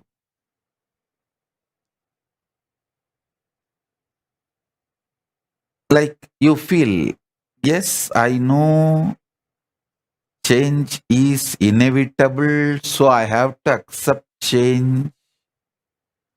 Okay, as long as this money is there in my life, I will enjoy. This person is there in my life, I will enjoy. When I am not able to handle the pain I have to go through to keep this money or keep this person, when it becomes high maintenance, I will drop. All this kind of a very vague strategies, thought currents. Take all this into consideration in front of you. What you firmly like, what you firmly hate, what firm greed, Come what may, I am not going to leave this person. I am not going to leave this luxury. I am not going to leave this habit. That kind of a firm attachment or some firm hatred. Come what may, I will never see this fellow again. Come what may, I will never go to that place again. Firm hatred, firm attachments are strategic hatred and strategic attachments. As long as he is good to me, I will be attached to him. When I feel he is not good to me and to my interest, I will throw him. I may even want to kill him. I may even want to discard him, not only from my life, he should not even be there in the whole world. But all these kind of strategies, cunningness, all these kind of ideas, take everything into consideration in front of you. This whole thing is not compulsion on you, and you don't need to feel they are all binds you or chains you. You, conscious sovereign being, is above all this. Listen. You, conscious sovereign being, is above all this. Good, bad, self-doubt, self-hatred, self-denial, virtues of enlightenment, tyaga, love, selfishness, different things, sometimes extreme opposite, paradoxical.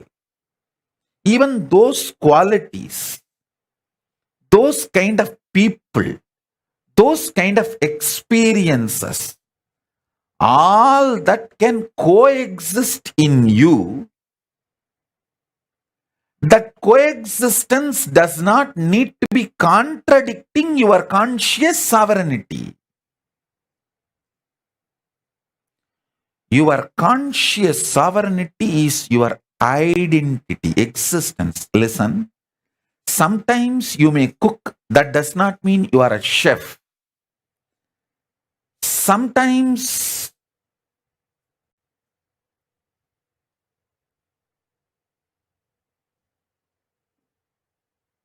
you may speak, that does not mean you are a speaker. Sometimes you may administer, that does not mean you are an administrator. Sometimes you may manage, that does not mean you are a manager. All this is periphery existence of you. The quantum existence, the actual existence of you is conscious sovereign being who plays with creation, maintenance, destruction, delusion, liberation. It is you who is playing all this. It's like a lotus having 5 petals. The core lotus is unmanifest Paramashiva, and these 5 petals are the manifest Paramashiva. My Guru has given me the Paramashiva mandala. It has that 5-star symbol. The center one linga and 5 stars, 5 lingas are drawn. That's one of the meaning of that mandala is the unmanifest is the center linga, and the pancha linga and 5 side is the 5 face of Paramashiva. If you are in delusion, don't be afraid. It is actually delusion kicks you to the next level of liberation. See, 3 seconds of nightmare not only gets you out of nightmare, it pushes you to the next level of state of consciousness called waking state. From dream, you are just kicked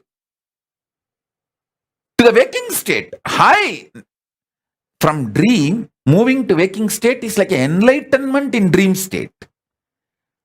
So, if you had a very sweet dream, normal dream in your dream state, you would have just gone again back to dream state or deep sleep state.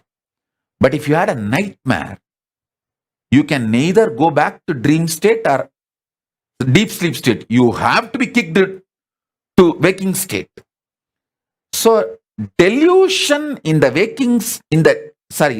delusion in the dream state is nightmare. But ultimately that nightmare does a great good thing that you are enlightened, pushed out of the dream state to the waking state. From waking state, if you are pushed to the Turiya, that is enlightenment. Same way,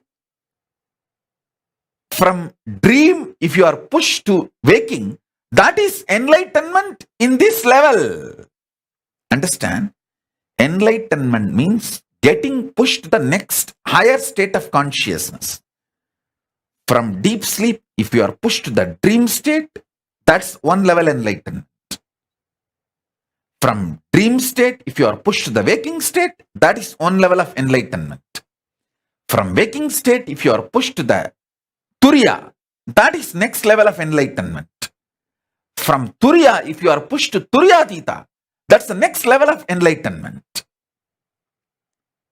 So understand,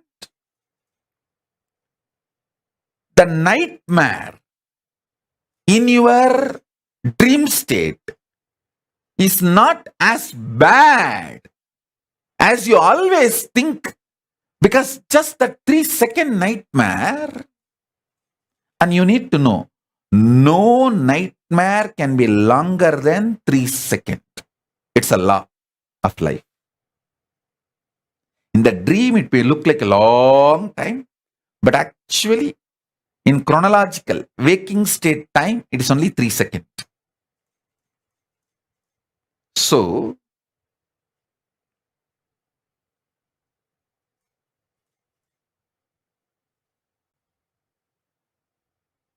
all nightmares are enlightenment in the dream state, because it has pushed you from dream state to the waking state, which is a level of enlightenment as far as the dream state is concerned.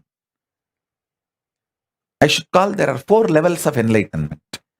From deep sleep, when you are pushed to the dream state, it's called dream enlightenment. From dream state, if you are pushed to the waking state, it's called waking enlightenment. From waking state, if you are pushed to Turiya, it's called awakened enlightenment. From Turiya, when you are pushed to Turiyatita, it's called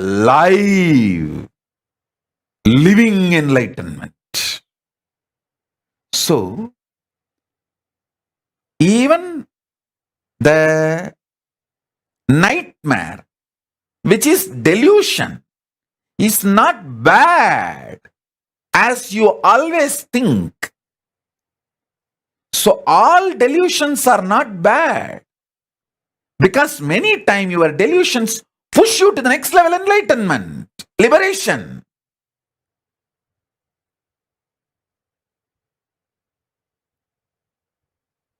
So understand this truth, powerful cognition.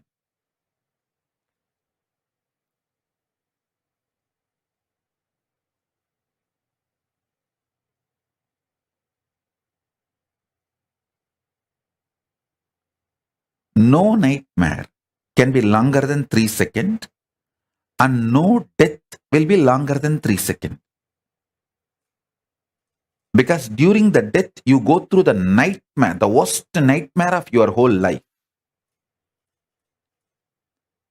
If you lived as a deep devotee connected to Guru, you go through the best wet dream of your life.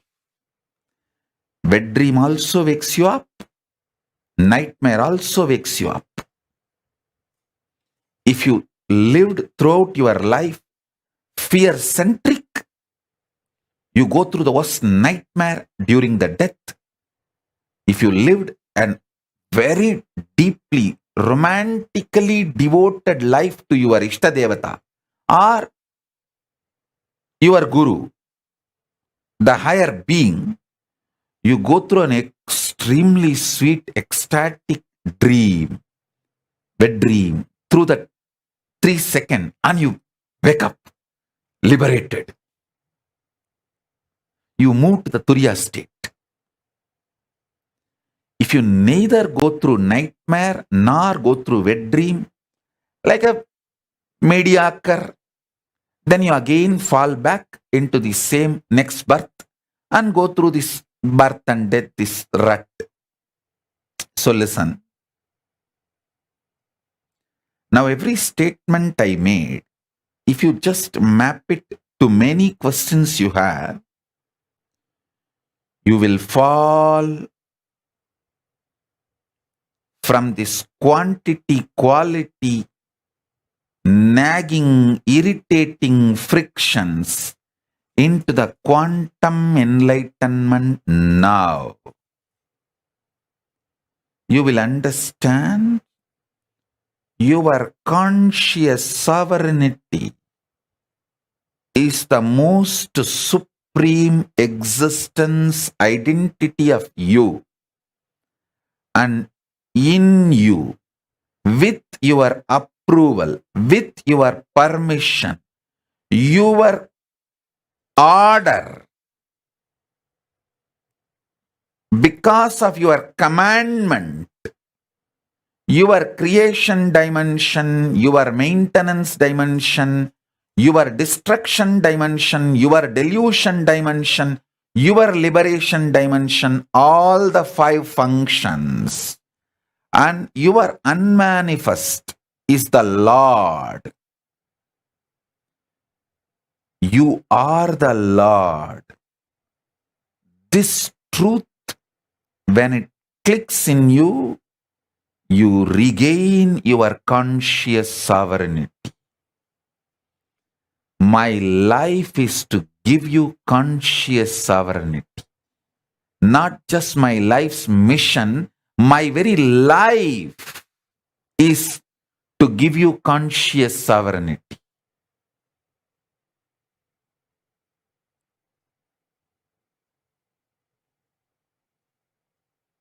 My Guru gave me this.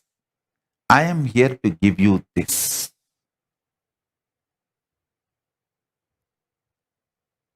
I will repeat the same truth in a different words,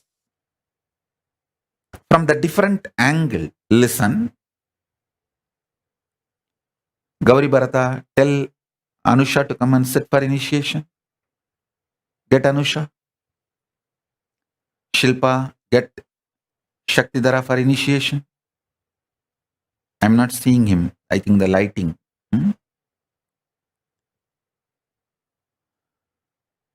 Listen.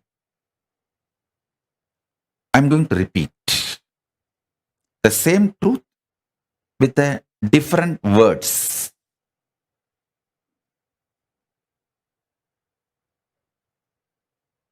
Because from the multiple angles, when I explain, many of your pain points will break, melt down. The arrogance with which you stick to your ideas, if it melts down, you can achieve the conscious sovereignty now. My goal is you experiencing conscious sovereignty now.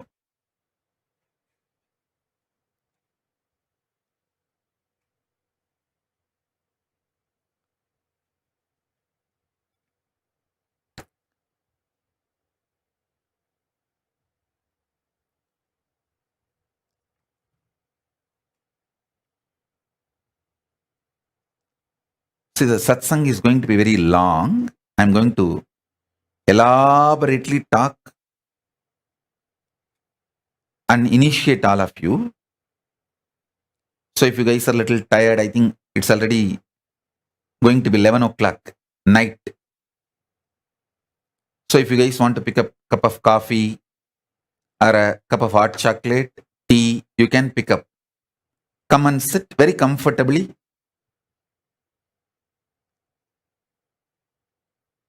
All I want is you being in a very relaxed, sweet, fresh mood. With a cup of coffee or hot chocolate, tea, anything is okay. Just come and sit.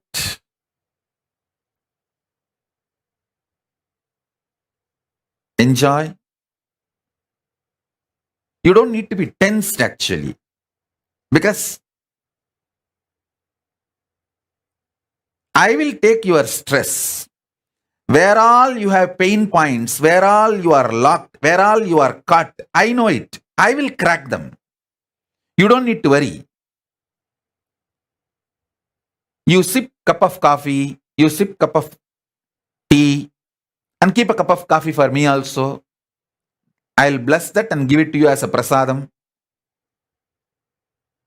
You just enjoy what I am talking and trying to drink my words along with your cup of coffee. Then initiation will happen.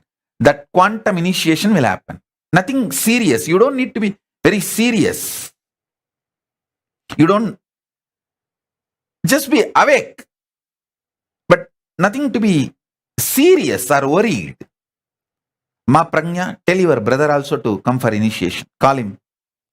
Tell him to attend the initiation.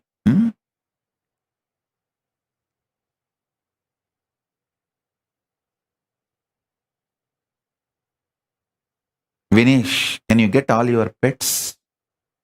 Not only kids, pets also. Let them all have initiation.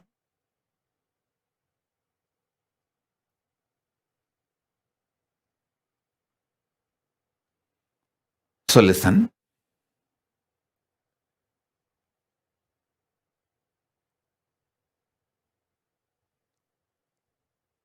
Conscious sovereignty means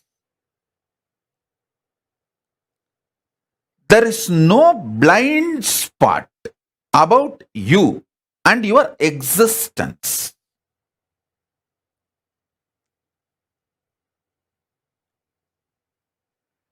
There is nothing called shocking.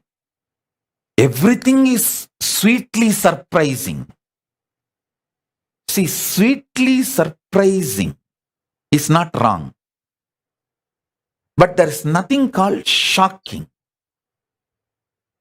You just know the probability and possibilities of your existence. Because you are consciously manifesting it.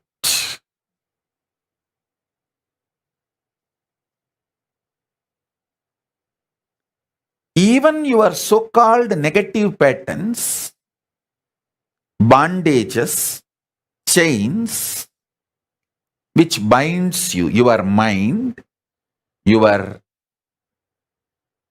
self-doubt, self-denial, self-hatred, even all of this is the choices you took,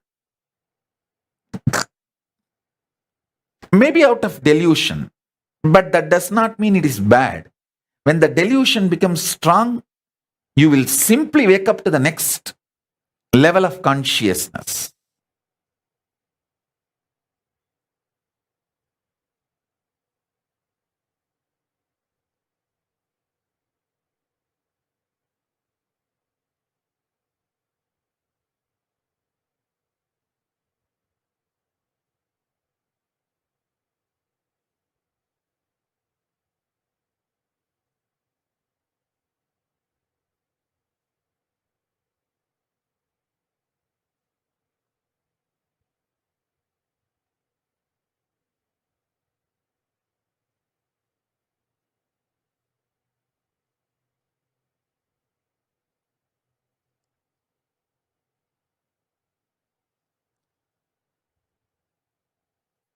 one funny thing with human beings, all the things they like, they feel as good. They take the responsibility. Yes, I manifested this. I am the conscious sovereign authority for this because it is such a good thing. But the most funny thing, things you don't like also you only manifested.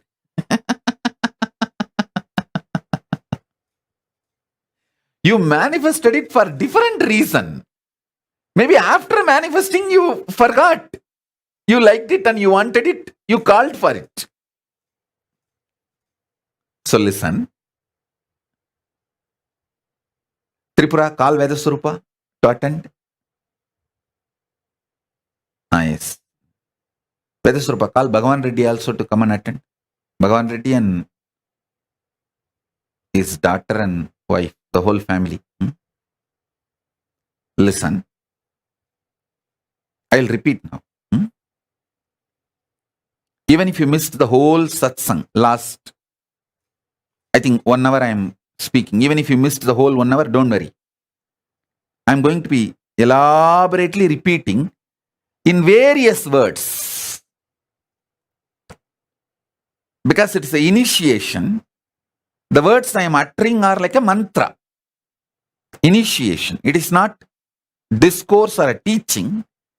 It's a mantra. So, it will just go inside you and it will start working inside you and manifesting the conscious sovereignty. It's like a conscious seed, powerful seed going into your system. So listen. You take responsibility for all the good things in your life. That's great. Nothing wrong with it. Understand, even the bad things you think, you only called for it. And if you don't want to take the responsibility for the bad things, that irresponsibility is also okay. Because that irresponsibility is delusion.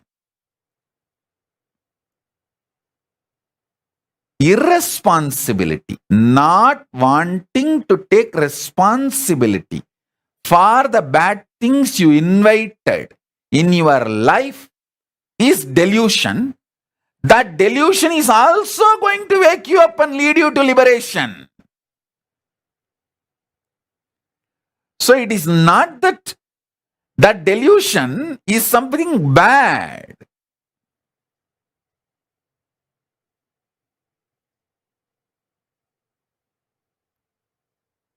Be very clear. You be the good guy in your life, bad guy in your life, right guy in your life, wrong guy in your life, neutral guy in your life. You be your deluder, you be your liberator. You are that. It is not that you have to be or become. You are that. That is a truth.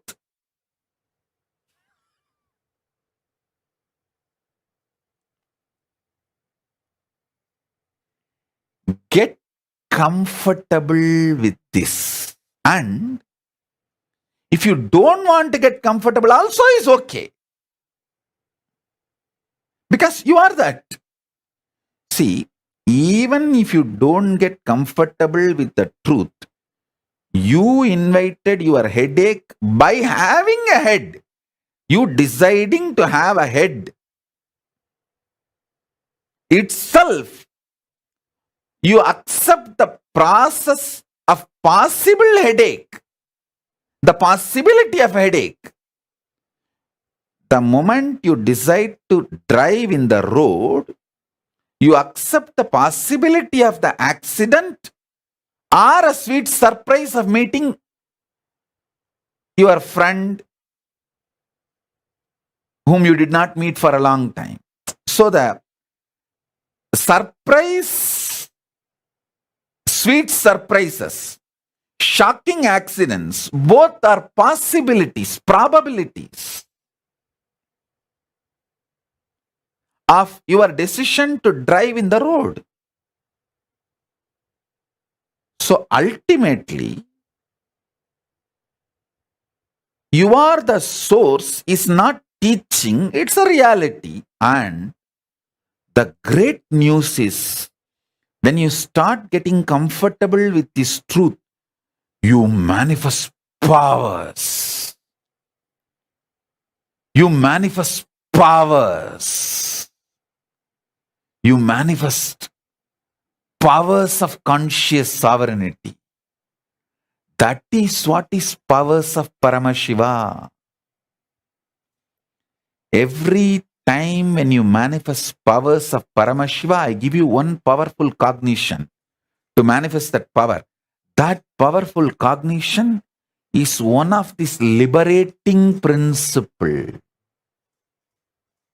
So now I am giving you multiple liberating principles. So you start manifesting multiple powers.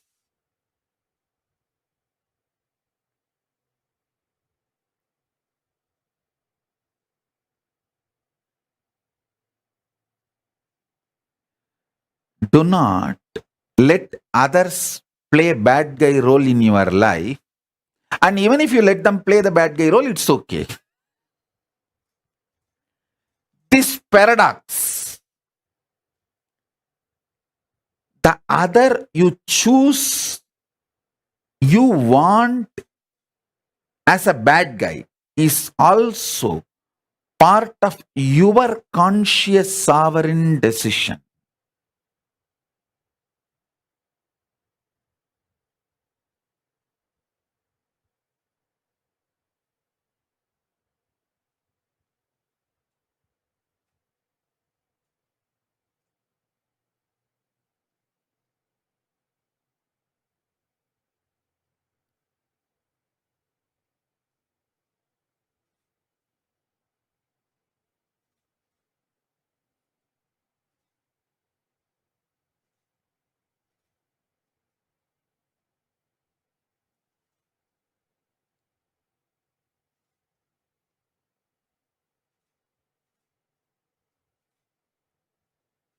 Paramashiva,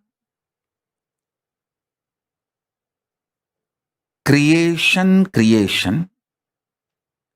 creation of sustenance, creation of destruction, creation of delusion, creation of liberation, maintenance dimension getting created, maintenance of maintenance, maintenance of destruction dimension, maintenance of delusion dimension, maintenance of liberation dimension, then destructive dimension getting created, the destructive dimension getting maintained, the destructive dimension getting destroyed, the destructive dimension getting deluded, the destructive dimension getting liberated, then the delusion dimension getting created, the delusion dimension getting maintained, the delusion dimension getting destroyed, the delusion dimension getting deluded, and the delusion dimension getting liberated, and liberation dimension getting created, the liberation dimension getting maintained, the liberation dimension getting destroyed, the liberation dimension getting deluded, the liberation dimension getting liberated. These 25 heads of Paramashiva.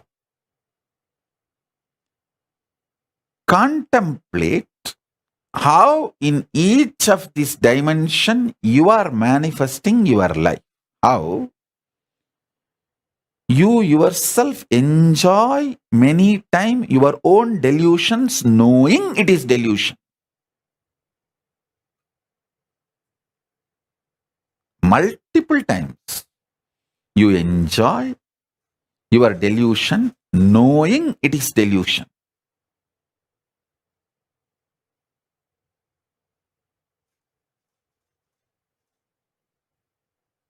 I am not saying don't enjoy your delusion. I am not saying enjoy your delusion. I am only saying know it that it is you, so that your conscious sovereignty is not damaged by your actions. Your existence should not be damaged by your actions.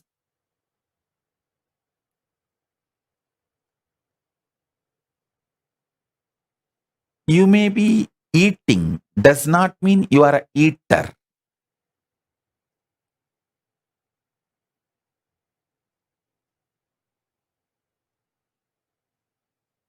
You may not be eating, does not mean you are a nirahari.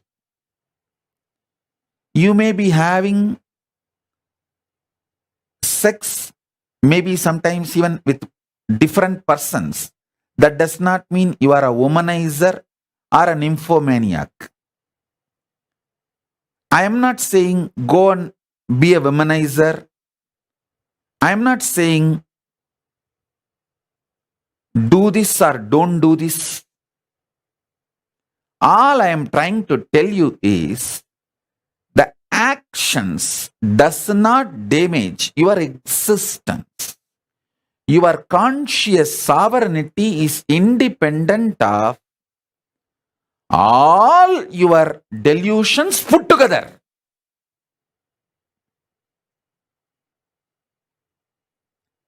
Because your unmanifest is more powerful than all the 5 manifest put together. Your creation, maintenance, delusion, destruction, liberation, all 5 put together is only 25% of you. 75% of you is your unmanifest. I am giving you kind of this percentage for you to understand. In reality, 99.999999% of you is unmanifest. Only the 0.0000001% is the manifest. In that manifest is a 5 manifestation. Like if in your cell, even if your cell, if you thoroughly analyze, 99.99999% is vacuum, unmanifest. Only the 0.0000001% is the manifest. In that manifest, 1/5 is creation, 1/5 is sustenance, 1/5 is destruction, 1/5 is delusion, 1/5 is liberation. So,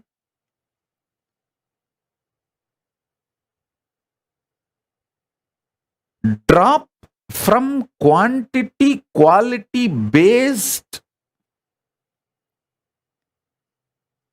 irritative, stressful, kind of a drugged thought flow, life current. That's the right word, I'll call it. Drugged life current.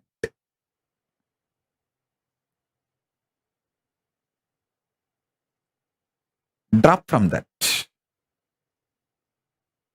Come to this conscious sovereignty. And you don't need to expect you should experience conscious sovereignty within this 1 hour of satsang. I will make that happen. You don't get stressed. You listen to every word I am uttering and try to cognize. That's enough.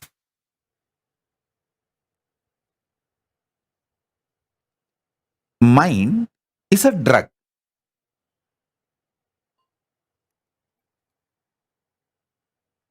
It's not chain. The word chain gives kind of a solid experience perception. It is not worthy to be called as chain. It's only alcohol. Tomorrow morning, its effect will not be there on you. That kind of a moodiness of your mood is a drug. Drug's impact on you is moodiness of your mood. So the moodiness of your mood is mind, which is like a drug. See, the fear. Fear is the substance out of which your mind is formed. That substance, fear itself, is moodiness of your mood. It is not even the permanent mood. When the lust comes, the fear just disappears because it is only moodiness of your moods. As I said, delusion is only one dimension of the 5 dimensions. So the fear is just a moodiness of your mood.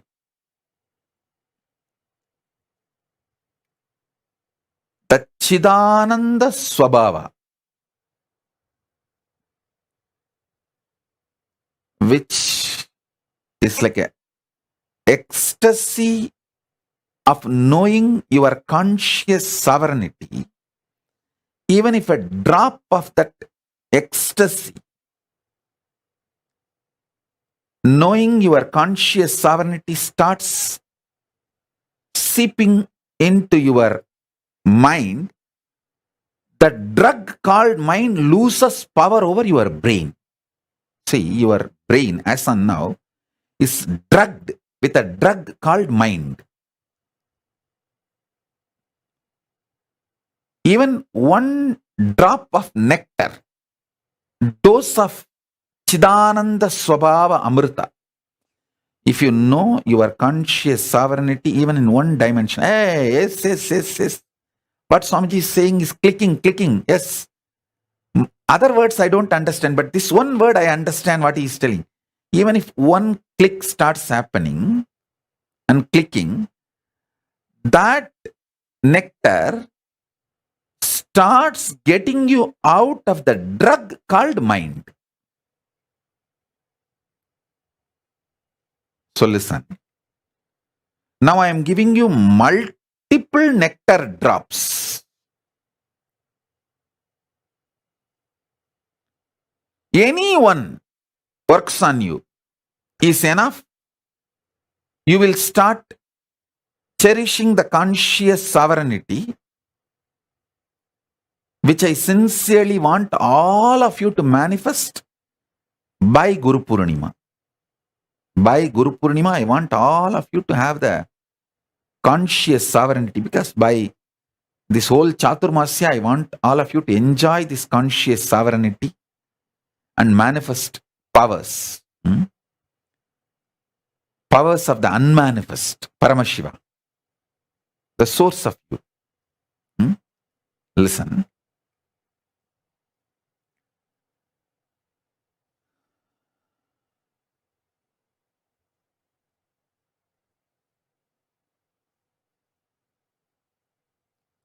Many of the truths now I am revealing,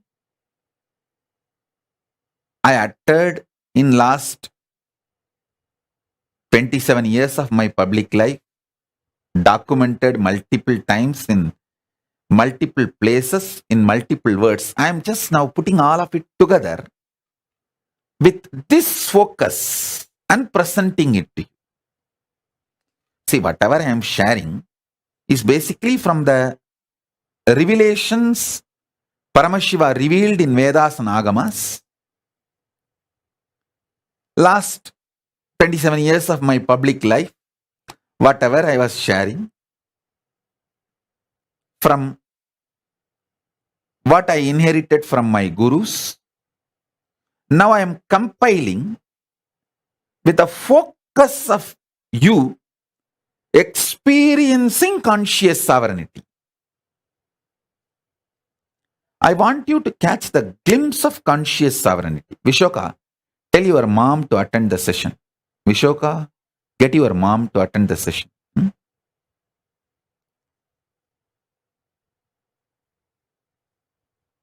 So listen.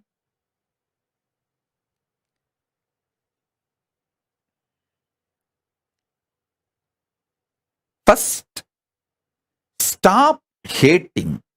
Stop getting powerless about anything in your life. Do not get powerless. Do not hate.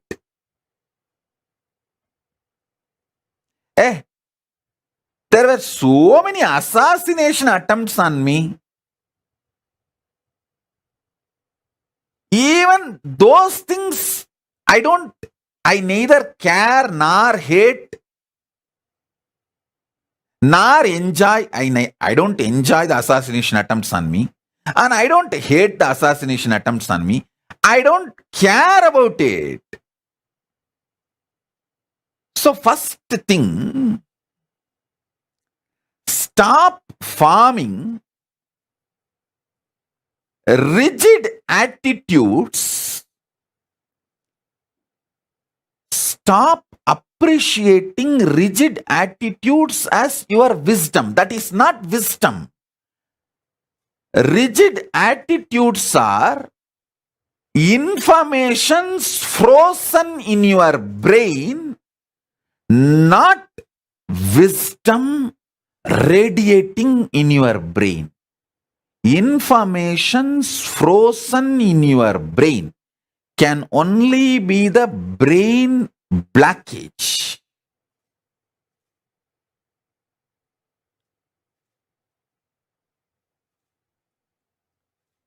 You call that blood clot, like that brain clot. It's only the brain clot.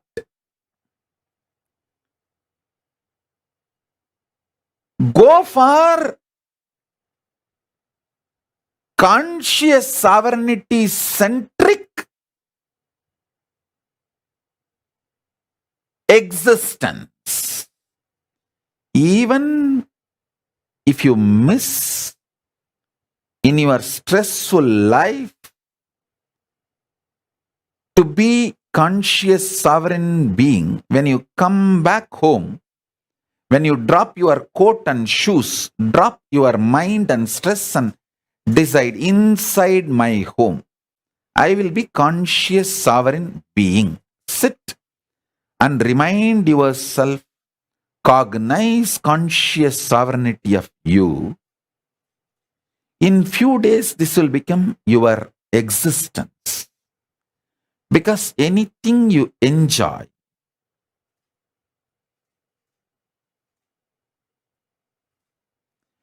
anything you entertain, you become that becomes you. See, throughout your life, if you enjoy being a clerk, you will retire as a clerk. If you enjoy being a manager, you will retire as a manager. If you enjoy being a king, you will retire as a king. What you enjoy, you will manifest. Do not tell me, oh, I enjoy being a king, but I am not getting opportunity. No, life is too big. And even if you are struggling, no, I really want to be a king, but I am not getting opportunity, then okay, entertain with that. You are engaging with that. Engage with that delusion. It's okay. But know it, you are engaging with that delusion. Listen.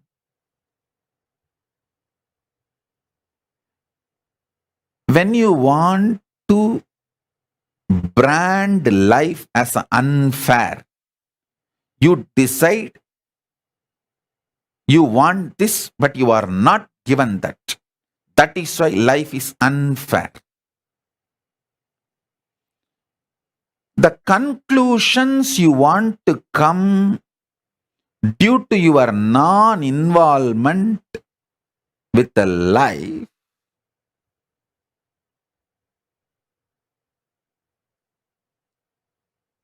is the real delusions.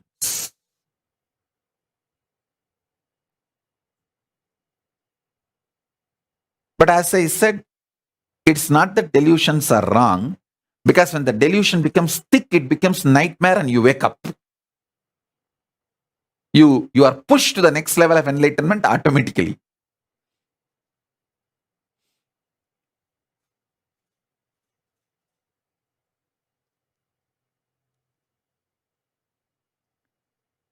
Engaging.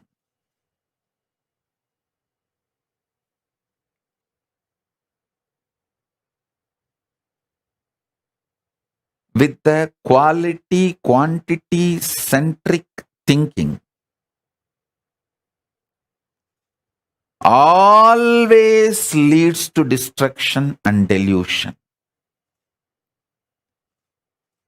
Decide truth about the life is the goal of your life. I tell you, first be genius. What is the meaning of genius?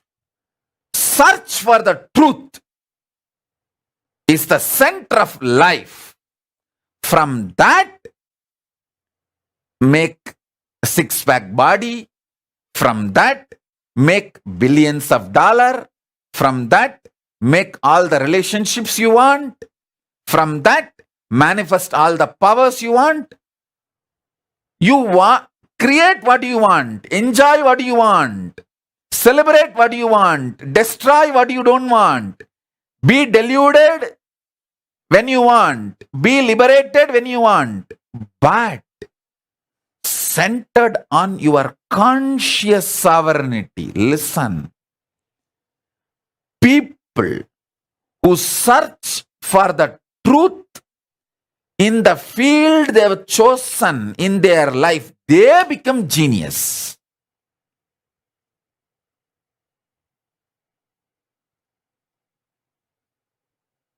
In my life, I have met many genius people.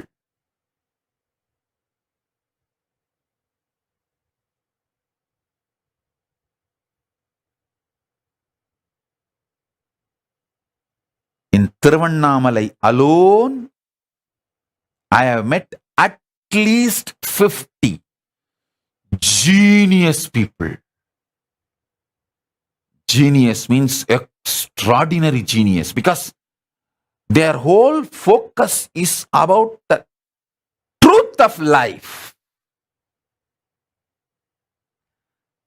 From the truth, whatever they want to manifest, they can manifest, and they manifested that what they need and lived it. I tell you,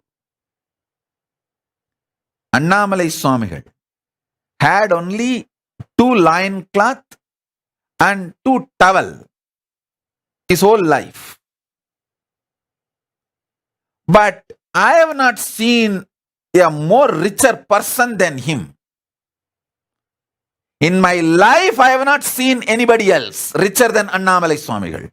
Because he manifested the 2 kaupin and 2 towel from his conscious sovereignty.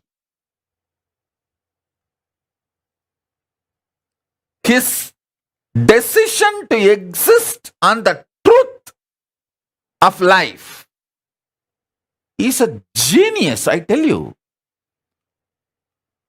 I have met many Nobel laureate scientists, but the geniusness, nobody can be compared to Annamalai Swamigal or Ram Surat Kumar. A geniusness is not related to what others feel about you. It is related to your strength of cognizing the truth of life. Your brain's capacity to cognize the truths of life and manifest them in your life in a very cohesive, coherent way. That is geniusness. That's what I call geniusness.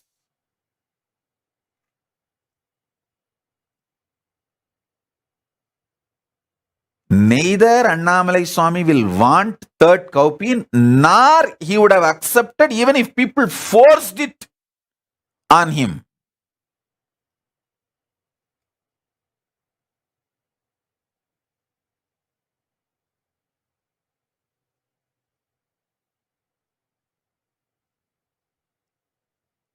Listen,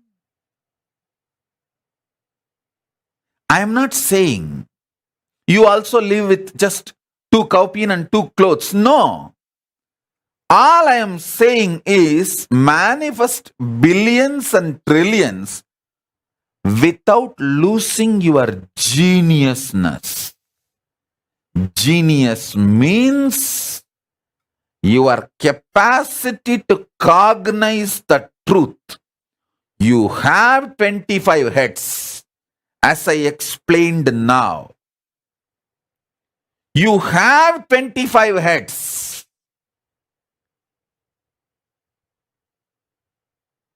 If you want, I'll repeat. I'll repeat for the sake of people who joined now. Creating creation. Maintaining creation. Destroying creation. Deluding creation. Liberating creation. Maintenance being created. Maintenance being maintained. Maintenance getting destroyed. Maintenance being deluded. Maintenance getting liberated. Destruction getting created. Destruction getting maintained. Destruction getting destroyed. Destruction getting deluded. Destruction getting liberated. Delusion getting created. Delusion getting maintained. Delusion getting destroyed. Delusion getting deluded. Delusion getting liberated. Liberation getting created. Liberation getting maintained. Liberation getting destroyed. Liberation getting deluded. Liberation getting liberated. This 25 phase FACE and PHASE pace of Paramashiva, you have it. Recognizing this gives you conscious sovereignty. In your life, you are doing all these 25. When you understand this, you become Ishvara of your life. You become Paramashiva of your life. Then naturally you become Paramashiva of existence, cosmos. If you become Paramashiva of your macrocosm, you become Paramashiva of the microcosm. Because both are one and the same.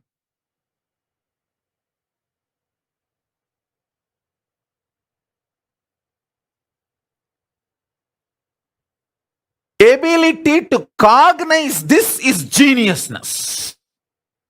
Geniusness is not just stealing some theories here and there.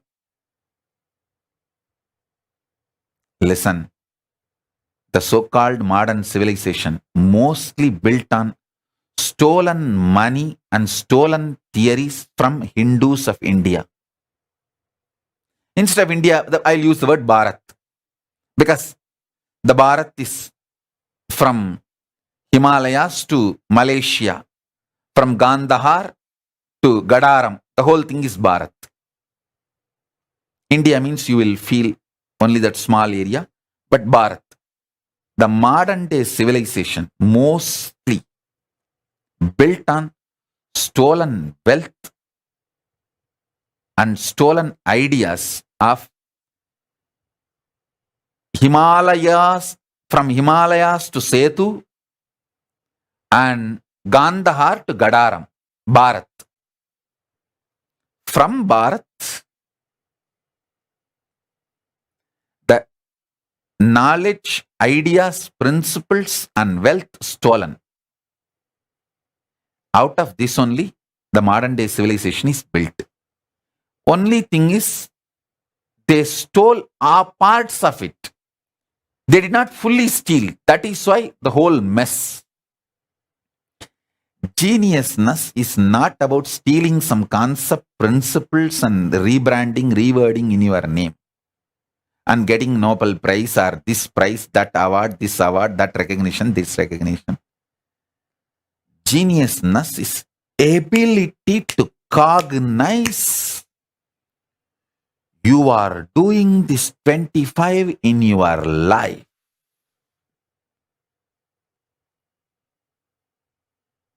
And reclaiming your conscious sovereignty. That is geniusness.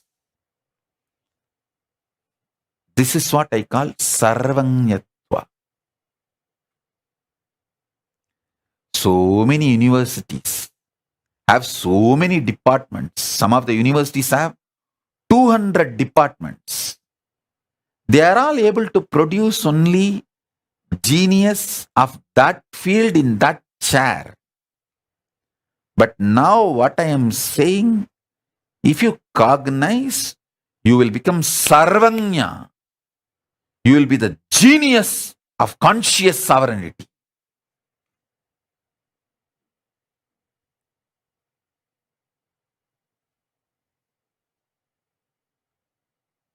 Spend little time on cognizing this. Nothing wrong. That will be the best worthy time in your life. See how you are creating creation in your life, how you are maintaining creation in your life, how you manifest a cell,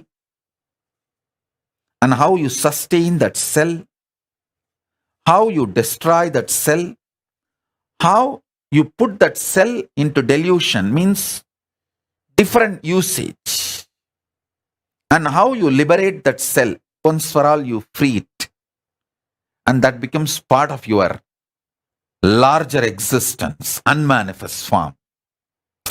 How you are playing all these 25 dimensions of you, cognize.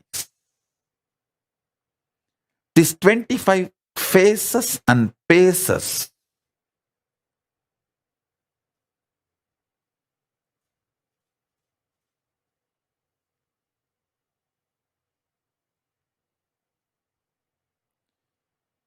You will simply taste the nectar of conscious sovereignty. Understand?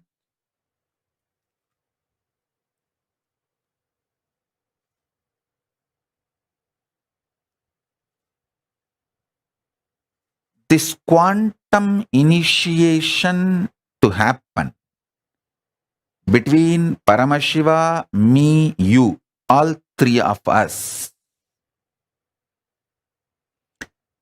You don't need to do anything. You just need to connect with me as I introduce me to you. I introduce me to you. I am Paramashiva, fully manifesting conscious sovereignty of Paramashiva with all its dimensions. Unmanifest and manifest and more.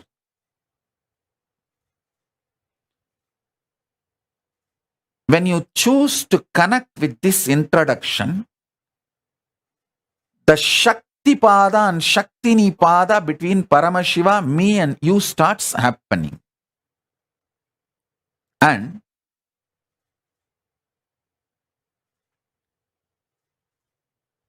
with this mood, relaxed, sit with a cup of coffee, hot chocolate or tea. Listen to these revelations.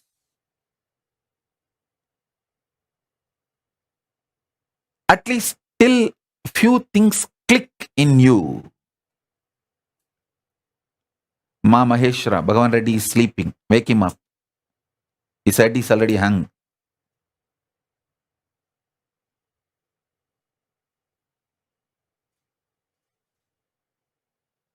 Listen, listen.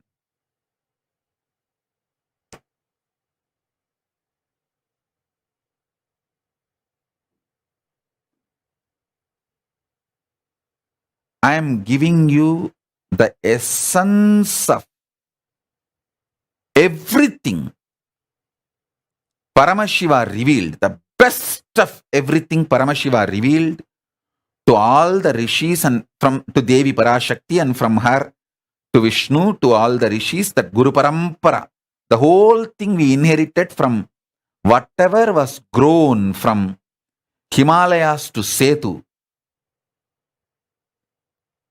and Gandhar to Gadaram. Gandhar is Afghanistan, present day Afghanistan. Gadaram is the present day Malaysia. Afghanistan to Malaysia. Himalayas to Sri Lanka, that's Setu. Whatever was grown there, that geniusness essence, whatever Paramashiva gave to Paramashakti, from Paramashakti to Vishnu, Parandama, from Parandama to the whole Guru Parampara. Best of the whole thing I am sharing with you all. Listen to this.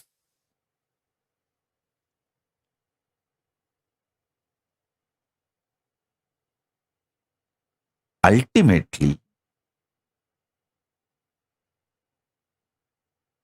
the essence of what I am trying to convey is you are Paramashiva. The conscious sovereignty of you is unstealable. Can't be taken away from you, even when you are in delusion.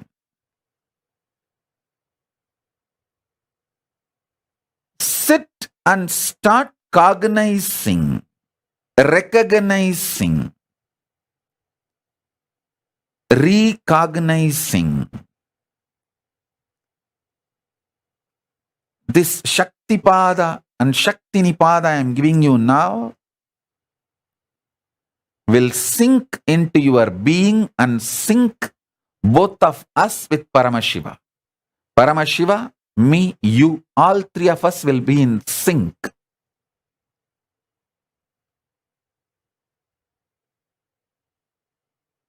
When these truths sink inside you,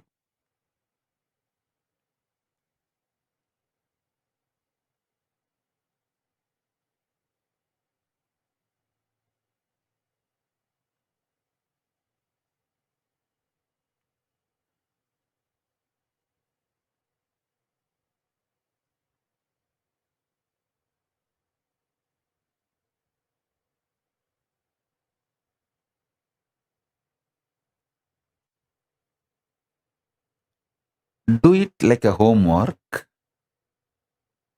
till you understand each dimension of this 25 dimension. Sit and start penning down how your conscious sovereignty is working in that dimension. How you delude your own delusion. Only when you delude your delusion, you can get out of delusion. Only when you terrorize your nightmare, you will wake up from the nightmare. See, the nightmare happens in a ground. For example, you are having a nightmare, you are running to escape from tiger and snake, and you are running in the wild forest. This is the nightmare. But you send a earthquake to your nightmare and shake your very nightmare itself. Then you realize, oh God, you never went to that forest and the whole thing is a delusion. You wake up. So you delude even your delusion. It means you have a capacity to delude your delusion. You can give an earthquake to the forest in which you are running to save your life. You are running in a forest to escape from tiger and elephant and lion or snakes, but you have a capacity to give earthquake to the whole forest and shake the forest and wake up from that. I'm giving you one example. But you can see in multiple levels how you are capable of deluding your delusion itself and liberating yourself from your delusions. Look into small examples of your life and start working on it. Listen, when Arjuna decided to connect with Krishna as Krishna introduces himself, Krishna says, I am everything.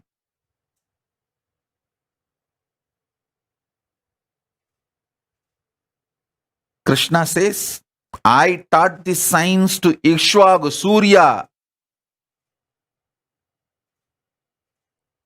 Arjuna was shocked. This is too blatant. Hey, you are my classmate. We both grew up together. You are just few days elder to me. What do you mean by saying you taught this knowledge to Surya, who is there from eternity?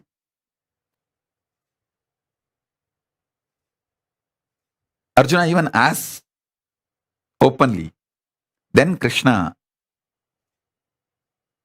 explains, but Arjuna had a doubt, but not violence in the doubt. He only wanted clarification.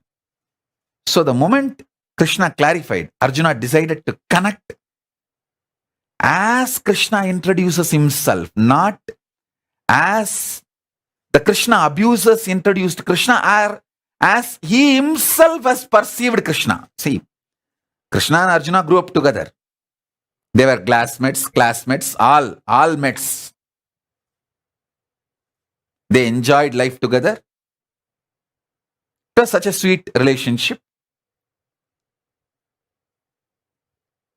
Arjuna decides not to trust even his own opinion, idea about Krishna, but to connect with what Krishna introduces about himself.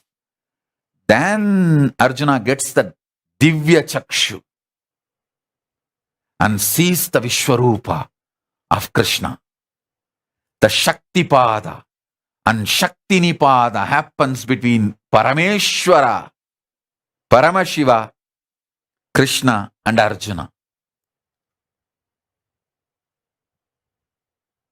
So understand,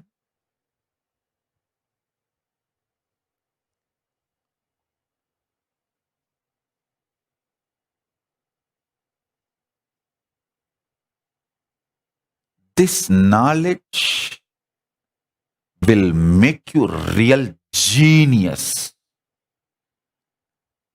Seeking the truth intensely makes you genius, not just some award, reward, theory, somebody accepting you. It is the intense commitment to discover the truth, ability to cognize the truth in your brain.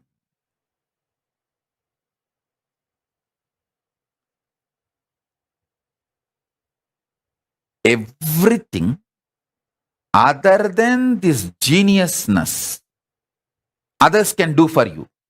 Money, others can earn for you. Clothes, others can get for you. Food, others can get for you. Everything others can get for you. But the seeking of the truth, only you have to do for yourself. Becoming genius, only you have to do for yourself. Nobody else can do it for you. I can give you Shaktipada and Shaktinipada. make this Shaktipada and Shaktinipada happen between Paramashiva, me and you. I can do that. But deciding to cognize that conscious sovereignty, only you can do it for you. Decide to be genius.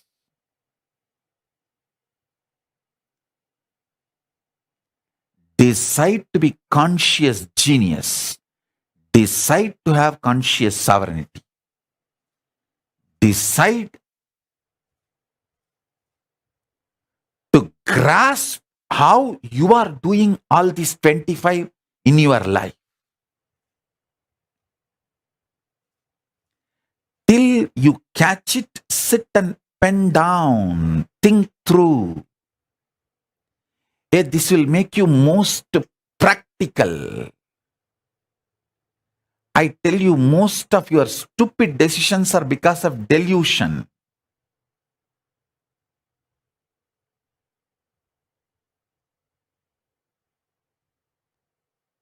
When people ask me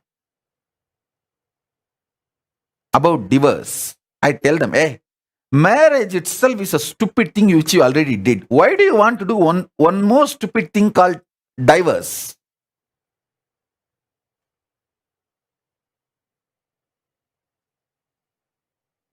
It's all over. Just go through and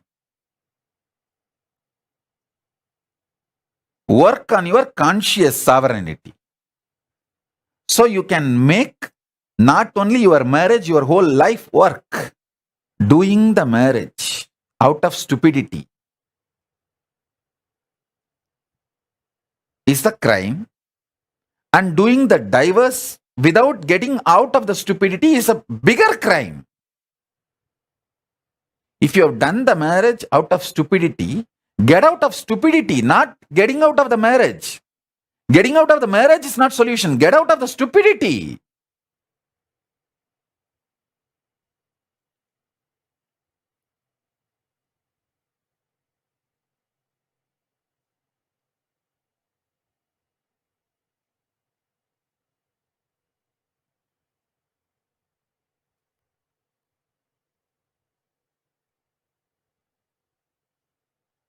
Become seeker of truth with a conscious stamina for the truth.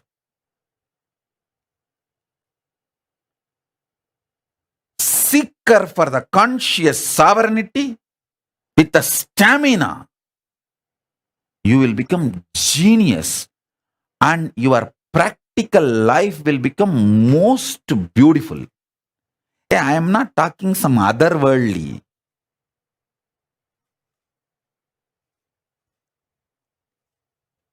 I am talking of other worldly in this world, in every world.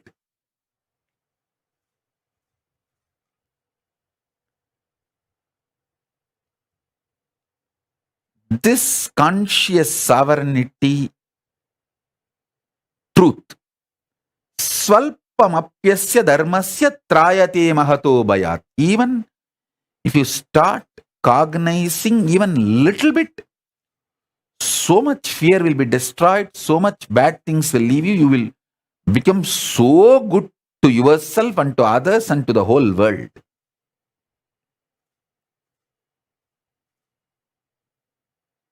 All your suffocation is due to your stupidity, not because of the reality. Get out of stupidity, not from reality.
I'll utter word by word.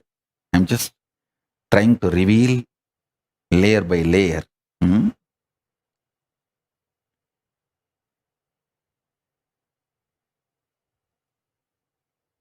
What you call as a easy things of your life, for which you already want to own responsibility, like the good things you created in your life.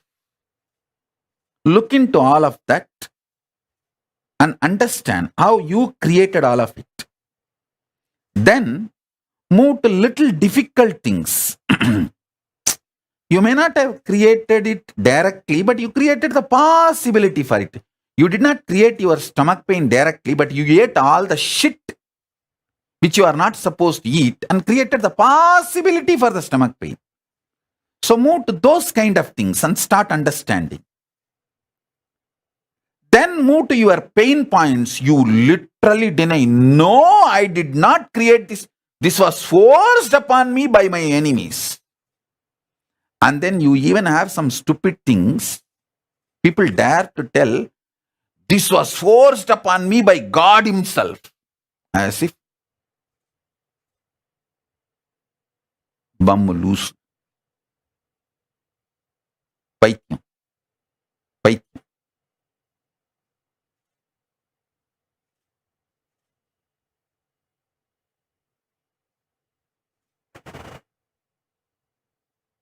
பத்தனா கொடுத்து பன்னிப்பியை வாங்கி தின்னுட்டு நீ படுத்திருந்தா அதுக்கு பரமசிவன் மேலேயாடா பாதகம் சொல்லுவ?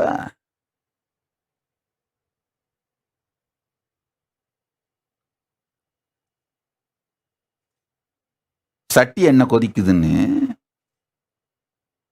சத்தமில்லாம நெருப்புல குதிச்சான்.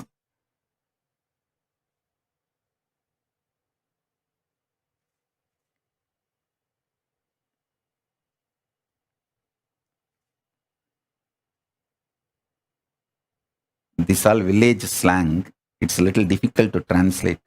I'll make them translate and put it in the Facebook, that gist, you get it from there.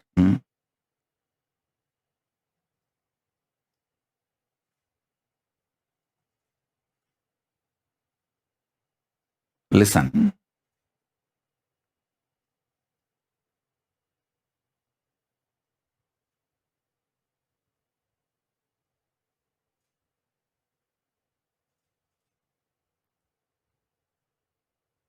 What you can easily accept, you manifested, list them. What you easily don't accept, you manifest them. You manifested it, list them. What you feel very difficult to accept that you manifested, what you don't want to accept at all, you manifested. Just see. And how your delusion, destruction, all this is involved in every step.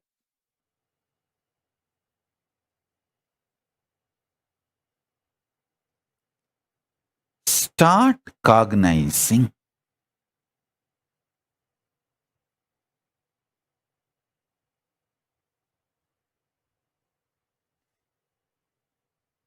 I think I am not yet done. I am going to continue. I know it's already 2 hours satsang, more than 2 hours, but I am going to continue. If it is late night, I think it is 12 o'clock now for India.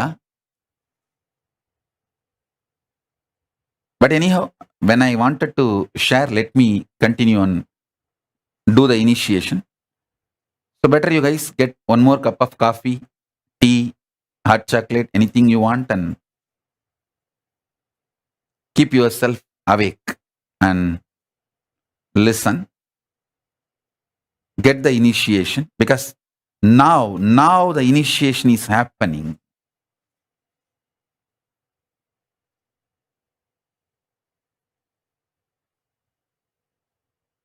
Same way, how many things you are able to feel, you created the delusion. What all the delusion, you don't want to take the direct responsibility and say, Half I created, half my father forced on me. Half I created, half my teacher pushed it on me. Half I am responsible, half he is responsible.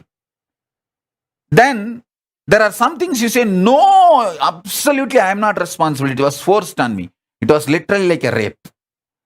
And then you say, no, it was not even forced on me by ordinary people. God himself forced this on me, this delusion. So you have various categories. Start listing and understanding. Start listing, understanding.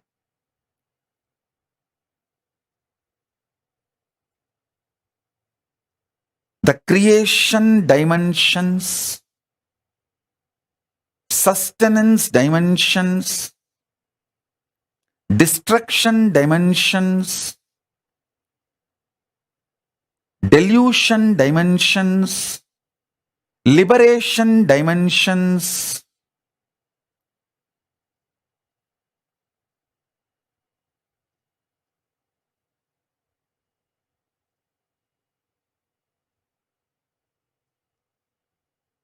Each of this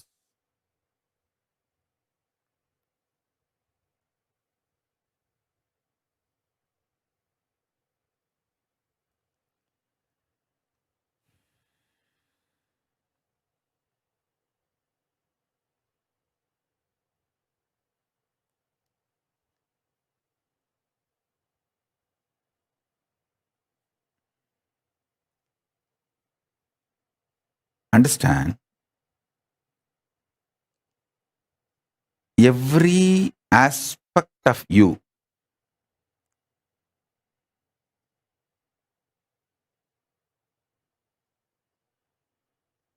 listen. Every aspect of you understand.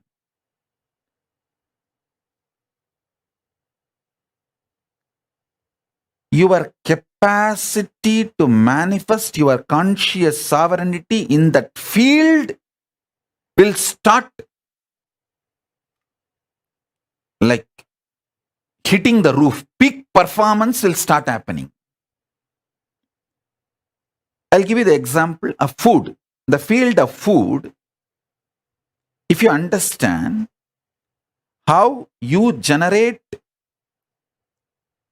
food patterns, you sustain food patterns, you destroy food patterns, and you struggle with the food patterns out of delusion, and how you liberate yourself from the food patterns. If you understand, in that field you will become genius. Ma Maheshwara, where is Bhagavan Reddy? Missing again? Get him. I'll wait till he comes. He's gone to sleep? No, pour coffee on him and get him.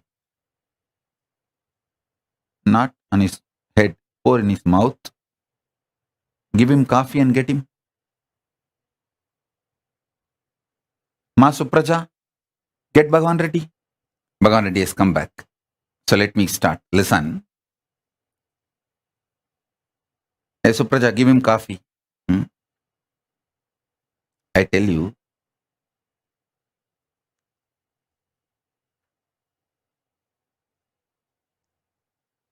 in Tiruvannamalai, there will be tamarind trees. The poor people will take contract to pluck the tamarind ripe fruit from the tree.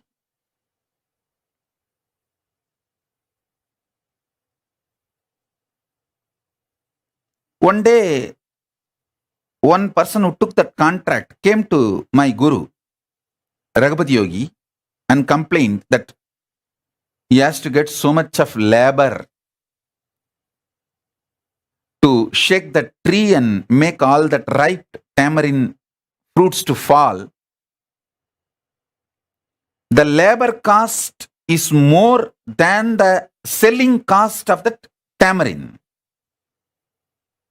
It was very funny. solution my guru gave. My guru said, don't worry, just make small bits of ginger. He said, take ginger and make it into small piece. Put jaggery. Keep it next to the tamarind trees. I could not understand. How can this be a solution for his problem? But one good thing I had is surrender to my gurus. I'll simply keep quiet. Even if I don't understand, I will keep quiet till, see, in Tiruvannamalai, there will be this tamarind trees. Poor people take the leaves of those trees, collect all the ripe fruits and make puli, tamarind out of that fruits and sell. One day, one poor man who took the contract for some of the tamarind trees came to my guru, Raghupati Yogi, and he was telling his problem. Swamiji, that I have to spend so much money for the labor to shake the tree and make that tamarind fruits fall, and then collect and make the tamarind and sell. The labor cost which I have to pay for all the workers is more than the money I gain from that selling the tamarind. So the business is going in loss. He was really crying. Very sad situation. My guru, Raghupati Yogi, he gave the solution. See, in India, especially Indian villages, gurus are like a yellow page. Any problem, people will come to gurus only. And they will have to solve everything. And my guru just gave one solution. Hey, get ginger, fully ripe, dry ginger. Make small pieces. Mix jaggery. Keep it near the tamarind tree garden on a stone. I could not understand. How can this be a solution? But I had one good thing in my life. Utter obedience to my gurus. Whether I understand or not, I'll just keep quiet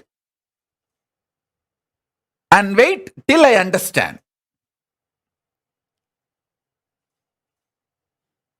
And this fellow did it exactly as my guru told. Within 48 hours, he came back and said, with eyes full of bliss tears, he thanked my guru. And he said, Swamiji, I kept this ginger and jaggery. All the local monkeys came and ate. Once the monkeys eat the ginger, what will happen? That's all. Very pudichi. They jumped on all the trees and ulkified all the trees. Inchi tinna korangu enna agum? He said, Swamiji, not only all the ripe tamarind fruits fell from the tree, these monkeys jumped on all the mango trees and shook even all the mangoes I collected. Almost 90% of the tamarind, 90% of the mango, I collected it. Only the remaining 10%, I have to get workers. Hinji tinna korangu very pudichi. Puliya maratta ulki, ma maratta ulki, athane clear banirchi. The tamarind tree and mango tree, everything is cleared. He was so happy. I had a doubt. I asked, okay, the monkeys came. In Tiruvannamalai village, they come like a 300, 400. Like a real Sena, they come.